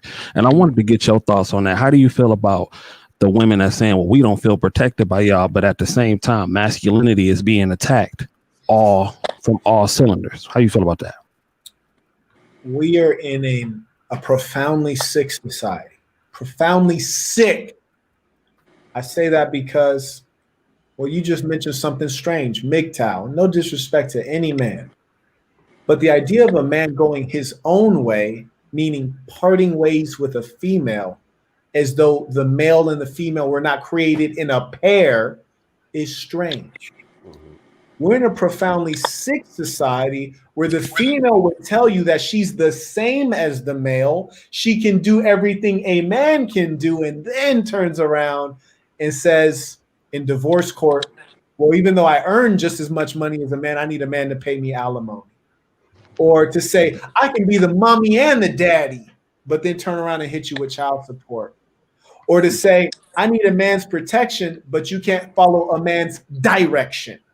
Well, yeah, that's problematic. Absolutely. We're in a profoundly sick society, and I will not cooperate with it. It has been said that it is no measure of good health to be well adjusted to a sick society. So I will not cooperate and behave as though everything's all good, because it's not Gucci at all. And this particular group you may be talking about, some people might say it's black women. They want to be very masculine and say that the black man isn't being a provider, he's not being a protector, he's not being this and that. The society's so sick that white women used to have nuclear families. They fucked up too now. Now the white woman's a hyper feminist. She can't follow directions. She's overeducated and she can't behave herself. Black woman already been in that situation, except she was doing it while broke. They're both in a terrible situation, and this needs to be fixed. But let me go to the root of the issue, my brother. Unlike these other cats who would condemn the woman. The woman's not the leader. Yeah, I'm gonna condemn the men for being weak. Right. Huh? You let a female run your program. We didn't let them get out of control. But that's okay though. We can put them back under control. And I'm not saying that to disrespect or to degrade. I'm saying they want protection. Oh, we're going to give you protection. We also going to give you direction and leadership, which is what you need. And a lot of them are missing that. And so it's our responsibility to stand on all 10 toes and give that leadership. But it's also our responsibility to condemn lies. Huh? And no matter what they do, bro, like for example, and this is why too I give you so much praise and acclaim, because when I started watching your channel a year ago, I was in the middle of school, and now that I done graduated, I became a nurse, man, and I'm making a lot of money, and I work with a lot of females. Hell yeah. And I'm the only male nurse that's in the building, and well, we got another one, but he's gay and flamboyant, feminine. And I ain't trying to shit on nobody, but anyway, my point is, whether they say they hate masculinity or not, they are automatically drawn to it, because being the only masculine nurse in the building, I'm the one they always calling when they need some help, or I'm the one they always trying to get to when they need advice or anything like that, telling me about their issues or trying to be up under. Masculinity is real, but they trying to kill it, man. You know what I'm saying? So that's pretty much all I want to say. Hey, I appreciate you tuning in, because look, this is how feminists trip me out. You a big bad bitch until you encounter a motherfucking peanut butter jar and you can't open up the goddamn peanut butter jar, but you's a big bad bitch. Your ass can't open up a motherfucking jar of pickles, but you's a big bad bitch, huh? Facts. Here. Look, I have chicks hopping my DMs all the time off of some Marquette, I hate your videos. Well, bitch, I know that you hopped in my DMs because you really want this dick. If you hated my video, you would have just clicked delete or ignore or went to watch some other shit. Now you trying to get my attention. Why is that? Because you really want to fuck with the apex predator, bitch. You want to fuck with a nigga that you know is going to run that program for you. Huh? You're tired of running over all of these lady boys you dealing with. You want somebody that's going to run your program. So that's why you came to me and you basically said, I don't like your videos, which translates to I'm a disobedient bitch. However, I am submitting myself so that you can lay that pimp on me. Oh, and please believe it, I'm going to lay it down. CJ, I appreciate you tuning in, brother. I'm going to keep you on if you want to stay on. You dropping some serious game, man.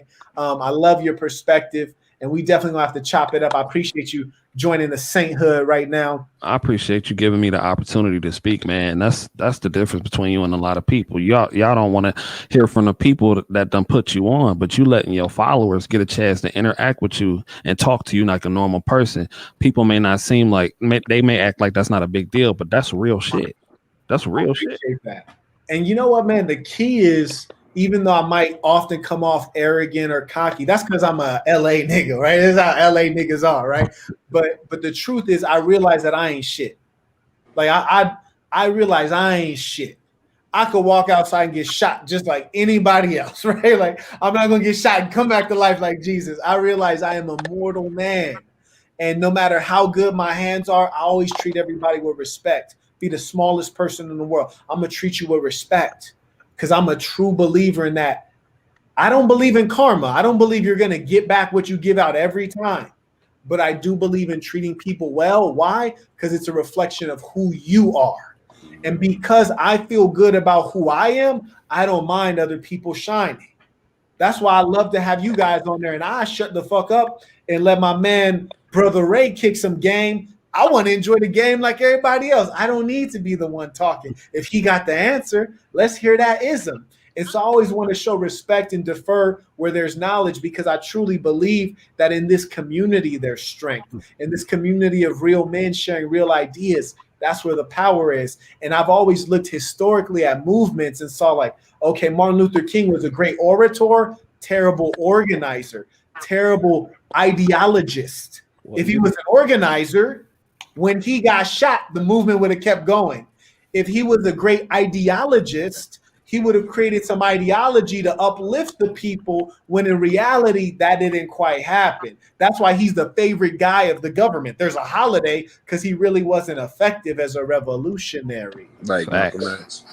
You know, I ain't gonna get too political, and then I just want to say a little bit of that. Brother Steven Silva Diaz, my man, Saint, what it do? How you feel? Respect. I feel very good. Thank you for having me on, Marquette. It's a pleasure to see you again, Saint. Yeah, man. I try getting on the Patreon. I don't got a credit card at the moment. I got debit card, and so it's a little challenging for me. I'm wondering if you could send me after your bank account number. I'd like to make a donation. I damn sure ain't gonna send you my bank account number because I don't fuck with the government like that. But let's work it out. Do this for me. Email Bridget@fletchapp.com. Just email her, tell her what the situation is, and we're gonna work that out with her, and we're gonna get you put on. All right. And I'm not pushing you to the side. I'm just pushing you to the person who can get it done. Right. So What's that? there's something. Can you just repeat the email? I'm sorry. Yeah, I'm gonna type it into the chat. It's BRIDGETTE, Bridget@fletchapp.com. And she's the one who really gets things done. And that's why in this era where so many people hate women, you got MGTOW, you got incels, and you got bad game, and all these people are saying bad things about women. I love women. You know, I'm here to promote women. But you need to understand the difference between a valuable woman and a raggedy bitch. Most of the ones walking around the planet Earth are raggedy bitches. And I just address them for what they are. I don't ever put down somebody. I dress them where they are. So if she's a raggedy bitch, guess what I'm gonna treat her like? You heard me? And so that's all I'm trying to do is make people see reality and behave based on reality. I'm gonna add. You know, that's to add to what you're saying. One thing for me that is a question that keeps popping up is like, all right, you know, you treat them how they want to be treated because you can't turn anybody into what you want them to be. But at what point do you just simply just let go, you know, and just keep building your space, your kingdom, your life?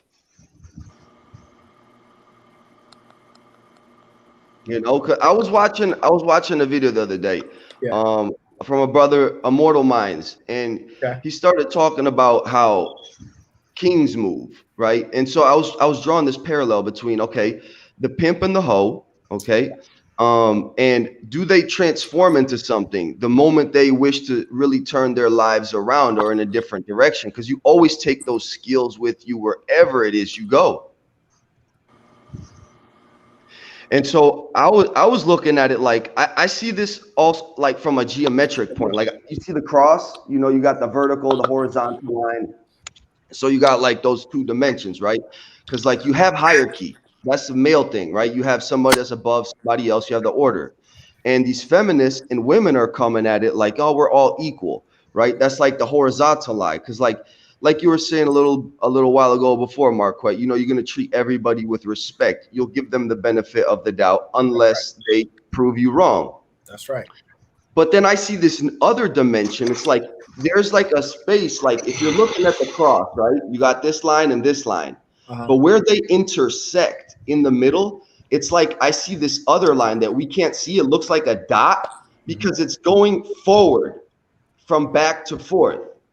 So I'm looking at that line. It's like, all right, you could be on your game moving up and also keeping your circle, you know, your balance, your people you look at, you know, you are me. We're together on this same mission. But that other line, I can't figure out how the hell you even decide that. I just see that as like destiny. You know, life puts certain people, certain situations in our every day, and the way we handle that, it's like depends the way how we move forward. I'll say this briefly, that you mentioned a pimp and a hoe taking who they are into whatever thing they become.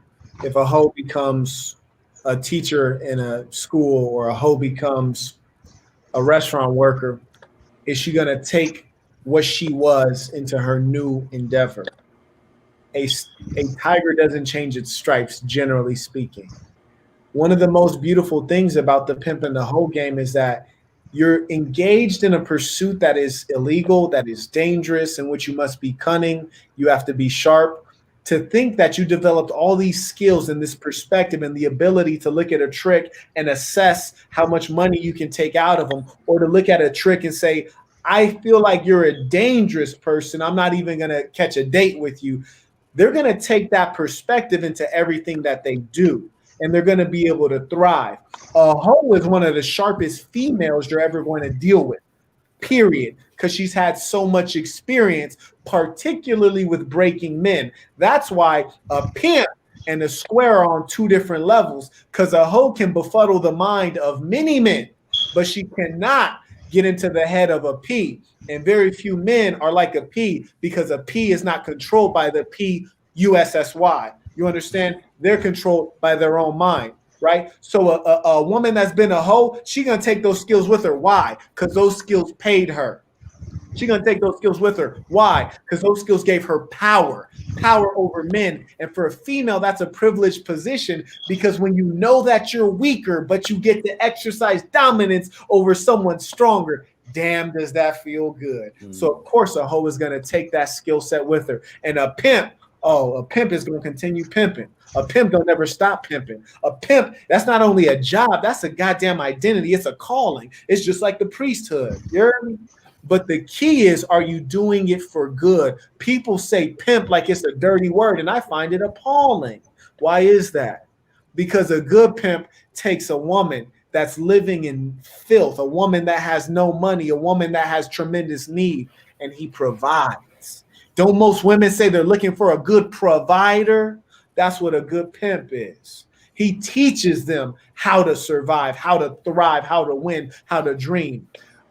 So I appreciate you sharing that question and sharing that good perspective, my brother. I'm going to try to merge somebody in because we got so many people waiting, and I know you were able to connect with us in our last live stream. So I appreciate you coming on all the way from Portugal, my brother. We're going to talk soon. I'm merging. I'm going to head out too. Y'all have a good one, man. All right, absolutely. I know it's getting hella late, so I'm trying to give everybody their time. I'm merging one more individual. Cool. Who's that we got right here? Ron, what it do, baby? How you feel? How you doing? You can hear me? We can hear you. All right. How you doing, Marquette? I've been peeping y'all for the last couple of weeks. I'm feeling what you're saying, bro. I just got a couple questions for you because I know you got other people on the line, but I'm feeling you because you coming with the positivity. Like with what you're saying, it's coming from a positive angle, like your brother was saying right here. It's not an angst. You know what I'm saying? So the question I wanted to touch on with you was about polygyny relationships, because in the Black community right now, they have a lot of people promoting the polygamy lifestyle. So, but it's coming from a square mindset. So wow. I just want to hear what your 2 cents. I heard you touch on it in one of your other videos, but I just wanted you to, give me your 2 or 3 cents about a polygamy relationship, because I'm interested too. And I just wanted to get something from a PI who's seasoned in the game, because I'm from New Orleans, and it ain't nothing but killers and dealers out here. There ain't too many PIs out here, Right. So it's good that you came and you sprinkled the game, like how you doing it compared to the other guys, the PUAs and the alpha male type of guys. You know what I'm saying? But anyway, right. We in a whole different world, and I'm glad that people realize that we ain't nowhere near each other. Like me and these other guys talking about red pill, purple pill, incel, and PUA, dating coach. Like half the stuff they talking about, I don't even know what the hell these pills do. I don't know what the purple pill is. I don't understand none of that. Only thing I know is this ism. So addressing what you were talking about the polygyny. So polygamy meaning to be married to multiple individuals. Polygyny, the specific practice of a male having multiple wives, which is something I fully support, but only for men who are suited for that.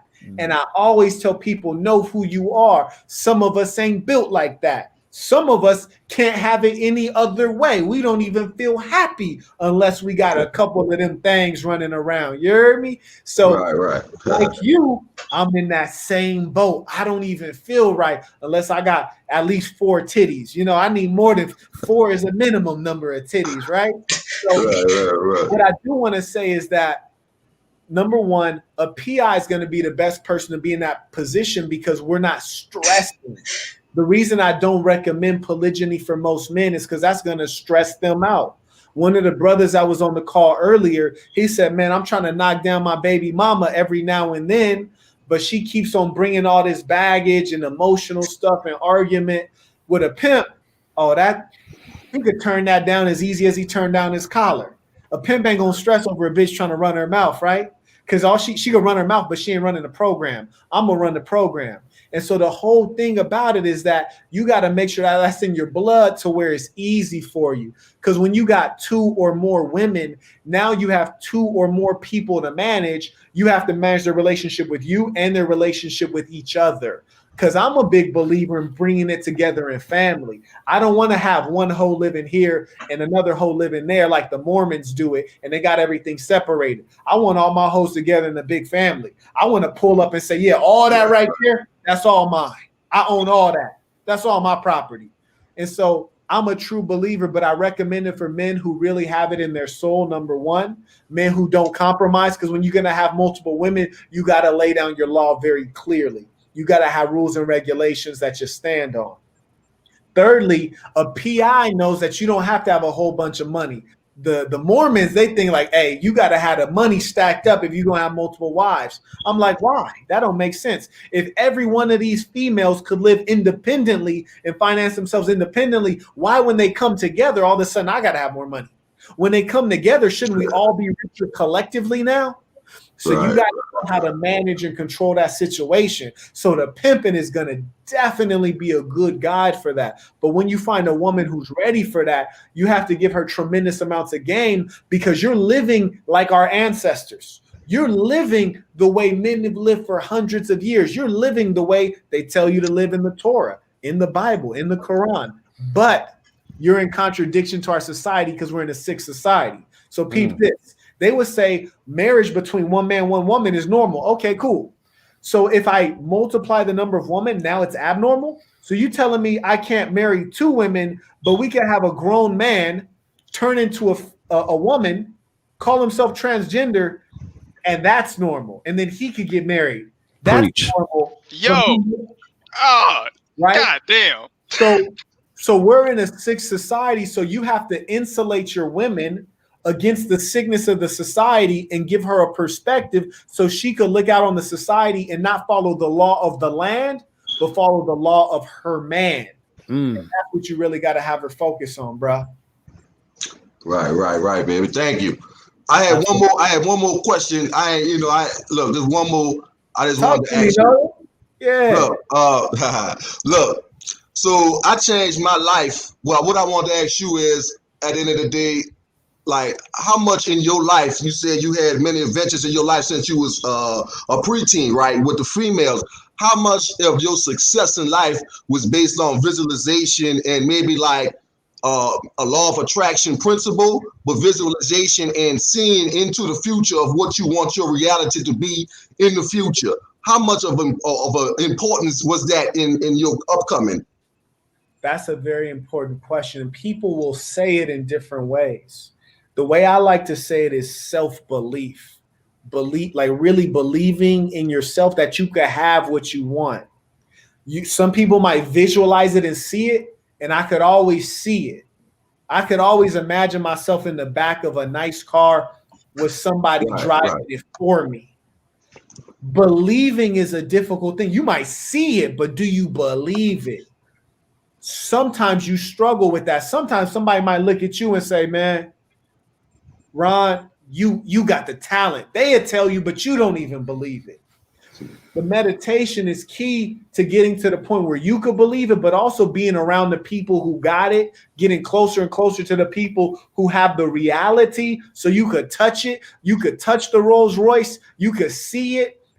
And you could really damn, like he got it and I'm standing next to him. Maybe I could get it. So for me, the belief was a major piece. And I'll share a little secret with you. I've done really well in the real world. On this internet world with this internet stuff, this YouTube stuff, I was like, man, it'd be cool if I could get 650 patrons. Just pick the number. I was like, it'd be cool if I could have on Patreon, I could have 650 people subscribe. That'd be cool. Just as, and when I pick a goal that's unreachable. So to me, a couple months ago, 650 patrons was unreachable. I make the goal too big. Now I think I got like 400, and they're adding every day. And now it's inevitable. Now I'm like, shit, I might as well go for 1,000 now. Magic of thinking big. Exactly. The magic of thinking big. That's right. Now it's inevitable. And that's kind of how life works. But the key is when I start, now that we got momentum, I'm like, damn, Quet, what kind of crazy motherfucker are you to have doubted yourself? Marquette, you a crazy motherfucker that you doubted yourself. Don't ever do that. So not only do you need to visualize it, but you really got to believe and don't ever doubt yourself. Yeah. Right.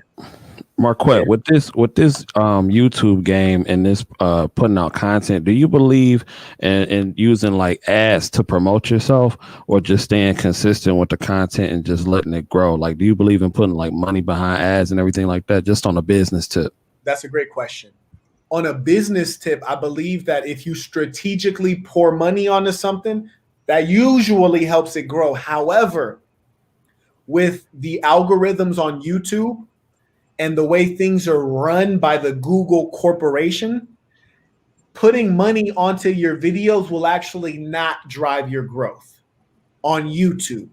It'll drive the times your video is served, meaning more people will see your video so that they can charge you for the ads, but it won't be the right people. What you have to be strategic about is the titles and the content of the video so that when the right people see it, they click on it. But paying for the ads is going to serve the video more. But what sense does it make if I make a video called How to Knock a Bitch and they're serving my video to 12-year-old white girls in Iowa, right? It's not going to help me. And because YouTube does not have a lot of demographic information about the users, they're not serving the videos as well as you would like. So I highly recommend that the key is to put out a lot of content in a very narrow lane that you're very good at. And let me defer to someone who has a lot of knowledge on that, which is my man Jabrizi, who's on the call. And this guy has like millions of followers on social media. And I mean literally millions. I'm not being inaccurate. I'm saying literally more than 1 million. So he knows I can't really kick that game like that. So yeah, I'll spit a little bit. Talk to him. All right.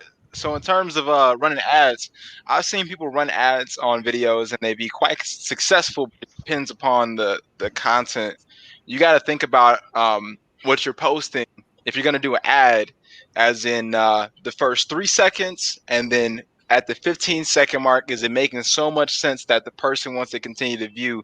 Because there's certain types of ads. There's a non-skippable ad and there's a skippable ad. So the skippable is the one that continues to keep going. It's your full video. And then the one that is a very short one, but people can choose to indulge into it more, is the one that I suggest. You have to really consider how you're opening up and then how you're getting and setting that stage. So I like to think about it like you open up with a very odd subject or oddly worded or oddly said, and then you're setting the stage. So now people want to see, where does this climax going? I've seen people do successful. I've seen people like literally make, I know a girl that made $16,000 in a month running ads, but she was doing different type of videos though, like not something like this type of platform. I think what Marquette is doing here, people are looking for this, and that's the thing. Like most dudes ain't out here looking for, any type of game on business or game on managing people or game on girls. They're not usually looking for that. And I don't know what the guidelines are in terms of you should probably get someone or seek someone or read the contract and terms of agreement on there, because maybe you can't upload stuff like this. I don't know. Appreciate it. Yeah, one thing I'll add to that in brief. Oh, go ahead. Who wanted to speak up? What was that? I was going to the brother who said doubting yourself and mental visualization. I was going to say, that's what Christian quote unquote prayer is. You what you do is you confess it to yourself. You write it down, then you confess it out your mouth. But the moment you start to work, that's when the prayer started to get answered. When the work started. Right. You dig what I'm saying? None don't happen as soon as a conscious effort is made to achieve what you wrote down and asking for. When you it's kind of like a car. If you want a Rolls Royce, right? But you're working at McDonald's, right? The moment you start actual work for the Rolls Royce, your Rolls Royce will start being made. In the moment you're ready to buy your Rolls Royce, it's already a lot. You didn't see the Rolls Royce being made. Only thing you knew was you wanted the Rolls Royce. But the moment you started the work, and as you go over the obstacles and the twists and turns, the changes and the turnarounds to obtain the Rolls Royce, that's when the Rolls Royce became closer. But the quote unquote prayer don't start until you get to work towards that goal. So that's all I want to say. Hello. Hey. Yes. And Can you hear me? I don't know who that is talking. We can hear you, but I don't know who it is. I can't see your face. You can't see me? Oh, Hold I up. see. I see now. Bahamian dude, what it do, baby? How you feel? Bahamian dude. Bahamian. Help a brother out, man. I went to public school. Help me out. Bahamian, got it. Did you have a questions, thoughts, comments you want to share with the people? Yeah, I'm okay. I'm gonna start off with an introduction. My name is Christian Thompson. I'm 18. I'm from the Bahamas. I just graduated. So congratulations. I found your channel through your critique of AMS. And I really like what you said. Like, you're really articulate in how you say stuff. And I wanted to say that I think that most of the time men have problems with women because the media portrays like women as like this like fix all problem. Like once you have a woman, like the problem is solved, but they don't show that you have to be comfortable with yourself and you have to build up your own life of meaning and then show you understand me? Like they try. Yeah, big facts. You're saying that the media portrays women as a fix-all. And I think in addition to that, men get overly emotional, which is not a manly thing to do. And then you look into the woman for solutions to all your problems. You invest too much into the woman. And that's problematic. And that's why in our way, I always promote self-reliance. For example, this morning I got up and when I walked to the table, my protein water was sitting there. My breakfast was already made. And that happens every morning like clockwork. And it's a beautiful thing.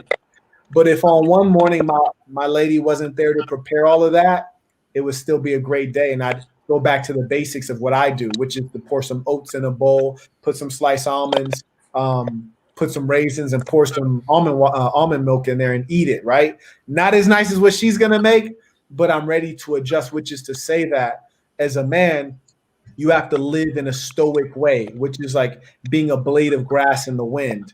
You adjust. If the wind blows this way, you flex that way. The wind blows that way, you flex that way. You should not be attached to anything, knowing that most things in this world are temporary. Life can be taken from you. Money can be taken from you. Your loved ones can be taken from you. You have to be so focused here and so in control emotionally, not to be heartless, but to be in control enough and understand the world to know that most of what's around you is temporary. Don't get attached to it.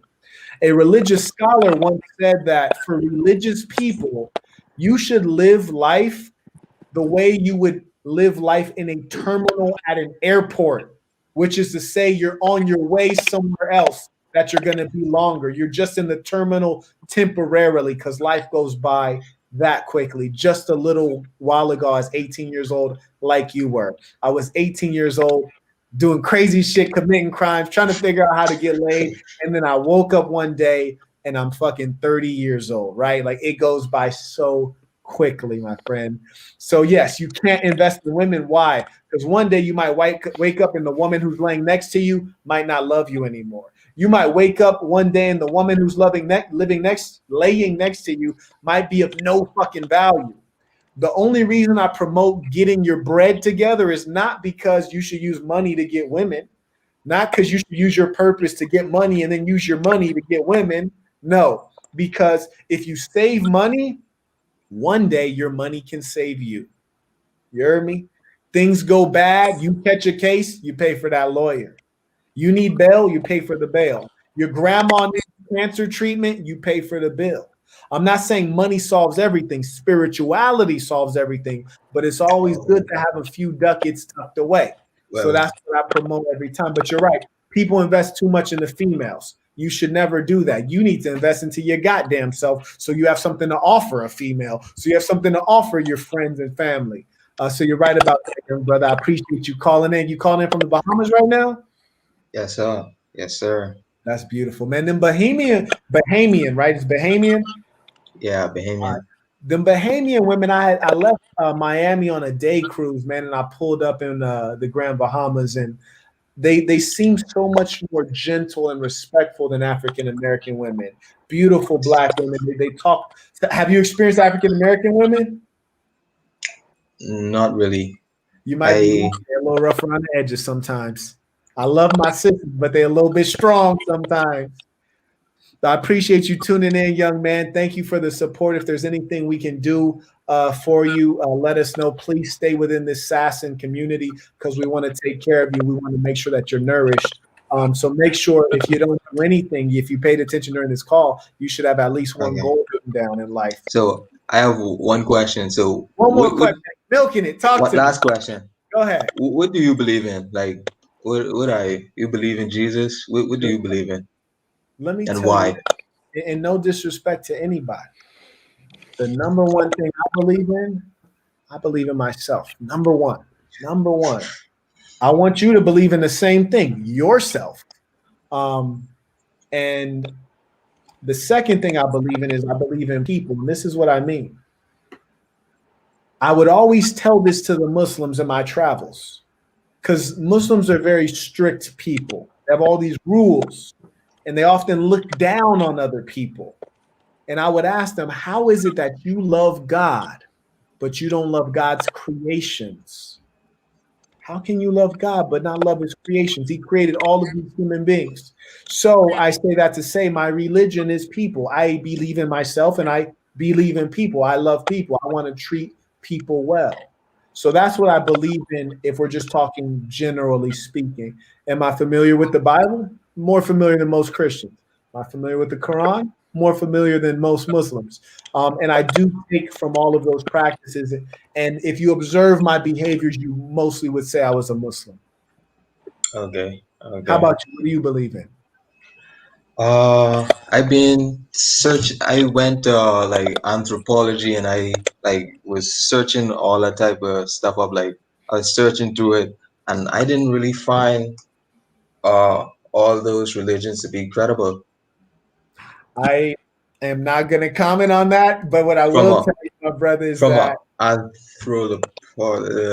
anthropological perspective, the evidence is in lack. One thing I do believe in, I almost forgot about this. I believe in Marquetism, which is the way of the Sasson.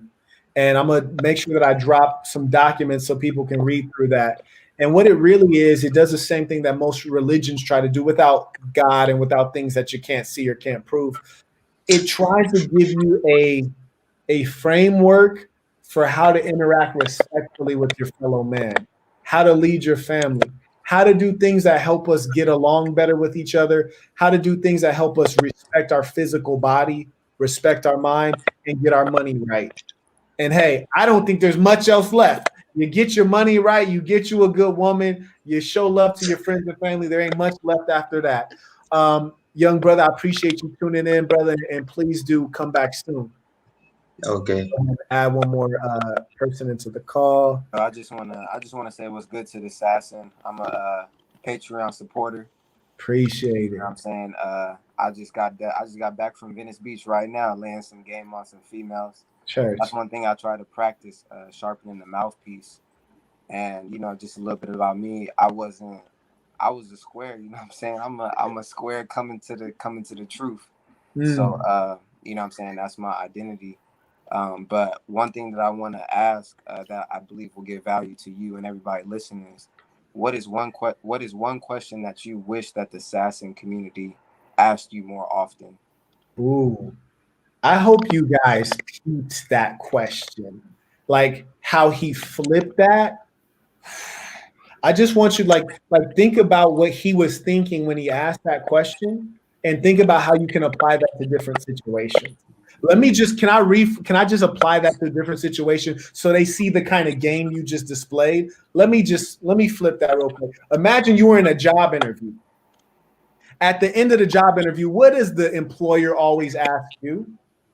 Yeah, you have any more questions? I got. You have any more questions? That's why I say Right. so. They say, do you have any questions for me? The employer always says, do you have any questions for me? Most people say, nope, I don't.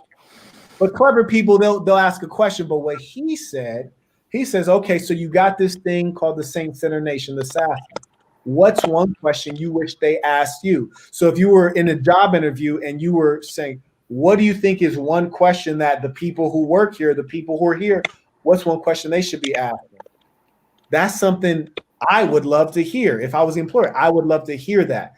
That's really smart. But he also gets to really pick my brain, really see what's top of my mind. That's so much game. That's the kind of thinking you should apply to females, apply to jobs, apply to everything. I just wanted to acknowledge how fucking deep the brother is thinking. Anyways, let me answer this question. I wish the Sasson was more focused on how we can get together in person, because what we don't realize is that the true value that you will get is from coming together in person. Why? Because you only build your relationships in person. Who in the history of the world met a girl online and never wanted to meet her in person? Right? That doesn't happen. Further, when you build trust with other people, you have to shake their hand and touch them. You don't think it's curious that in our society, when you meet someone, you want to shake their hand because you want to touch them. It's a level of closeness and affirmation. You want to get a feel for people. So when we come together, we get to build trust, and we also get to learn about each other. But here's the thing, especially as men, your friends, that's who you do business with. When you get together with the Sasson, you're going to realize how rich it is in terms of, okay, this guy's a doctor, this guy's a lawyer, this guy runs a real estate business. There's so many knowledgeable people that you can work with and do business with. And the preset is that we can surmise that these are honest men of integrity whom we share values with. And I want you guys to all be rich. You hear me? Rich in women, rich in spirit, and hopefully rich in dollars. And if you're not rich in dollars, be connected to people who are rich in dollars who love you. And the reason I say that is this. When you read my book, you're going to read me write in the book to parents. I write, be mindful of not moving your children around from place to place. For the people they build friendships with are the adults that they will do business with, the ones who will introduce them to investors and co-found their businesses, right? So who you know matters. They used to say it's all about who you know. Well, Marquette adds it's also about who knows you. You got to get out there. You got to be known. You got to put your name out there. That's why I love addressing you guys by name, because as a man, name is so important. We used to live in an era where you're a man and you're running things. When you get a woman, she takes your name. She's known as Miss Marquette Devon Burton. You heard me? Because your name means something. Now we're in an era, bitch get married. She want to put all these dashes and shit and dash sewing. Like she want to keep her own goddamn name. She wants to be the leader. But the long story short is the Sasson needs to be asking themselves, how can we come together? Because when you come together, you are stronger. We all know that. They say divided we fall, united we stand. And so that's what we need to be focused on right now. And so really realize that the people you're around are rare birds. That's why I don't get interested in having a bunch of followers. I don't want a bunch of followers. I only want the real ones. I don't want a bunch of motherfucking lollygaggers. I only want the winners. You can lead the losers on the side of the road. We gonna hop in them Rolls Royces and peel out. So that's what I'm all about. I want you guys asking how you can connect with each other, not me. I am unimportant. I ain't shit. My value is bringing you guys together. Sorry for the long-winded answer, but no, that's real game. Yeah. Following up with that, you know, like I said, I like to go out to Venice Beach. I call myself, it's an ambivert. If anybody has introverted and extroverted tendencies, it's an ambivert. You're an ambivert. So I try to be an introvert during the day, and extrovert during the night. So when I'm out, you know what I'm saying, kicking game, when you say like putting a girl on game, like getting into her mind, like what do you mean? Because you know what I'm saying, like I said, I was in relationships, you know what I'm saying, learned my lesson, but you know what I'm saying, not doing that no more. But I felt like the game that I was kicking to the girls, I'm like, yo, you got to get on your purpose. You got to figure out what you want to do. You're not finna just be kicking it with me. You're not finna be around me kicking it with no legs. You know what I'm saying? So like when you say like kicking game, like what do you mean by that in terms of like? Yeah. All right, everybody pay attention to this right here. Sometimes we project onto the female masculine qualities. The female, her purpose, check this out, her purpose might only be to be with you. Her purpose might only be to help you achieve what you're going to achieve so she could stand next to you, which is to say the president of the United States is a job. The first lady is a privilege. Her goal was not to be president. Her goal was to make you president so she could be first lady. In my book, you will read in a literal sense where when I was in middle school, my girlfriend came up to me and said, Marquette, you should run for president. I was like, hey, I'm a hood. I'm selling weed. I'm beating niggas up. Like I'm playing basketball every day. I don't give two shits about being president of anything. I was just a hood nigga about some money. I had no interest. She came and said, Marquette, you should be president. Why was she interested in me being president? So she could have the acclaim of her man being the boss. I told her, nah, I'm good. Next day, she showed up with all these goddamn flyers and started my campaign. She made me president because she wanted to be first lady. So I say that to say this. When you're giving a woman game, putting her on her own purpose, she might not even have a goddamn purpose. But what you need to do is have a purpose and say, hey, baby, sign up for my purpose. You get to ride in this car with me and we're going to the top. And to her, that's exciting. So you got to have the purpose and put her to work toward your ends. That's the key. Well, what I would add to that is this. When you get a female, when you get a girl, first and foremost, she should be your girl your way. You understand? So if she's your girl your way, you already grooming her on how you want to do things. Most women, and this the allure of pimps and the ism pimping and hoeing. The hoes go out there and enrich their life, disease, right, health, so they man can shine. So their man can shine, not for them to shine, but if their man ain't miss pimping, their man ain't miss pimping, they gonna shine too. You understand? They shine because the man shining, and so I would say how you get into a female's mind. The zero before everybody started one. The zero before the one is to show her something she never seen. If you reject a woman, there's power in no to a woman, especially when guys line up to tell her yes. And so if you tell her no, if you treat her with respect, discipline, check her, correct her, and stand on your square like a man, you don't get into her mind because why? You are to her, you're her man and her daddy. And a woman never forget a daddy. A woman would always love a daddy. And so when you act in that manner, you in her mind forever. That's why it's important for a man to establish principles, and when a woman go outside of it is to check her. Don't disrespect her. You ain't got to put your hands on them. Use this.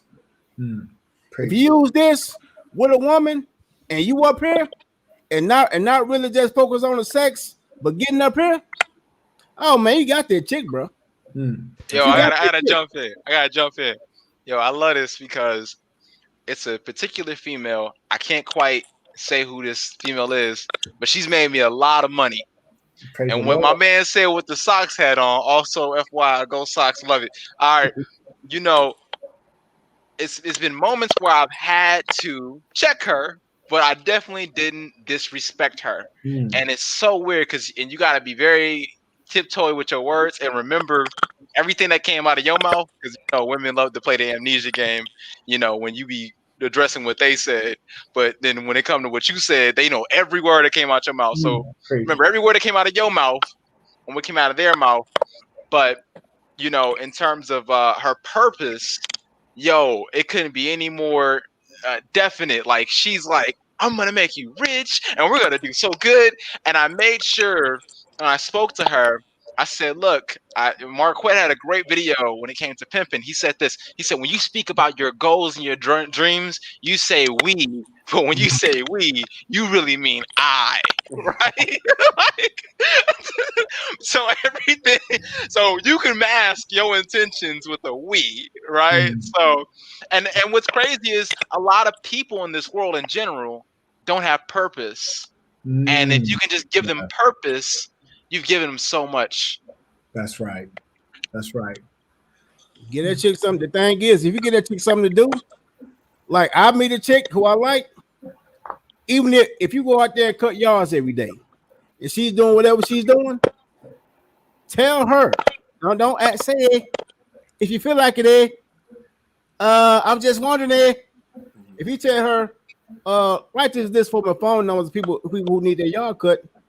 And tell me who you called by 4 o'clock. Put her to work. Immediately put her to work. That's you know what I mean? She's on a team of you.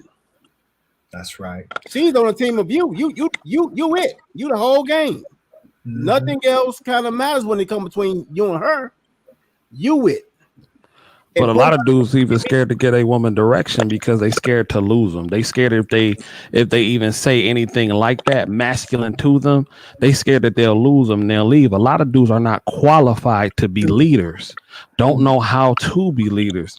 So I understand what you're saying, you know, Brother Ray is saying, man, because how can you lead a chick when you don't even know how to lead yourself and you so emotionally attached? Makes no sense. She won't follow because they're followers by nature.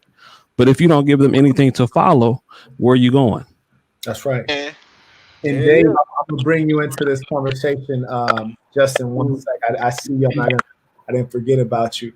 And I really want to emphasize the idea that was just put forward by CJ. Followers by nature. By nature. Which is to say, if you are living out your nature as the leader, everything will fall in line. I'm not even bullshitting you. And I want to do a screen share, except I don't want all 500 of y'all motherfuckers seeing the phone numbers and texting my hoes. But I literally got a call, or excuse me, a text message from a chick talking about, you said you were going to punish me. Is this the time? Are you free? Told her, no, I'm on a live session right now. Because as was said, she transgressed, and I told her, we don't let nothing slide. This is what I'm going to do. And she submitted herself for punishment, which is what they're supposed to do.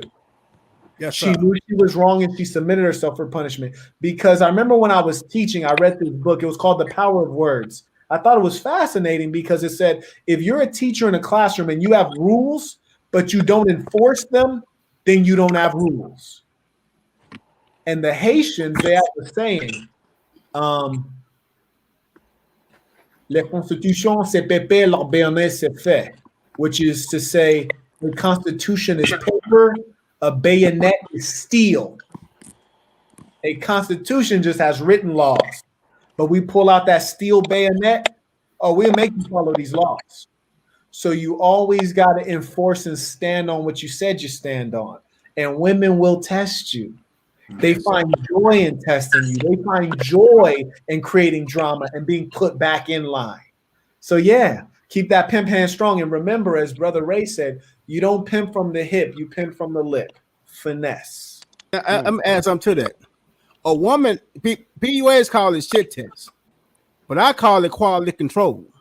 You understand me? You. The thing is, Marquette has flesh.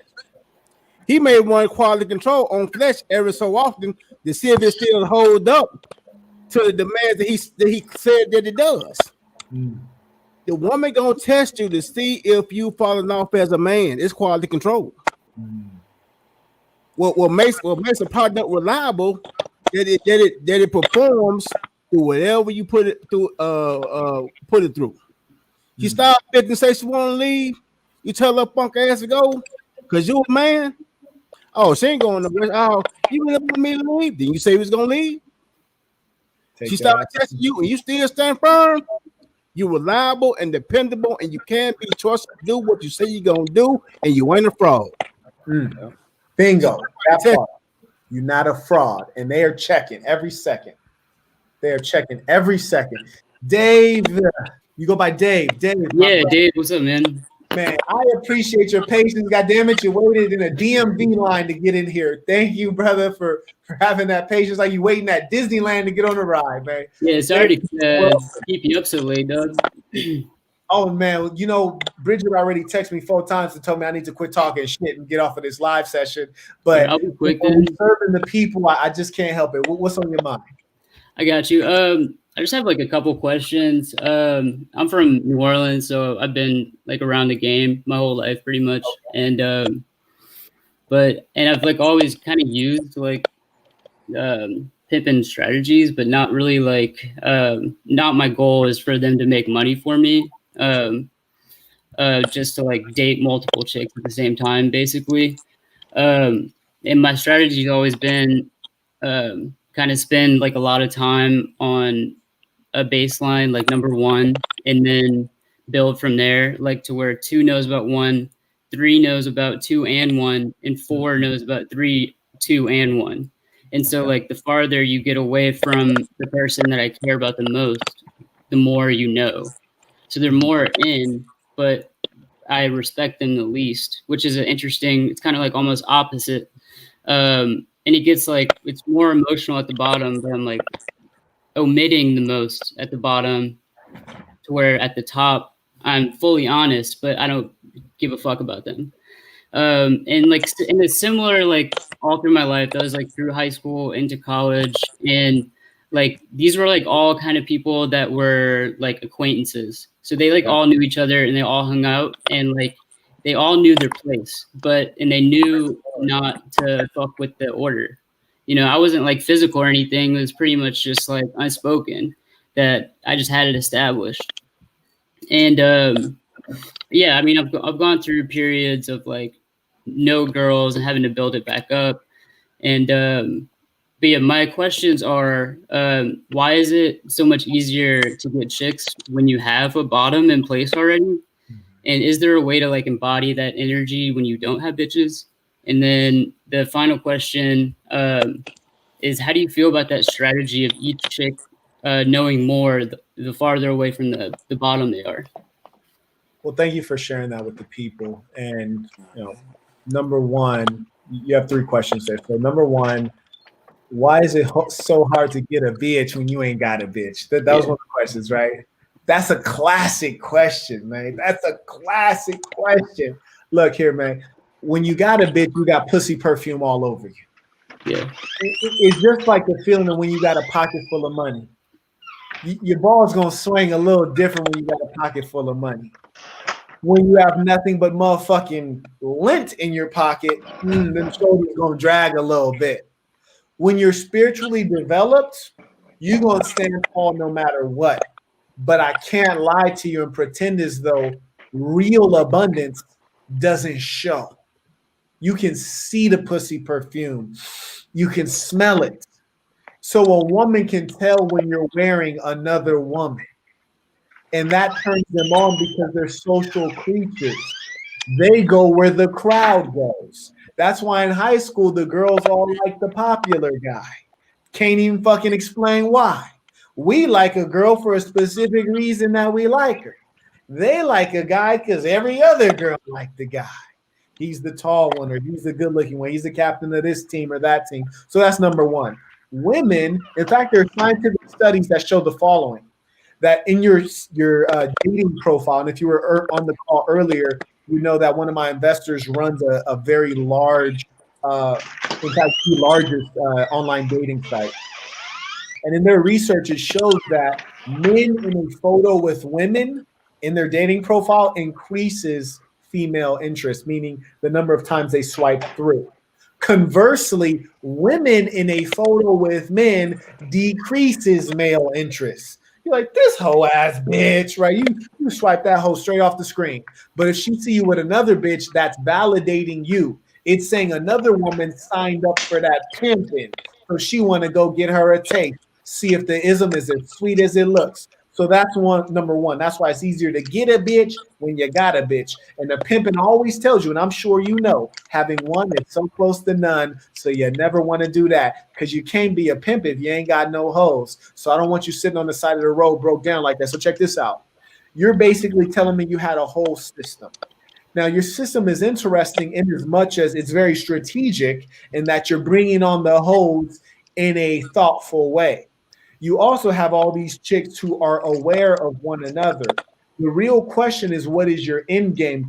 Depending on your end game, that's going to define the strategy that you use to get there. So like my end game, I guess, in the short term, or like in the like 3 to 5 year time period, is to like have the emotional connection with the one. That's where I'm getting the emotional nourishment and like minorly sexual nourishment, and then the 2, 3, and 4 are like where I'm getting like the like wild, like kind of like sexual side of like my, I guess, nourishment. I don't know how to say it. Let me ask you this, Dave.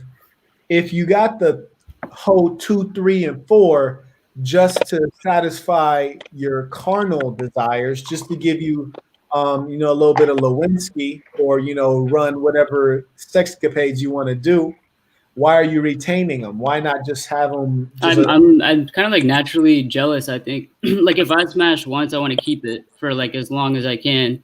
But like for 2, 3, and 4, like it's kind of, I think I like the like excitement of like not getting caught too. I think that's like a part of my like psyche almost. Dave, you's a wild boy, and I respect you keeping it 100 with me. So number one, no real man likes other men dipping in a pussy. Like I for damn sure don't want having community pussy over here. You heard me? Like if I got a bitch, I pretty much want that bitch to be a sex slave for me, right? So I can understand that completely. You want to dominate that hoe. You don't want nobody else dipping in your pussy, so you could go in there raw, bust in there, do whatever you want without being worried. I understand that. You can also have fun. Now, when you say getting caught, right? You said it kind of thrills you, the idea of possibly being caught. Is that what you said? Yeah, I think just like that the fact that I'm like not allowed to do it from number one's perspective, I guess, was at least exciting in like high school and college land. I'm kind of like getting over that. Like I'd rather just have 4 that were cool with it, but they'd all have to be exclusive. Yeah, you got a complex fucking situation. I'm gonna give you the summary, my brother. The summary is this: if you know something's in your soul, you got to do it. I would never tell you to be monogamous if that's not in your soul. Some of these guys, that's truly, they want one good woman, rock with that. I say, hey, beautiful. In your soul, it sounds like you like to have you a couple of different options.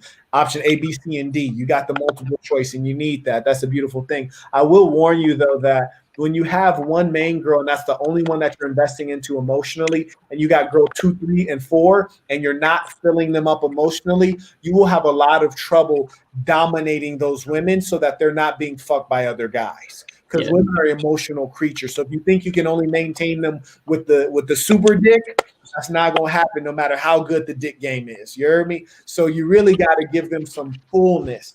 And the pimping, even though you might have a bottom bitch, the whole stable need a little bit of daddy's love. You heard me? You can't starve the hoes emotionally because hoes are emotional creatures. That's the one thing they really want from you. You might think the dick is good, but they tell you the dick is great because of the emotional connection. In reality, the dick just might be I know I didn't dick some bitches down and gave them a terrible dick game, but they still tell me it's lovely. That's because of the emotion and the heart connection. So you're always going to have problems if you think you're going to feed one girl emotionally while starving the other ones emotionally. That's number one. Number two, if you want to have a little bit of French fries with that sloppy Joe, you need the hoes on the side. I say switch them in and out if you don't plan on nourishing them emotionally. If you feel like you need, a couple hoes, you're like, hey man, I'm super player. I need to have 4 hoes. That's the only way it can be. And you're gonna have 4 hoes with some level of equality if you're gonna live as a square.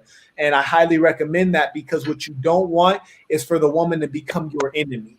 And women will become vengeful and jealous very quickly. So be conscious of how you're managing them. Because hey man, it could range from a keyed car to a bitch with a gun to your head, man. So you gotta be careful with these hoes, bro. I vet my bitches, dog. You said what? I said I vet my bitches, dog. Amen. Praise the Lord, man. But yeah, I mean, neglect is always why the stacks crash. And they weren't meant to be forever anyway. And that's kind of like the fun of it, is building it and like having it fall. But yeah, I mean, I definitely understand if I want to keep more than 2, I need to like emotionally cater to each one. Can I say something, my man? I like to think about it like this. There is a principle in the law, 48 laws of power. You have to keep them dependent upon you. And I think that's a part of the game. In terms of like when I went to Miami, I got a big eye opener.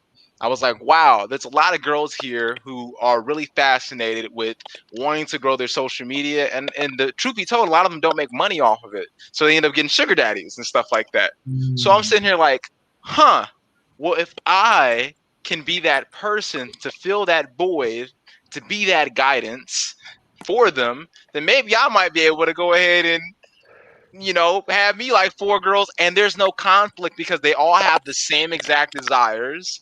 I'm the only one that can fill that void, and in that sense I'm irreplaceable because I'm that thing that they long. Keep them dependent upon you. So figure out what aspect and angle you can hit them from, that you're the irreplaceable factor in their life. Because like Marquez says, the D game, that's replaceable, and that's super replaceable. Debatable. A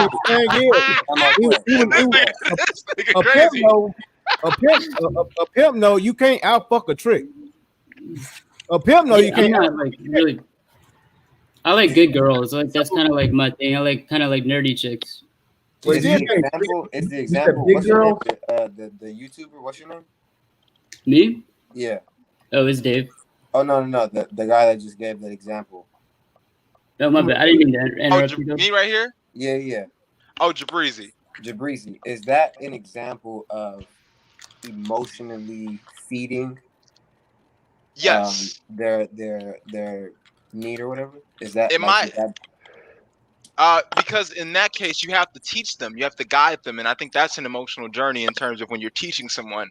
It's like if we had to go out and I teach you how to fish, there's some times where you won't catch a fish. I'm catching you at every angle of that journey. You're gonna feel sad, depressed, happy, but I'm there for that whole ride, and you associate me with every one of those emotions.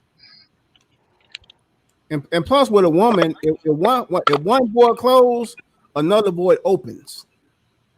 But what's his name? Jabrizi is filling a much needed void, so he always gonna be in their hearts and in their minds. So he there. They can get called sugar daddies, splendor daddies, sugar cane daddies. He's still gonna be in their lives because there's a void that they can't feel when he is. You always supposed to have a woman looking up to you, and those women go continuously look up to Jabrizi for his game. So he's straight. Yeah, they'll have the sugar daddy as long as they want. But Jabrizi ain't going nowhere. I'll be more important to them than Drake. You know, it could be Drake in the club. It could be Jabrizi in the club. The girl's going to say Jabrizi is that nigga. Jabrizi talking this shit right now. Look. King from G, my brother, I appreciate your patience. Here, pass that, man. Pass that right here. Dude, it's a cigarette right here, guys. Man, even though hella grand. King Hey, from man, G, how you feel, brother? I'm doing good, brother. How you doing, Kaz? Man, I'm getting hungrier than a mug, man. Messing around with y'all for 4 hours. Talk to me. I can tell you beating that thing up right there. But no, man, so shit. So I'm from NorCal, you know what I'm saying? I've been doing my little thing out here, you feel me? And I just wanted to take a time, if it's cool, just so I can fucking just thank you, man. Like, really tough, you feel me? Because, man, a lot of shit was happening in my life, you feel me? Like, one of my best friends, like, damn near like my brother, you know, he got killed. Would have been last June, you know what I'm saying? And I was really in a deep depression, you know what I'm saying? I was dealing with this bitch I was with at the time, you know, she was doing me mad dirty, you feel me? And man, so my big homie, you know what I'm saying, he put me on to one of your videos. He was telling me basically to watch your shit because I'm not gonna lie, you know what I'm saying, my pimping was not that strong, you feel me? My shit was low-key lacking, you know what I'm saying? And dude, man, I just want to say that, like, you really did open up a lot of shit for me in my eyes, man. You really like, helped me do my shit. And just from watching a couple of your videos, man, I've been really like trying to push that pimp into like the full maximum, you feel me, Kes? And I've been really trying to you know what I'm saying, bag a couple bitches, you know, so I done bag a couple bad ones, you heard me? I've been doing my thing, you feel me? But man, the one question I have for you, man, that I've been kind of dealing with and kind of struggling with, you feel me? You know what I'm saying? You know, when I'm 24 now, you know what I'm saying? I'm still young, you feel me? But when I was a lot younger, you know what I'm saying, like, in NorCal, you know what I'm saying, in the city that I'm from, we got a lot of the same shit that y'all got in LA, you know what I'm saying? A lot of the same people migrated, so, you know what I'm saying, I got put on with the hood and shit and started going along that. Richmond, the city of pride and purpose? Man, nah, but I didn't live there, man. I didn't been in some sticky situations up there, cuz, you know what I'm saying? But, man, so basically, you know, I kind of feel like this still sometimes, and I'm kind of just looking for you because I know you know, you have a past and shit with what you was doing and shit, man. And I feel like even though I got a bad bitch now, you know, I always kind of see myself like my daddy, you know what I'm saying, who was getting like mad bitches all the time, you know. And I feel like I spent so much time in the streets just, you know, trying to survive and shit and not get killed or fucking clipped, you know what I'm saying, that I never really learned in full how to mac like these 9s and 10s, you know what I'm saying? Cause like when you go out to the bar or some shit, you see a badass bitch, thick old booty, you feel me? So I mean, I just want to see if you could, like, you know, put me on some game, man. How can I kind of get over that, you know? Because it might, you know, it might not sound too serious, but like to me, like it really feel that way, you know what I'm saying? I'm still kind of stuck in this way of like looking over my shoulder, which I know is never gonna fade away, but I feel like it's kind of blocking me, you know what I'm saying, from going out and meeting people. I guess an example I would give, you know, I was at the club before quarantine was going down, right? And there was this badass bitch next to me, you know what I'm saying? And she started chatting me up or whatever. And I don't know if it was just the way she kind of came at me or how she approached me, but the whole time I kept thinking like, I know this bitch from somewhere. I know her from somewhere. Like, she no good or whatever, you know what I'm saying? And man, I've been really trying to shake that, you know what I'm saying? Because now, you know what I'm saying, I'm a square. You know, I be doing the little rap thing. I'm low-key a square now, you know what I'm saying? But I still find myself kind of, I feel like I'm kind of limiting myself from meeting new bitches and shit, right?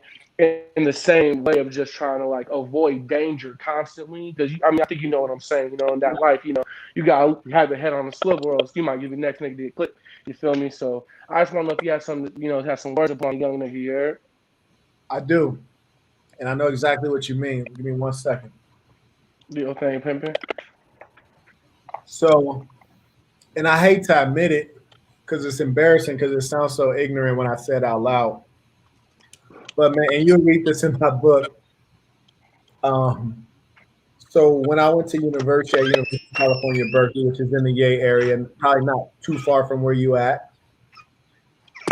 I was in the club one summer, and there was a bad bitch. I mean, the bitch was so bad, man. Like, I looked at the bitch and the other bitches was looking at the bitch, man. Hella bad bitch. Well, anyways, man, I came with this little hoe.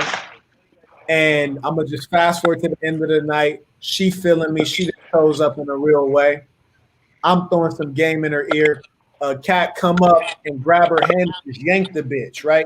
I'm in like my 3rd year in college at Berkeley. I'm supposed to be a square, but I didn't have my head right. And so he yanked the bitch, and I basically swim move over the bitch like a wide receiver, like push the bitch to the side, and I get in his face like, hey, homie, you see me talking to this bitch. She obviously chose me, man. So what's the problem here?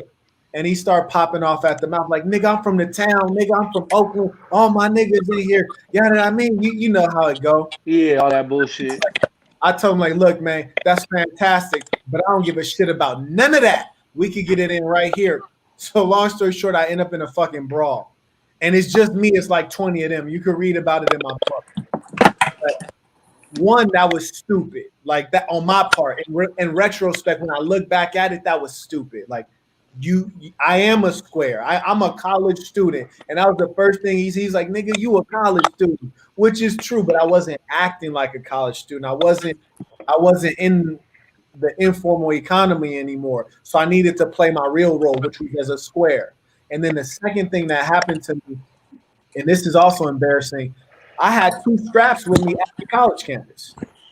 I had a pump and a handgun at the college campus, but I didn't know it was stupid until I was messing with this one girl who was a water polo player. And so long story short, we had pulled up to my spot, and I wanted to take the UWAP out of the trunk up to my room, and I had it in a plastic bag, and I put it in my back, and I was walking up to the room, and she was like, what's that? I was like, oh, it's nothing. And then we get to the room, and then I put it somewhere, and then she was like, is that a gun? And I was like, nah, it's nothing. And she was like, are you crazy? You can't have a gun at this college. And that's when I realized that I needed to change. Why? Because when I grew up, all my hood bitches, they're like, oh, Marquette got the strap. Like, they like that. You know, that just go all with the mystique. They like to be with a thug nigga, right? So all my ghetto hoes was like, oh, yeah, for sure. Like, bring the UWAP. I hold it in my purse so we could get in the club. You know what I'm saying? So it was a whole different vibe when you're dealing with someone who's civilized and they're like, Marquette, that's not the way, bruh. Like, you're on a motherfucking college campus with nerds. Why do you have a gun here? And when I heard her say that, I was like, damn, like, you're right. Ain't nobody trying to kill me here. I don't sell drugs. Ain't nobody trying to rob me here. Like, I don't have no reason, but it was fear. You know what I'm saying? It was fear because I have the UWAP since I was a little kid. Right, you know? Right. And because when you in the hood, you think you a tough guy because you got the strap. But in reality, I was scared. I was scared that I would come up on a situation that I couldn't win with the hands and I have to air everything out because I wasn't willing to lose. Because I was brought up with such a hood mentality that I was too motherfucking tough to run and I was too tough to back down. So whatever the situation was, I had to go all the way out. I had to be all action Rambo. We throwing hands or I'm shooting, but I ain't backing down. I'm not running. Period. That literally my mom raised me to be like that, an animal. And no disrespect to niggas who are still thugging, but to me that's shameful where your mom will raise you with a mentality that'll get you fucking killed. Yeah. You know what I'm saying? Like raise you in a motherfucking mentality that'll get you killed. And to this day, I have problems letting things slide, even in the civil world, because I feel like it just hurt me so deep because I wasn't raised like that. I know it's, you know what I'm saying? So I say that to say to you, my brother, ain't nobody, if you really a square and your ass ain't still in the town, you ain't on East 14th, you ain't on International, you ain't in Richmond, you ain't in the city of pride and purpose, you ain't in Vallejo turning up, if your ass is out the way, ain't nobody trying to kill your ass, man. But the hood will traumatize you. And I really encourage you to start to see the new world and be around people who can see this new world that you're in and help you be that. Like that tall ass white chick, the polo player, she helped me realize, Marquette, ain't nobody trying to kill your dumb ass, man. You better go somewhere with that bullshit. And that's what I'm telling you, the same thing. Ain't nobody trying to kill your dumb ass, right? So you got to cool out. But the second thing with regard to these bad hoes, And I'm not gonna lie, I had a couple of them. You know, I had my fair share. But the thing about them is that they're worth nothing. They're like garbage, but we want them because they got the big titties, the big booty.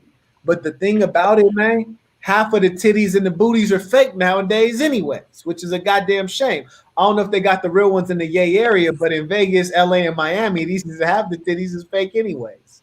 But the truth is, brother, you ain't gonna get one if you don't approach one. So you gotta go talk to them. You gotta be highly confident. And you got to know that at the end of the day, a chick that's a bad bitch, so she's in the club with her titties all out, she's usually looking for money. And if she ain't looking for money, she's looking for somebody to run her program. So you got to come in there dominant, knowing like, hey, bitch, I'm a real nigga and I really been in the field with it. And you got to bring that energy to her because that's what she really looking for. So you got to stand strong on all 10 and let her know, hey, bitch, you're dealing with a real one. And from what I heard from you, that is the case. So when you present that to her, she just going to have to respect it. And that's going to be what it is. But don't wife that bitch because she ain't worth shit 9 out of 10 because a bad bitch ain't a good homies. That's a fact. Hey, I have one more question, man. One more question before I get out of here, man. I'm not trying to take up too much of your time. So I'm dealing with the situation right now because, right? So I was with this bitch, you know what I'm saying? We was together for 2 years. She cheated. It's whatever, you know what I'm saying? I done fucked up and I got a place with the bitch. You know what I'm saying? So now we ain't so now we ain't together, right? Now, as you can imagine, shit getting real spooky and shit. You know what I'm saying? Like, she doing shit. Like, when I'm bringing other bitches over, she fucking banging on the door, talking about, oh, Jamie, when you finna come out? You know, all this other woo-wop shit, you know what I'm saying? And, man, like, she be getting under my nerves so much. You know, I be using my brain. I don't really use my hands, you know what I'm saying? But I'm not gonna lie. I be ready to choke this bitch, bro. You know what I'm saying? So I'm trying to figure out, you know what I'm saying, man? Like, how can I get her to leave my fucking ass alone, dog? Because I've been looking for new places during this quarantine, but, you know, shit been kind of hard with that shit. So I'm trying to figure out how to get her ass to leave me the fuck alone. I got you. Here's what you do. You start talking about marriage, you get real clingy. Oh, I see us together, and ooh, we gonna get married tomorrow, and ooh, I want to drink your bath water with a straw. You get real simpish.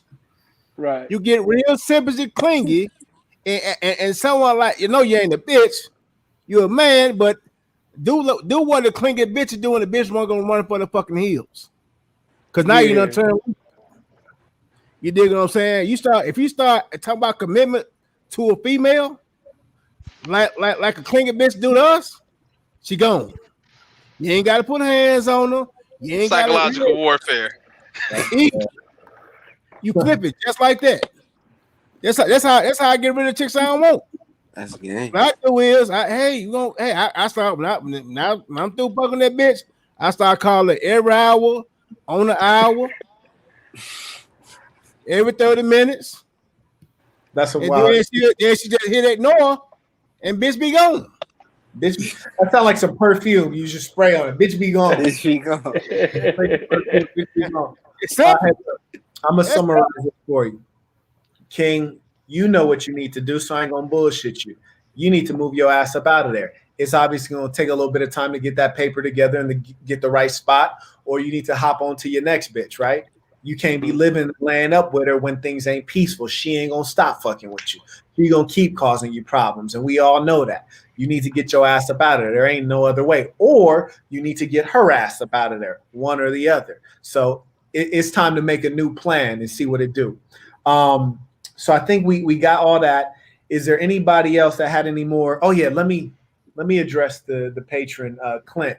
So Clint, I will always want to show respect to my patrons who are subscribing at www.patreon.com/the Saint and the Sinner. I show love to those who show love to me. He says, what are your thoughts on semen retention?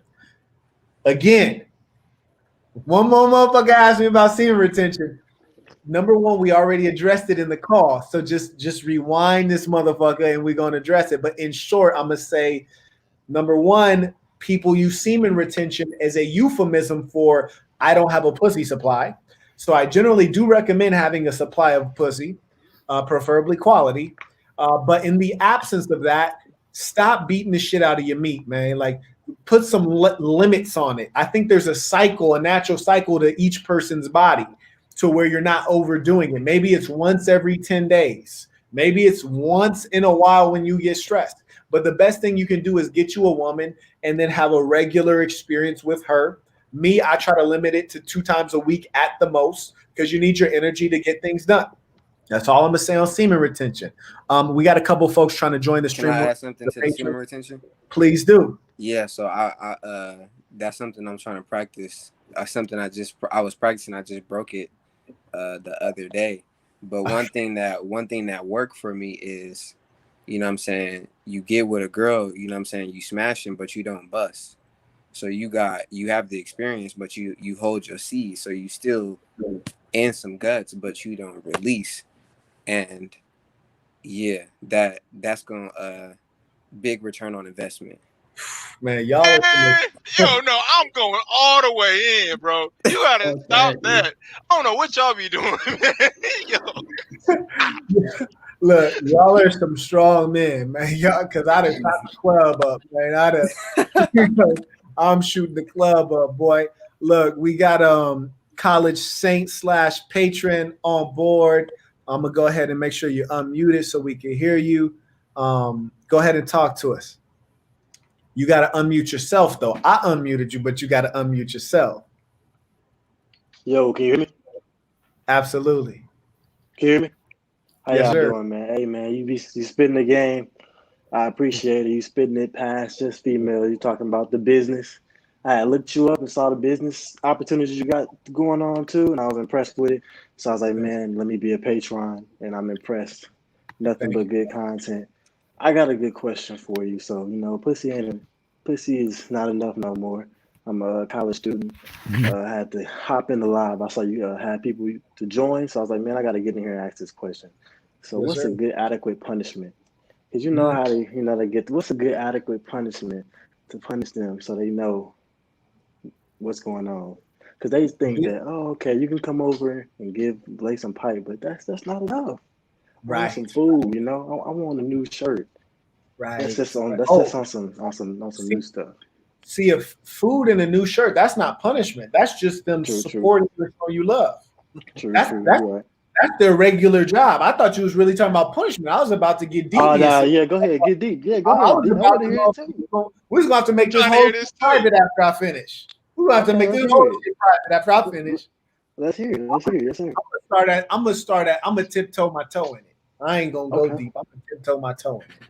Look, number one, I want to be clear that if a woman is treating you, that's what she should be doing. That's a basic minimum requirement. If a bitch show up with some food, absolutely.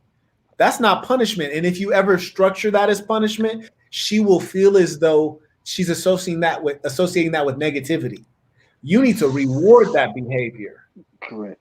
See, a pimp will tell you when a woman bring you back more scratch, you tend to treat her better. So when she brings you what you want, reward her. Absolutely. Okay. Give her a doggy biscuit. You know, you did right. So now check this out. In terms of punishment is when they've transgressed one of the laws. And it must always occur. You can never be inconsistent with it. And so whatever you tell them, you must deliver. So I advise you to be careful with your words. In the book of James, it says, do not make many proclamations, which is to say, do not give your word if you don't have to. Because sticking to your word and sticking by your word is actually quite difficult. But if you give your word to a female and then she transgresses against your law, here's some of the punishments you can give her. So one of them is, this is mild. You tell her, you're going to lay over my lap and I'm going to spank you as though she is a child. So she's going to have to get butt ass, lay over your lap, and you're going to spank her. Spank her until she gets to a point where it hurts, and then keep going much harder. And hold her down while you're doing it, and get to that point to where you know you've taken just a little past. Like first it started off, she thought it was sexual. But then it started hurting and it started getting sore because you kept going on the same spot. This nigga is evil. And then when she wants to stop it, then just hold your other hand on her back to keep her in place and give her a few more. And then have her look you in the eye and apologize and repent. You understand? That's just dipping. That's dip your toe in there. Let's just dip your toe in there. You need some more advanced level shit. You're gonna have to DM me on Patreon to get some advanced level shit. Cause I ain't trying to get locked up in this motherfucker. You're on the next level. You're on the gonna next be like, level. you're gonna take your gun and pistol whip for one good time or something. Hey, you're on the next level. I want to see some more business videos too, though. I want to see some more business video. Some more business videos. I checked out that goal sheet. I like that. I do like a little bit of personal training and stuff like that. Trying to get on my purpose, because that's all it's about. That self improvement, that purpose, having something to structure your life with. Not trying to put that on the pedestal. More so, you putting yourself on the pedestal. You preached about, I'm a people person. I'm believing in myself. I'm putting myself first because I know I can do it, and that meant a lot of my goals and achieving myself. Especially when I was in high school, thinking about how am I going to pay for college, and I said, I'm going to go out here and apply for these scholarships, and now I got this full ride on there. So believing in yourself is powerful. I appreciate that. Keep spitting that game. I want to see some business stuff too soon. You speak so much wisdom, because you'll hear these pickup artists, they're trying to quote the pimpin', and it's really disgusting, but whatever. They're trying to take the words of a pimp and say, oh, tell the woman that you are the prize. Well, here's the thing. How you going to convince her that you're the prize when you don't even believe you're the prize? So that's why we always start with believing yourself. Be who you really are. Know who you really are. So you're on the right track when you say that you believe in yourself. And guess what? When you believe in yourself, you ain't got to tell the bitch you're the prize. She going to recognize. You ain't got to tell her. Clear as day. I appreciate you for joining in, my brother, and I appreciate the support on Patreon. It does mean a lot for me. And what means even more is if you go out there and keep winning and let me know about it, because that's all I'm here for. I'm gonna check you out. I'm gonna need some business tips. You said hit you on the DMs. Yes, sir. Yes, appreciate sir. It. Keep doing what you're doing. Junior Bread. I'm about to sign up the chat. I just wanted to say thank y'all for the value. Thank you for everything. Absolutely, Trey. Appreciate you coming through. You guys hear me? Hey, Marquette, you don't mind me hanging out? Do it, cause I can dip if you need.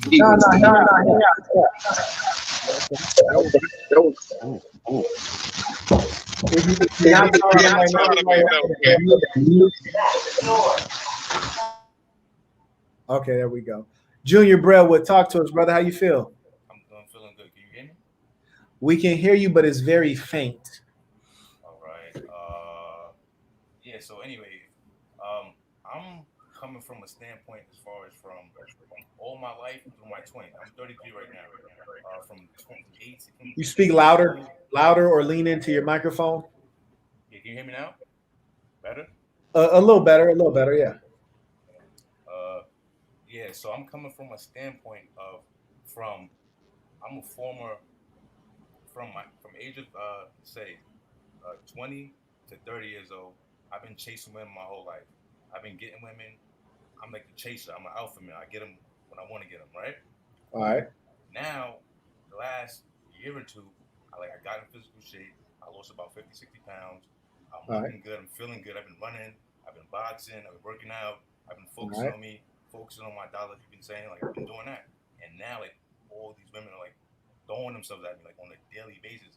And it's I'm not used to, getting women, coming at me. I'm talking about I go out any rate, they coming up to me, trying to talk to me, trying to holler at me. But I'm not used to that. I'm just used to, getting them, chasing them. Now they're chasing me. So it's what should I do with all this power? What's that? Should I use them? Should I, just have them around? What am I doing? I'm going to repeat that because your mic is low and I want the people to hear what you said. I'm going to repeat what you said because I enjoyed it personally. My brother said from age 20 to 30, I was chasing these hoes down, hunting these hoes down, and I was catching them and I was beating down the draws. Then at about age 30, I quit chasing these hoes. I focused on myself, lost a certain number of pounds, got my body right. I'm focused, I'm boxing, I'm exercising. Now these hoes have flipped the script. These hoes are chasing me.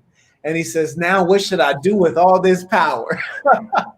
What should I do with all? He said it like he was an evil supervillain. He said, what should I do with all this power? This is what you do. You're rich in bitches right now, which is a beautiful thing. This I know well. Number one, you can never truly assess the value that a female can offer just by looking at her or talking to her briefly. So you do need to collect all of their contact information and vet them as quickly as possible and see what value they can offer to you. Generally, you want to align your activities with your long-term goals. If your long-term goal is to have one woman, you need to be vetting them to dwindle it down to the best one. If your goal is to have a couple women, you need to be figuring out which one has a mind open enough to allow you to engage in that. If you're like, hey, I just want to stay and play for a little bit and maybe, you know, get paid, then you need to start figuring out which one is open to the idea of being a contributor. But what I can tell you is that surely you need to bring all of them in, assuming that they're presentable. If they're not presentable, just slide them to the side. But bring them all in, vet them, and then use them for your greater purpose. Yeah, absolutely. And your mic is really low. So we're going to have to, that's why I repeated everything that you said. But next time you call back in, just turn that mic up because a lot of folks are unable to hear you, my brother, and I want you to be heard. All right, got you. Yeah. Thank you for calling in.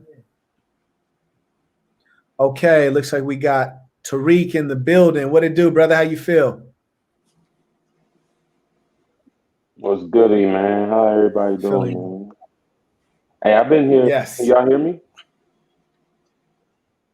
So I've been here the whole time, and I've been watching a few of your videos recently, man. And you definitely are. Everybody else come off real cheesy, real corny, real buff, and you be really chopping it up, bro. You know what I'm saying? I done been around. I'm from Northern Virginia, DC. I done lived in Australia. I'm in Vegas now, actually. Okay. It's funny because I've been on this thing the whole time. Everybody been chopping up game, especially my man in Red Sox hat. Jabrizi got big energy. Even the people in the comments been crying. So it's like I mess with it. You feel me? Like I like the energy, man. It's good here. And I just wanted to come and ask my question because like I said, I'm dating an Asian chick right now. She's like, that's dope. She's like 100% cooperative. I like that. I'm hearing the echo, but anyways, she 100% cooperative, and ever since I got back from Australia, came here to Vegas, we've been trying to like still make it work. I ain't trying to just let it slide because like she making it do what it do, anything every step of the way, and but now it's starting to get to the point where it's like my conversations start to. I feel like I'm a little too eager trying to get her to come out my way. And I feel like that's something she should be doing naturally. You know what I'm saying? I shouldn't even be having to talk about this no more. Like, so it's like long distance kind of been like a year. And it was cool because I was going back and forth. But now it's like, I'm starting to get, and then our conversations on the phone starting to get dry too. Like she don't be talking as much. She don't be engaging as much. So I'm like, I can't really, my phone conversation is becoming a little negative. So it's like, how do I balance this? You know what I'm saying? I'm familiar with this kind of situation. I do have, they used to say hoes in different area codes. I got hoes in different country codes. So I can relate to this, my brother. Before I hop in this, anybody want to drop a little bit of game, talk to the same before I hop in there. Oh man. All right. So my 2 cents. Naturally they'll leave little suggestions that they want to be next to you. Women are never really direct. There's been a couple times that women have like kind of put the suggestion in my head, like, where should I move? Like they'll talk about moving and they'll bring it up to you. Maybe, I don't know if you caught it. Maybe she has brought it up to you that she wants to move in with you or move around you or be around you. And she just disguised it in the question of, oh, I feel like moving. So just wanted to throw that your way. I'll give a little context too. So if anybody know about Asians, they real big on family and culture. And that's one thing that she's real concerned about is leaving her family, right? But then also, you know what I'm saying, she got a little bit of time working remotely. So I'm about to move to LA. She's trying to make that move too, try to make this thing do what it do, right? But it's like it's like I said, we've been in this thing for about 3 years, a year now. I've been long distance, and it's like that little temporary LA situation, cool, but it's gonna go back to where it is now after that. And it's like, I know that now. So I'm thinking like down the line. And I can't keep getting on the phone like, yo, you know, what you want to do. You know what I mean? Yes. One, I advise you to not talk about things that you cannot impact. So having the mundane conversation of, well, where's this going? Or am I going to move there? You're going to move here? When are we going to see each other next? That's really taking her to a very hopeless place if you don't have a good answer to that, right? So you don't want to have that conversation. You want to keep her head in the clouds, keep her thinking about possibility. One thing you'll learn from a lot of folks in the streets is, especially like these con artist type of personalities, and I've run into a lot of them, I learned that they win the game by inches, which is to say that you don't have to sell her on, well, what's going to happen in the future. You said you can get her to LA? Cool. Get her to LA. Get her in person. All those conversations over the phone, how much influence can you have on the phone? You get her in person, well, now you got action. Now you can really position her and affect her emotions. You could wear that ass out one time. After you done worn that ass out and you laid up with her in the bed, now let's have a conversation. Her whole mindset is different. Let her see what LA is like. Maybe she like them tall palm trees. You heard me? So once you get her out there, you need to ask yourself, well, where do I want to finesse this to? Do I want her to move to Vegas? Do I want her to move to LA? Do I want to move back to Australia? Let me tell you this, and you know this, and I could tell. You find a good bitch, hold on to that bitch. You find a good bitch, hold on to that bitch. I'm not saying be desperate. I'm just saying, businessman, if I have an asset, well, God damn it, I want to get the worth out of that asset. Now, if she's a liability, kick her to the curb, right? Just like if you have a stock that has no value, sell it. But if she's an asset, hold on to her, see what value you can get out, but you got to have a plan. So the reason she's going to have trouble is if she can't sign on to your plan. So the question is, what is your ultimate plan for her? Ideal, best case scenario, what is that? My plan for her? Yes. My plan for her is to be a part of my organization. You know what I'm saying? I'm trying to get her to be on par with like real estate. She's good at marketing, so it's like she can help me acquire properties, and we can acquire properties together. And then from there, you know what I mean? Just kind of build a little bit of an empire. So you want her to come to live in Vegas indefinitely? LA. I'm about to go to LA. Yeah, LA. So okay. I want her to be in LA indefinitely. Well, you're lucky because it's easier to sell LA than Des Moines, Iowa. So check this out. This is what you do. As I said, you got to win the game by inches. You might tell her, hey, babe, move to LA. And she'll like, nigga, I'm Korean. Koreans don't just leave their family like that. Cool. Let's not engage that argument. This is what you got to do. Hey, come to LA during your little remote 2-week sabbatical or whatever the hell break you get. Get her to do that. Once you get her there, hey, extend your trip a week. Hey, extend it a month. Hey, get on this lease. Not just so you could come and go. Just keep taking those inches until you took a couple inches until it turned into a mile. Then she's comfortable. You see? Now, when I'm telling you, this is how females play us. They get you to do a little bit of what they want. And next thing you know, they take your ass the whole mile. If you can get her established in LA and enjoying LA, and her fooling herself saying that, oh, I'm not going to stay here. I'm just here for a little bit, just to spend a little bit of time with you. Next thing you know, it's a couple of years in. She's like, well, damn, I'm comfortable. My family, they could fly out to visit me. It's cool. Airports work, LA to Melbourne or wherever the hell she at. So, you know, it's like take those inches. You got to finesse it. And here's the thing. You're not playing a conscious game. You're playing a subconscious game. You're not dealing with her conscious. Her conscious is going to say no. It's her subconscious that says, well, yeah, I'll spend another month. Well, can I add something to that? Please do. That. You gotta understand this is what women do, and this how manipulators. Not saying that Marquez asking you to manipulate, but here's how it works. People use what you care about the most to get you to act how you want them to act. You got to find out what you care about the most, and then you use that to lure her to do what you need her to do. You understand what I'm saying? If you I hear you clearly. I mean, but do you understand what I'm saying? The concept of using what she cares about the most. I understand. Yeah. Use what she cares about the most to get her to do what you need to do. The toughest people to manipulate is people who ain't got shit to lose, but nothing to gain.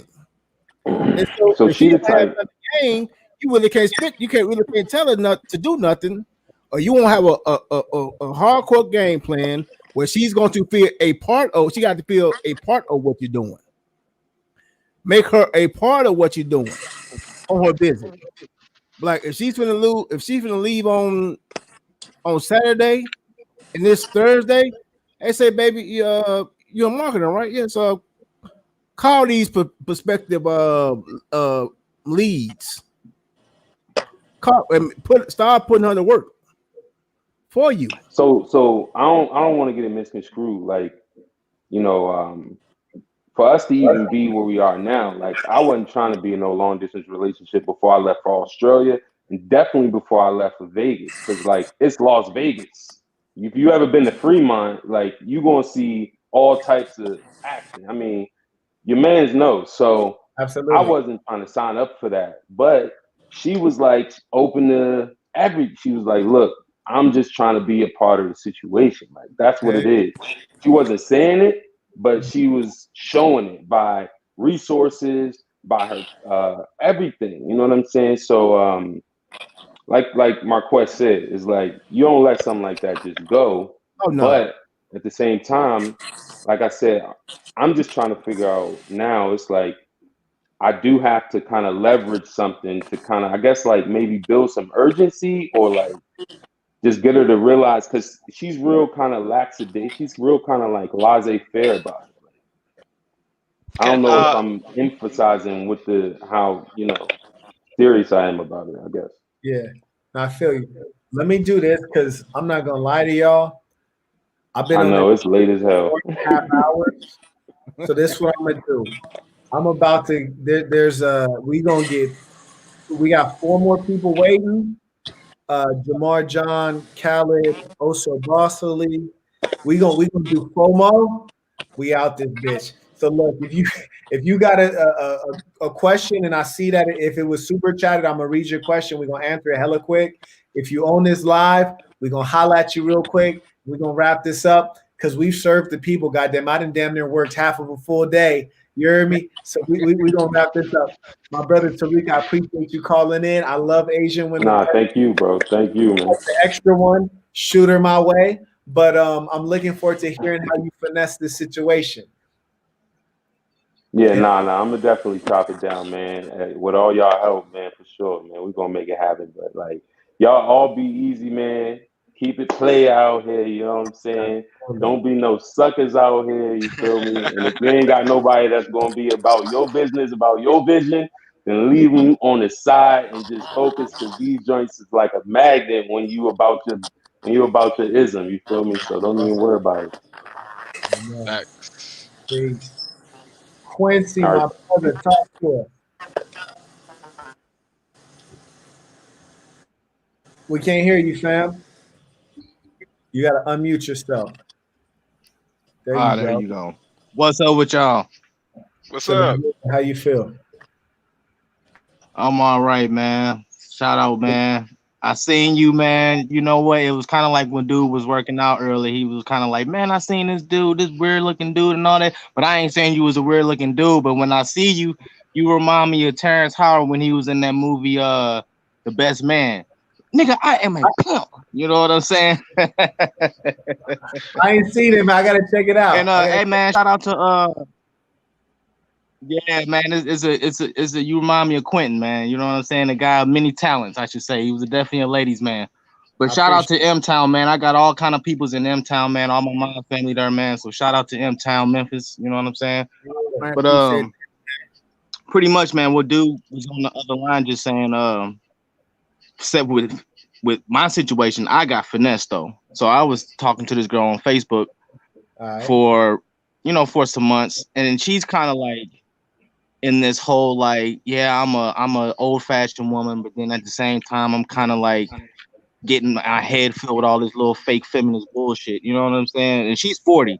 I'm 39. So you know what I'm saying? So I come from the old school. So I'm kind of still getting used to how all this shit go. But I've known all this because I had to go through the groundwork when we didn't have no texting and all that. You know what I'm saying? Like we had to literally call the girls, and you want the white girls to come over to the house and all that. You had to hope they come over, and then you had to make sure your homeboys was looking good. You know what I'm saying? So they can come over with their homegirls, and they can be like, oh yeah, we like these set of dudes, so they don't go to the next set of dudes. You know what I'm saying? But you know how that go. But yeah, man. So the thing about her, man, she's always talking about you got to show up and show out. I need a man to do this, do that. She's done, you know what I'm saying? She's done like tries to challenge me on shit. Because, I talk my shit on Facebook, and I got a lot of girls on there, a lot of women on there. They like a lot of my shit. And the crazy part about it was I put a post up there and I said, real women don't help men. And if you don't believe in that, then you're not a high value woman. And the crazy part about it was how many men got upset about that. Men, they were mad. Like, what do you mean women don't help men? What are you talking about? And it just shows me like we living in a generation now where it's okay for men to feel like I need to go to I don't have to achieve what I want because I always can get a bitch that got it. You know what I'm saying? Like we can get it just like they can get it. And I feel like the reason why they treat us like that, the reason why they disrespect us, because we underachieve. I feel like a lot of men underachieve. Now, again, it's demographic. I'm from Missouri. I'm from St. Louis. So here is different. And it's interracial central out here. You know what I'm saying? Pretty much every dude you're going to see, black dude's going to be with a white girl. Yeah. So also with the dating whole thing, I think y'all kind of need to touch on like demographics, because I know a lot of guys, they talk about situation they deal with black women. But where I'm from, a lot of dudes deal with white women. You know what I'm saying? And I'm gonna tell you on some real shit. A white woman will show you who you are. A white woman will show you who the hell you are, because they do things that's kind of like they just free spirited. You know what I'm saying? And then the differentiation with black women, they kind of got, you kind of know what to expect from them. But anyways, I'm getting off track, man. I'm just glad to be on the show. But so finally at this point, I'm like, all right, you know what? I'll come down and see you. You know, it's just kind of like with the guy that was just on the last, but she's still in the same state. She's like 3 hours away, Springfield, Missouri. So, you know what I'm saying? It's like, okay. And mind you, she knows I don't got my shit together. I made it very clear. You know what I'm saying? I'm living with my peoples right now until I'm get on my shit, because I'm healing from a relationship that I was just in for 5 years. So, you know what I'm saying? But it's just like, it's kind of the same situation with her. And she's been single for 5 years with her kids that she's been with for 20 years. You know what I mean? And they ain't never been married. So it's just like, all right, I really like the woman and all that, but I think she kind of just pushed this point where she's like, yeah, there's a lot of guys that like me and all that, but, I don't like them and they be wanting me and all that. And then she always constantly posts these things on Facebook like, I can't wait for a man to this and I can't wait for him, like every single day. And it's almost like, damn, like, are you trying to meme a man or something? You know what I'm saying? But it fucks me up, because it's like, I'm talking to you every day. I'm all that shit you want and say I'm doing. I'm giving you the texts. But after a while, I'm starting to understand what it really is. So I'm like, I'm going to come down there and see you. All right. So she's like, we're going to get a hotel room and all this. But she made it clear. She's like, we're not going to have sex, which threw me off, because I'm like, I didn't even say anything about sex. I ain't even tripping off of it. You know what I'm saying? She's like, I got to tell you something. We're not going to have sex. And I'm like, okay, well, I don't want you to. We don't have to get a hotel room. And my thing was, but I need you to get there a little quicker, because we trying to end this joint in like 5 minutes. I'm sorry. I apologize. Yeah, I apologize. So pretty much basically I went down there and she didn't show up. You know what I'm saying? But it's not like she like cut me off or anything like that. Yeah, I caught a Greyhound, bro. Yeah, man. And see, here's the thing. I caught a Greyhound bus to Springfield. It's everywhere like oxygen, so I know exactly where the fuck you at, bro. I had an office in Springfield and I had an office in St. Louis. So that's about 3.5 hours. Am I wrong? Blind. I'm over here in Waukegan. Exactly. Yeah. So yeah, I know exactly. That's about 3.5 hours, bro. Yeah, man, that's some bullshit. Go ahead and finish your story, because now I'm pissed off. But yeah, you know what I'm saying? But the thing was like, you know, I was supposed to get the room and I didn't get the room. And she was more upset about the room, but I'm like, okay, well, I'm here. You know what I mean? So why are we texting? Just come meet me. We can go hang out. We can, you know, get some drinks and, you know, whatever the case may be. You know what I mean? We don't have to get the room. And especially if you ain't talking about fucking. And then also it's like, you know, I don't want to put the pressure on you to feel like we got to have sex. So we could just hang out for a few hours. Just show your face. You know what I'm saying? It's been like 7-8 months. Just show your face, right? Didn't do it. So the very next day, I'm like, okay, well, you know, do you still want to at least try to see me? She's trying to act all mad and be all pissed off like I fucked it up. But I'm like, the only part I can understand was, okay, maybe I didn't get the room like I was supposed to, but that's not what I wanted to do. Let me wrap this up because we got to throw a few folks on. Let me just give you the short and sweet of it, Quincy.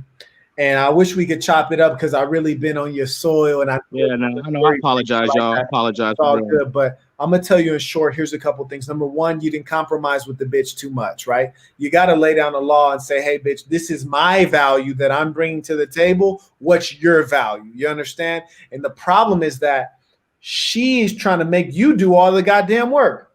Exactly. That's what I'm trying to get to. Oh, you're catching the Greyhound? Okay, and you're getting the hotel? Oh, goddamn, bitch. I'm like, what are you doing? You just all you have to do is pull up, right? Exactly. Because I'm pretty sure there's pussy in St. Louis. In fact, I know there's pussy in St. Louis because I didn't fuck bitches in my office in St. Louis on Washington Boulevard, right by the Lumiere Casino. You heard me? So you know I'm a PI issue. I done took hoes from the Queen Casino straight to my office in Washington Boulevard in downtown and wore they ass out. So there's plenty of hoes in the Lou. So there's no need to go to Springfield because if you ever been to Springfield, and I have been to Springfield, it's a little ass city that don't. It's not I know. I used to live there. Yeah. There's nothing there, right? So you did her a real solid by even pulling up. So here's the two things. Number one, don't offer to these bitches. You don't know her. You don't have a relationship with her. She's giving you nothing, and you need to treat her accordingly. Do not open up your chest of goodies and make an offering to her. That is not the case. You need to come on equal footing, and if anything, you need to be above her and make sure that she's offering to you. So do not come to the party bringing all the food to the potluck. Let another motherfucker bring something to the potluck. Just bring some cornbread. Don't show up to the goddamn potluck with the hog maws, the chitlins, the greens, and every fucking thing. Bring one dish. You were offering too much shit, and she just showed up and gobbled everything up. But that's a cold bitch, man. I tell you, do not talk to her again, because if a bitch has the nerve to put you on a Greyhound and then stand you up after you've been on a motherfucking Greyhound for 3.5 hours, she lucky you didn't hop, skip, kick, and beat the shit out of her ass. So I appreciate you calling in, my brother. We're going to go ahead and put somebody in. My G. Yo, my man. What up? Oh, I mean, how you feel, brother? Me. How you feel? Talk to me. It's my turn yet, man? I'm talking to you right now. So bomb me, man. What's up, Pimpin'? How you feeling tonight? Man, I feel good, man. Up here. Yeah. Hey, yo, I ain't gonna lie, I'm a fellow YouTuber myself. I didn't even know they had this genre up here, but I'm in tune. I'm subscribed. I'm definitely gonna start tuning live. Hey, yo, I just got one question, right? Me personally, I consider myself to be a Mac. I'm not really a pimp. I consider myself to be a Mac. So now when I see an individual that identifies with the ism as pimping, I just want to ask you personally, like, would you consider the difference between a pimp and a Mac? Like, what's your difference? Like, I gotta hear this. I get this question all the time. All the time. To me, there's only one thing you could be. It's either use a pimp or use a square, which is to say your source of income come out of bitch's ass or you getting your money some other way. I don't give a fuck what you're doing. If you working at McDonald's, you working a square job, I don't give a shit what you're doing. If you ain't getting your money out of bitch's ass, you ain't the pimping. You heard me? And to me, to the people, it's either use a pimp or use a square. That's it. Now check it. We're pimping, right? A pimp get all the money. 100%. Right? You saying the money that's coming out that bitch ass is all yours. And all That's yours. 100%. Right? And the bitch's ass is fine too. All right. Don't forget that now, part. Check it. When you're a Mac, you still be getting out of bitch ass, but you're just not trying to take all of it. Now, do you understand the difference? In my personal opinion, of the difference between a pimp and a Mac. You see, you use more finesse when you're a Mac over a pimp. A pimp is more, this is what it is, bitch. Da, da, da. Mac is more manipulation in the form of, well, listen, I ain't your pimp, I ain't your father, but I can be a financial advisor. You feel what I'm saying? Like, you just let her know, like, I can help you increase your wallet more so. Right. You feel me, Brody? No, I think that's a beautiful thing, man. I would never look down on anybody that's ever able to break them. If you ain't broke them 100%, you broke them 80% or 30%. Hey, as long as they paying, I think it's a beautiful thing. If you could turn baby girl to an ATM, go ahead and slide your card and get the money out, man. It's a wonderful thing. But as far as the pimping is 100%, you can't negotiate with a bitch. You understand what I'm saying? Nah, no doubt, no doubt. Like, Yeah. like the last dude that was just on the commentary, right? Real quick before I wrap it up. Yeah. Like you said, yeah, he definitely compromised, and he let her constantly check his temperature. She seen how far she could push him, like you was telling the dude prior to that. You got to their temperature. You got to see how far you can push your yard to a mile, from your mile to a journey. You got to see where you can really get them to go. You understand? I hear you talking that shit, bro. Hey, yo, bro, man. Hey, what can I say? Maybe it's the freckles, man. Now, let me stop, man. You heard? Nah, but all jokes aside, I'm definitely gonna start rocking with you. I'm definitely gonna start tuning in. Yo, my name Bosley, man. It's nice to meet you, bro. Hey, my brother, it's a pleasure to get in touch with you, Saint. And drop your YouTube in the comments. I'm always about sharing the space, my brother. So is your YouTube name also Bosley? Yeah, that was. It's actually called me Bosley. I had a page, man, 9,000 subscribers, and I tried to brand it and deleted everything. I made a terrible mistake. So I just started a new channel. I'm back up to almost like 1,500 subscribers. But hey, I'm just restarting now, man. Well, keep going up, brother. I appreciate you calling in. Where you calling in from? Y'all from New York, man. I'm calling in from Brooklyn. Y'all Brooklyn in a building, huh? Hey, man, I'm real pimping going on in Brooklyn, man. They got the whole the stroll and all that out here. Oh, the stroll popping out there, huh? Oh, ain't it? Man, I ain't never pimped the Big Apple. I can't even lie to you. I have moved to Washington Heights with some of them motherfucking Dominican mommies, though, but that wasn't the pimping. That was some whole other shit. We talk about that another time, brother. I appreciate you calling in. Yo, salute, bro. Absolutely. Brother Khalid, how are you? You're on mute, my brother. You got to unmute yourself. Good, buddy. How you doing? Assalamu alaikum, I'm brother. feeling good. Wa alaikum assalam. How are you? Good, man. You almost hit in 5 hours. Wow. You just put in that work. I know. This is a goddamn marathon, man. I got to answer these questions and so I can wake up for Fajr. No, I'll be quick. I got two somewhat deep questions. Okay. But I'll be quick. So the first one is I'm dealing with a lot of women with basically more than a year and a half of just relationships and getting to know each other. Okay. They're ready to be on my program, but how do you deal with knowing that you're not going to provide them with what they want in the future, either marriage or children, but also you wanting you to have them contribute value in what you're doing and building what you're going to build. Because I am a businessman, I have my own business. I want them to contribute, but I know in the future that I'm not going to give them what they want in the future. My brother, you have a complex situation because if you're following the deen, the deen, my brother, you know that these women want to be married.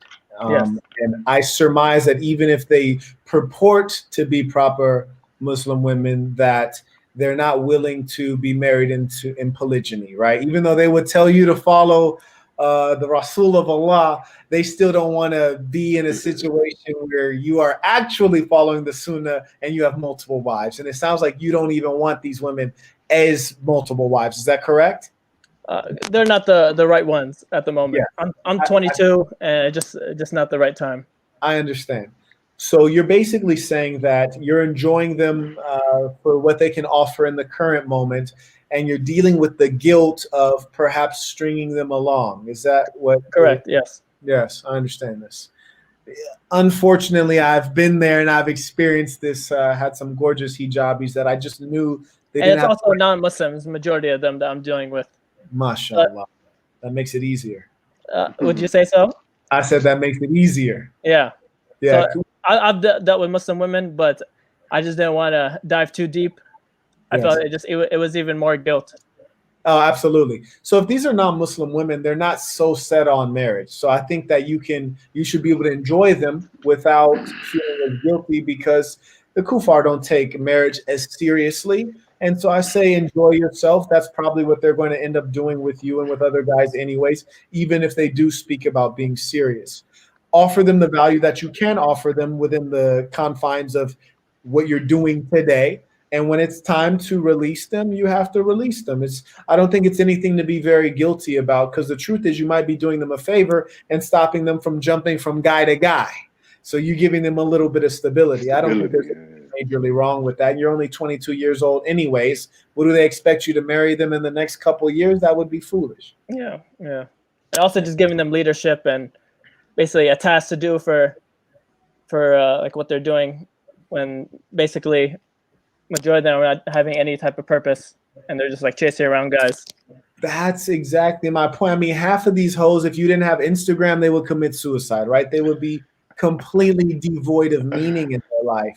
So the truth is you offer them tremendous stability. You get to put them under a man's leadership. And we know that all women should be under a man's leadership. And in many cases, they don't have their own goals. They don't have their own purpose. And in the absence of you being a businessman in their life, they really would be wandering aimlessly, spending their time on social media and acting foolish and engaging in the whole Olympics, right? So you're actually rescuing these hoes. Put a cake. So just continue doing what I'm doing. Player, play on. All right, buddy. And the last question is, it's not dealing with women. It's more just the relationships with my brother. And I am the eldest. Yes. And my youngest, in my opinion, or just what I've observed, he didn't get the attention that he needed, or just love and affection early on.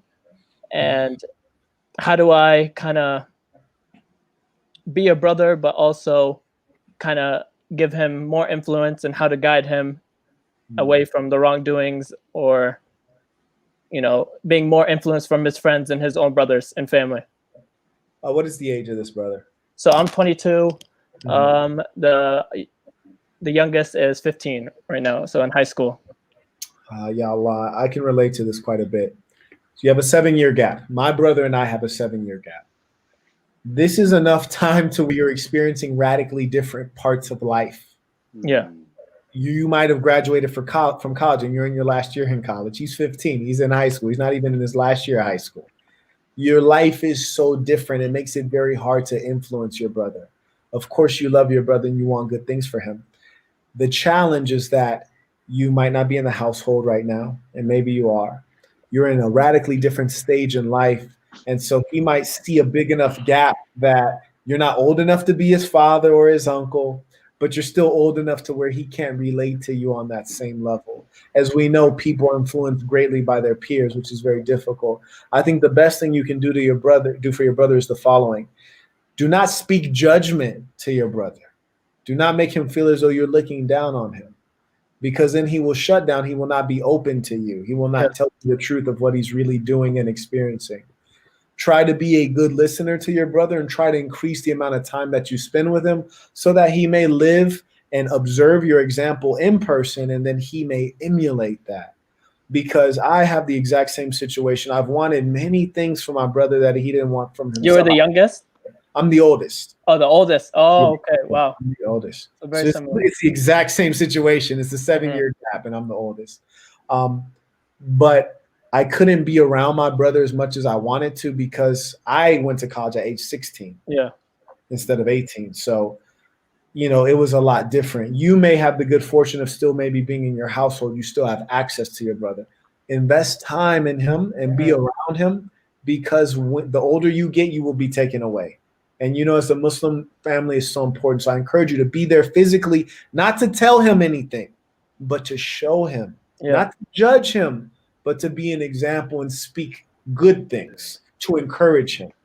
And then he might follow you, he might not. But if he doesn't follow you, you can direct him to the 109th surah of the Quran and let him know, hey, I tried, but for you is your way. Exactly. Yeah.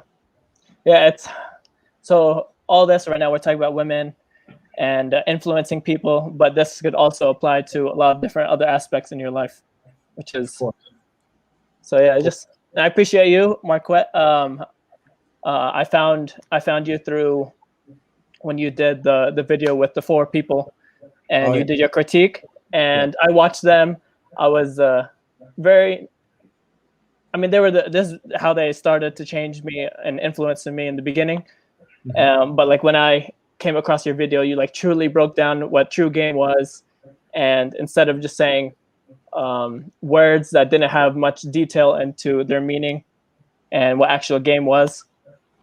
So it was like a quick, because I'm big with authenticity, and as soon as I started watching your videos, it was quick to me that you like gave true, authentic purpose to what you were saying and your direction where you want to go. So I appreciate you and work with. I appreciate that, brother. Thank you for calling in and sharing your story. I mean, you inspire me to reach out to my brother, call my brother, see how he is. So everyone that's on this motherfucking call, if you have family members you have not talked to, today when you wake up, call them up, tell them you love them, share a good word. Thank you, brother, for joining this call. It's good brother. brother. Appreciate you, bro. Assalamu alaikum, brother. Jamar, John, my brother, you are on. Talk to us. What's going on, Assassin family? This is my first time on the stream. Happy to be here. Jamar John Johnson. I'm another man with 3 names, and yo, this tribe that we're building here is powerful, bro. So I'm 40 years old. I've been in the game for a minute, and when you broke down pimping versus being a square, I realized that I've been trying to be the Mac, right? Like I probably done ran through at least 400. You know what I'm saying? Like I'm a Spartan. And but the thing is it took That's a lot. time. I know it's a lot, but I was in the military, right? So I was like and it wasn't intentional because I was a late bloomer. I started at 19. I was from New York. I left the hood. I was trying to get out without leaving any baggage. So I joined the military, was a Marine like my dad. And then I got a scholarship to become a naval officer. So I became an officer. I did that for 14 years. And I got caught up in the military. Becky, right, who I was just spitting game with through text. I got Tiger Woods before Tiger Woods got Tiger Woods. You know what I'm saying? Okay. And here's the thing. Like my judgment, my spidey sense was tingling. So she was like, meet me at this bar. And I was like you until I was 32, bro. I was a straight edge. I didn't drink. My body was my temple. It was about being able to perform on and off the court. So I declined her invitation. The chick got upset, reported me to the command. Now, here's the thing. We're both officers. So in my mind, I'm thinking, I'm just flirting. I didn't cross any lines. Right. But I got in trouble because I was a 03, she was a 01, and it was a training environment. So I was like the number one. I was like the head nigga in charge in terms of officers. Okay. So they took me down. Like I had my commanding officer who was like 5'4", 5'5", had a short man's complex. I'm 6'1", talking about we got to make an example out of you. So my whole career got just thwarted off of that bad judgment to communicate via text. And so anyway, the point that I'm trying to get at is that like I've lived a long life and I've been in search of trying to find a quality woman most of my life, but running into these scallywags. And just realizing they didn't have. I just realized I wasn't really finding quality, so I would just run through and just like buying a new pair of shoes. All right, this shoe don't fit. Let me go get another one. Right.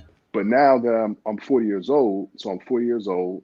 I have a child. She's 10, and so now I'm thinking about I got to be really conscious about what I put in my life because I'm also going to be reflecting what she's going to end up going for.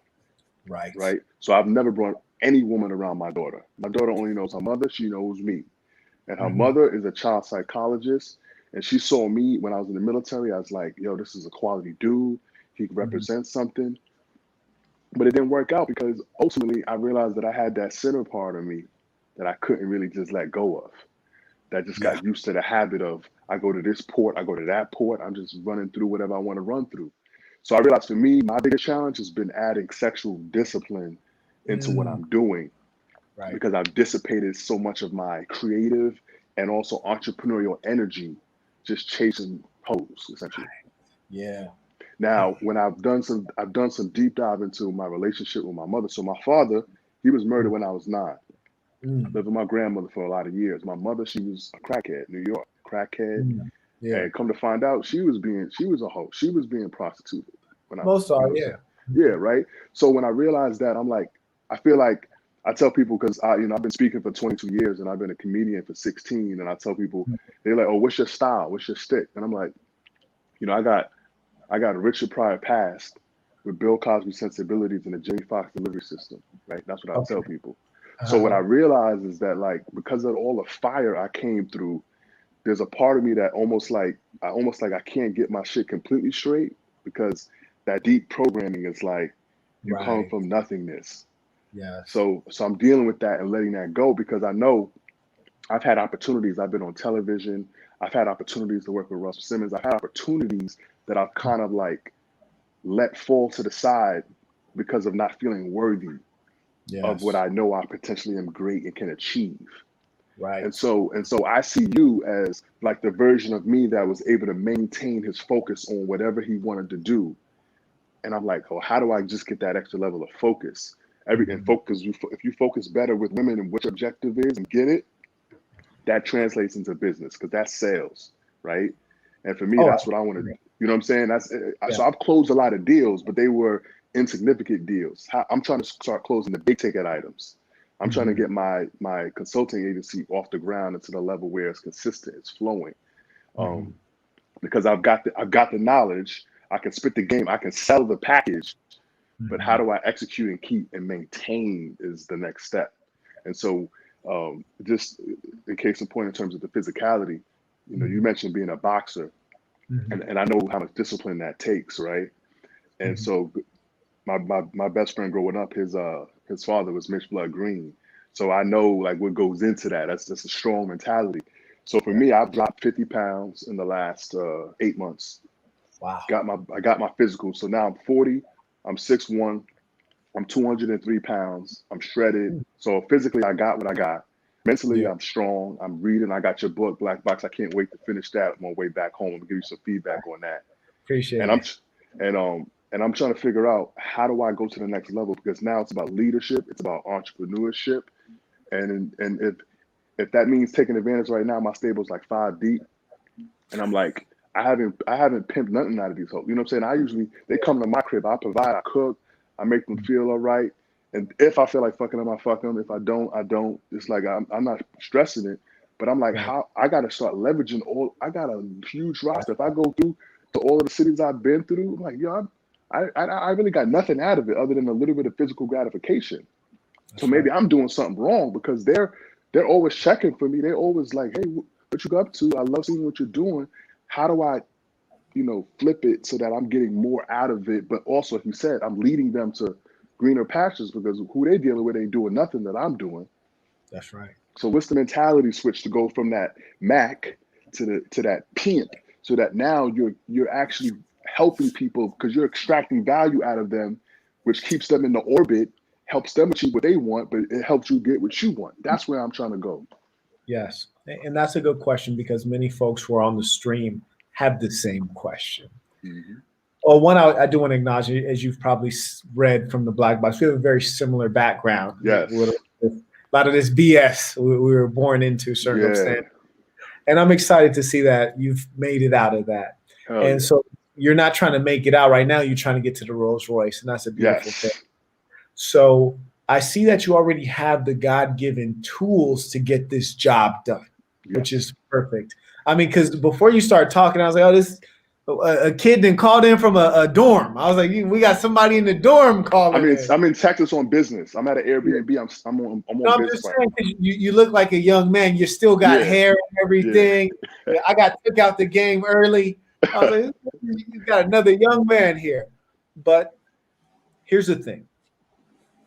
I was just having a consultation with a gentleman earlier today. And I said, one of the most difficult things to get help with is something that's unclear. If you don't have a clear goal and you were talking to the right person who could help you achieve your goal, you wouldn't even be able to tell them how to help you. He was talking about creating a product that's being sold to schools. I said, if I was a principal of a school, or I was a superintendent of a school district, AKA the person that would buy your product, and I said, how can I help you? What would you say? Well, see, you need an answer to that question. Absolutely. which comes from you having very clear goals in the. I think you are a patron. Yes. Yeah, I believe you are. Yes. Absolutely. And I shared a goal sheet.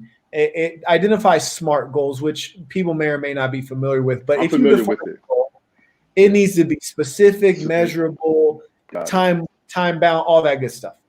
But it also needs to be the right goal, which is to say, if you're not excited about the goal, then it doesn't matter. Let's not waste time with it. Pick a goal that you're excited about. Be hyper clear about what needs to get done, and then be fueled by that.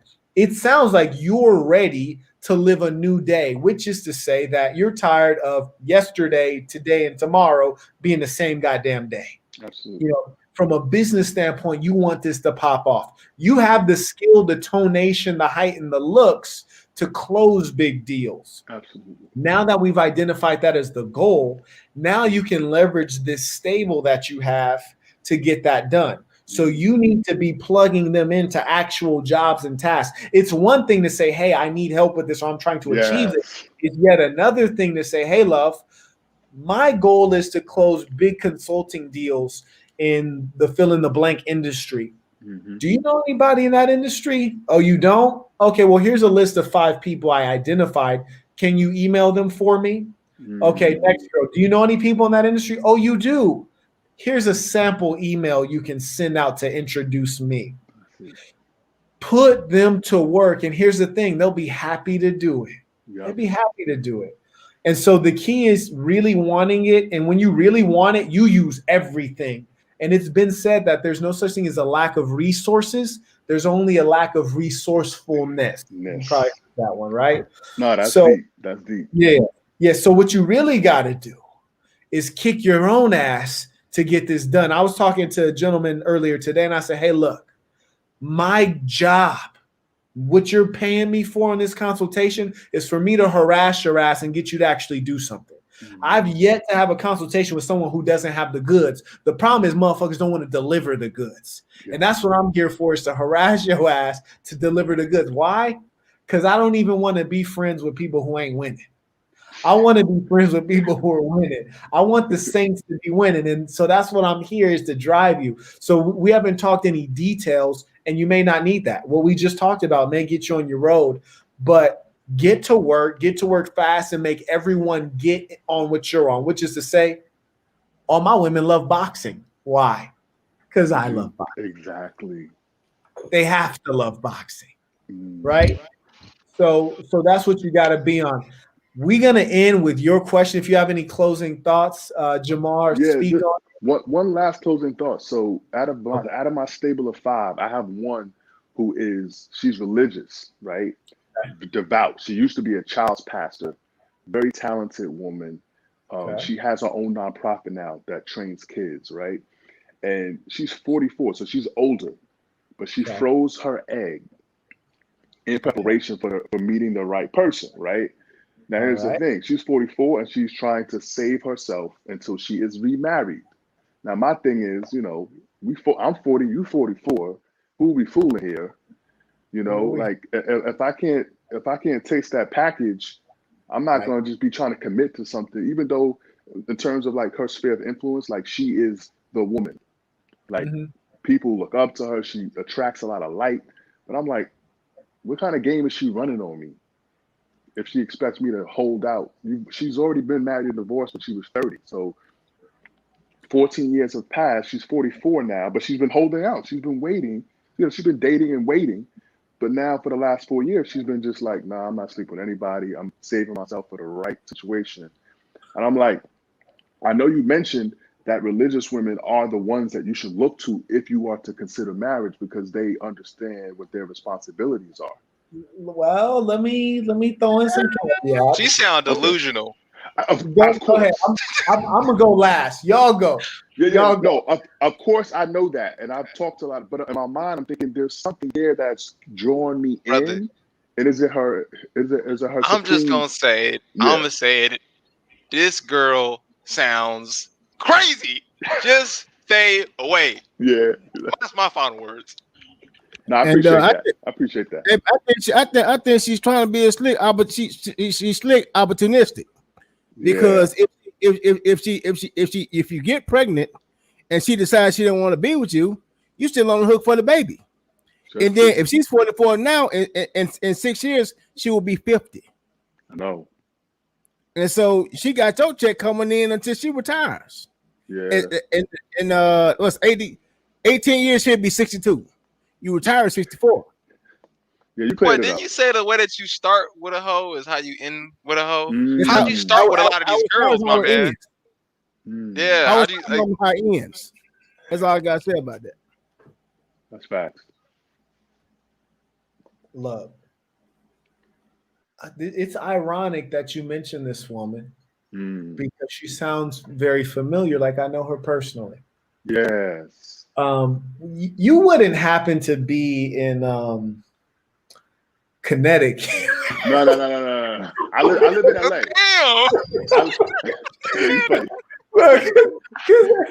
And baby girl's probably watching this stream right now. No, she's not. She's in Wisconsin right now, but we live in LA. I'm in LA. I'm LA based. Okay, look. Yeah. Jamar, I know the exact woman you're talking about. I kid you not. And I'm not gonna put her business out there just because I'm not that kind of guy, but I'm gonna tell you what I told her. Firstly, 1 Timothy 2:12. You said she used to be a child's pastor, right? She bought me a Bible like a month ago. We gonna get into this real quick because I've been talking to this exact woman, giving her a consultation. So the same girl. Same girl.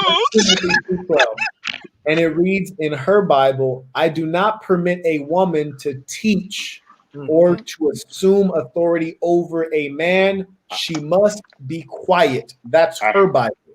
I do not permit a woman to teach. That's one whole declarative. Or, this is the second one, to assume authority over a man. She must be quiet. So the first thing, I do not permit a woman to teach. She was a child pastor. Yep. She is running afoul of her own religion. Yep. What kind of a woman wants to be a pastor? A woman who wants to be at the center. She wants to run things and be out of line. Yes. Now, I've encountered many of these women before. They get up in age. They start using God. They start using the religion, not for what the religion is, but to fill the void that they've created by living an unprofitable life.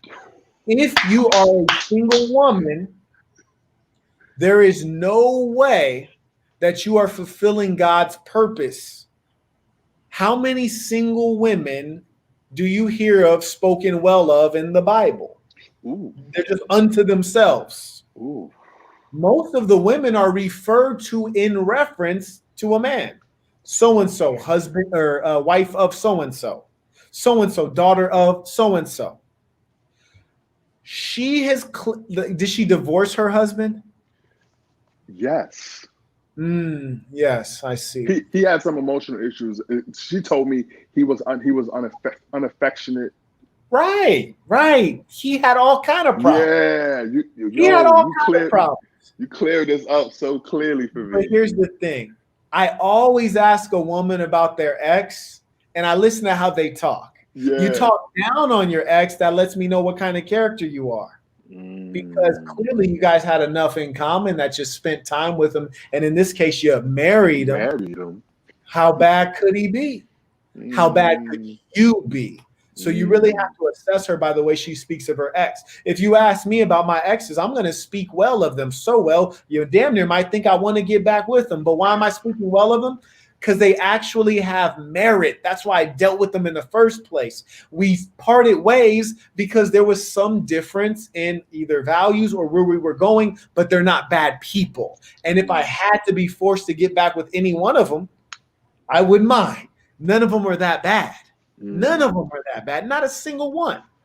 And that's why I chose to get with them in the first place. They weren't dysfunctional. Now, her as a female, being a pastor and using the religion to cover up this void that's in her life of the fact that, well, what are you talking about? You're going to wait for the right one. Baby girl, do you want to die alone? This is the real prospect that you're facing right now. So this is what I'm saying. She's leveraging sex in the most filthy way because the Bible, when it talks about the woman withholding intercourse, that's to maintain something called chastity, which she does not have a hymen. Her hymen has been broken. Further, if you're going to withhold something, that increases my anticipation. There's no way in God's green earth you're about to give me 44-year-old vagina and think that I'm about to wait for it and then be like astounded when I get it, when knowing who you are, my brother, knowing who you are, you already had pie better than the pie she about to give you. And I told her that. You said you're 40 and she's 44. How old are you? I'm 40. I'm 40 and If she's she was 44. 40, I would still say she's too old. Yeah, you're right. So what she's doing is playing a real game because a man's 40 and a woman's 40 is radically different. And the way you look at 40 is radically different. And here's the other kicker. She is clearly not mentally well, because if you're freezing your eggs, thinking that you're about to put your eggs into this old vessel and you're going to impregnate her when she's more than damn near 20 years past birthing prime, that is not righteous. God did not intend her to bear children. She is trying to use science to play God. How religious could she really be? If it was a divine plan for her to have children, God would have allowed her body to do it on its own, the body that he made. So no, she don't want to mess with the truth. She wants to manipulate. Yeah. She's trying to, man. No, it's already done. I already scratched her name off the list. I got the other 4. She from the streets, bro. I'm almost mad, and I almost want you to play her game just so you can hit the pussy and then throw. Well, listen, that's kind of, I think subconsciously that's what I've been angling. I've just been listening, acting like I'm coachable, but knowing damn well that she shouldn't be trying to teach me nothing. And I've had to check her, and I've known her for about 3 years. And after our first run-in, I checked her, and then we stopped talking. But then years later, COVID hit. I'm going through the rosters, just reaching out, throwing a few seeds out, and we reconnected. And she was more. She came back feminine. She came back, ready to be, the servant instead of the master. Right. So I was letting her rock, but then things were getting hot and heavy, and then she hit me with that pause game. Like, oh no, I'm really trying to wait till I was like, where? So I'm like, I'm one of those. I'm like you, Marquardt. You say when a chick is like, no, I'm not interested. It's like I stop. Like, oh no worries. Fall back. I got another one. I got another one scheduled in 8 hours. So we'll keep this one moving. But I realize what I got to do with this one. I gotta just curve her and say, hey, listen, I realize we're just on 2 different planes. And I've already told her this because we're already in. Our friend moded her. I was like, let's just be friends. Nice. Because I think we just want 2 different things at this point in life. And that's not that I'm a sex crazed maniac right now. Right. 3 times a week, solid. Yeah, that's where I'm at right now because I want more of my energy for business. But before I get off, man, I want to say I greatly appreciate the energy that you're putting out there into the world. I stumbled across you originally when you did the Kevin Samuels video, and I'm somebody who's watching him with a very kind of interesting side eye, just to pick up some of the truth. There's always a little bit of truth in the lies. Absolutely, yeah. But I was like, there's something off about him, and there's something that he's doing that's really, it's almost like he's setting people up to be simps. But I realized it because I watched another video that someone talked about, or I think you talked about it when you talked about that white boy. What's that with the cowboy name? Corey Holcomb. Yeah. Coach Corey Wayne. Coach Corey Wayne. What I realize is what these guys are doing is they're trying to get men to become simps so that they become simple targets for them to take down and get money out of as coaching clients. That's what they're doing. That I realize it. And I realize the difference between you. You're just spitting real facts, real stories, and real guidance so that people don't get tripped up out here in this game because the game is cold. Oh, it's cold. The game is cold. But your ability to talk on such a wide range of topics shows me well-lived, well-read, well-studied. And there's a difference between all of those things. You could be well-read but not have street smart. You can have street smarts but not be well-read. And well-studied means you put the work in to understand all of the different levels, the psychological, the physical, there's so many different levels to life. And people think it's simple. You got to put a lot of work in on self. So me, I can be on stage. I've been in front of 20,000 people, but I am really an introvert. I charge up when I'm alone, when I'm reading, when I'm hiking, and putting that time in alone to really understand, like you said, those goals. So I'm gonna take it to heart with those SMART goals, brother. I'm gonna put something together tomorrow just to get really focused on what's the exact next step. Because for me, if I know where I'm going after, I get it. That's what I've done my whole life. So I guess I've been a little bit just like looking at everything and just trying to do everything at once. I just do one thing at a time, achieve it, and then okay, what's the next thing on the list? That's right. So I appreciate you. I appreciate you for that, brother. My pleasure. Hey, folks, we're going to end this the way we always end this. I'm going to go ahead and pop up the Creed of the Assassin. You dig? Let me know when you see that. All right. Let me see. As you pop that up, Yes, I wanted sir. to say that situation with that female sounds like, you ever play Pokemon? When you try to catch a Pokemon, you throw the Pokeball, and the Pokemon just don't want to go inside the Pokeball. That's what that woman sounds like.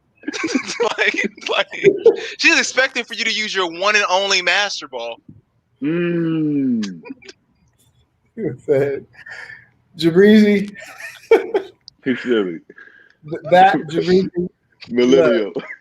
Look, did the Creed pop up? It did, but you gotta take the name down because there's a name pop in front of some of the words. The Kevin Hayden. Wait, there you go. I can see it. Yeah. Let me remove that. All right, boom. There we go. We're going to end this with the Creed of the Assassin. Please repeat after me. I'm going to be who I truly am because I am remarkable. I'm going to be who I truly am. I'm going because to I be am who I truly am remarkable. because I am And I will remarkable. strive every moment to show the greatest part of who I am. And I will strive every moment to show the greatest part Show of the who I greatest am. part of who I Folks, am. would you believe we have been live streaming on this joint for 5 hours, 13 minutes? That's love. Yo. Hey, Mark, I appreciate y'all. Let me do my thing on your stream, man. It's been pretty. I've been reading some of the comments, and some people have been enjoying what I've been saying. So we probably need to do a collab or something like that when I don't say get more established, but whatever. You know what?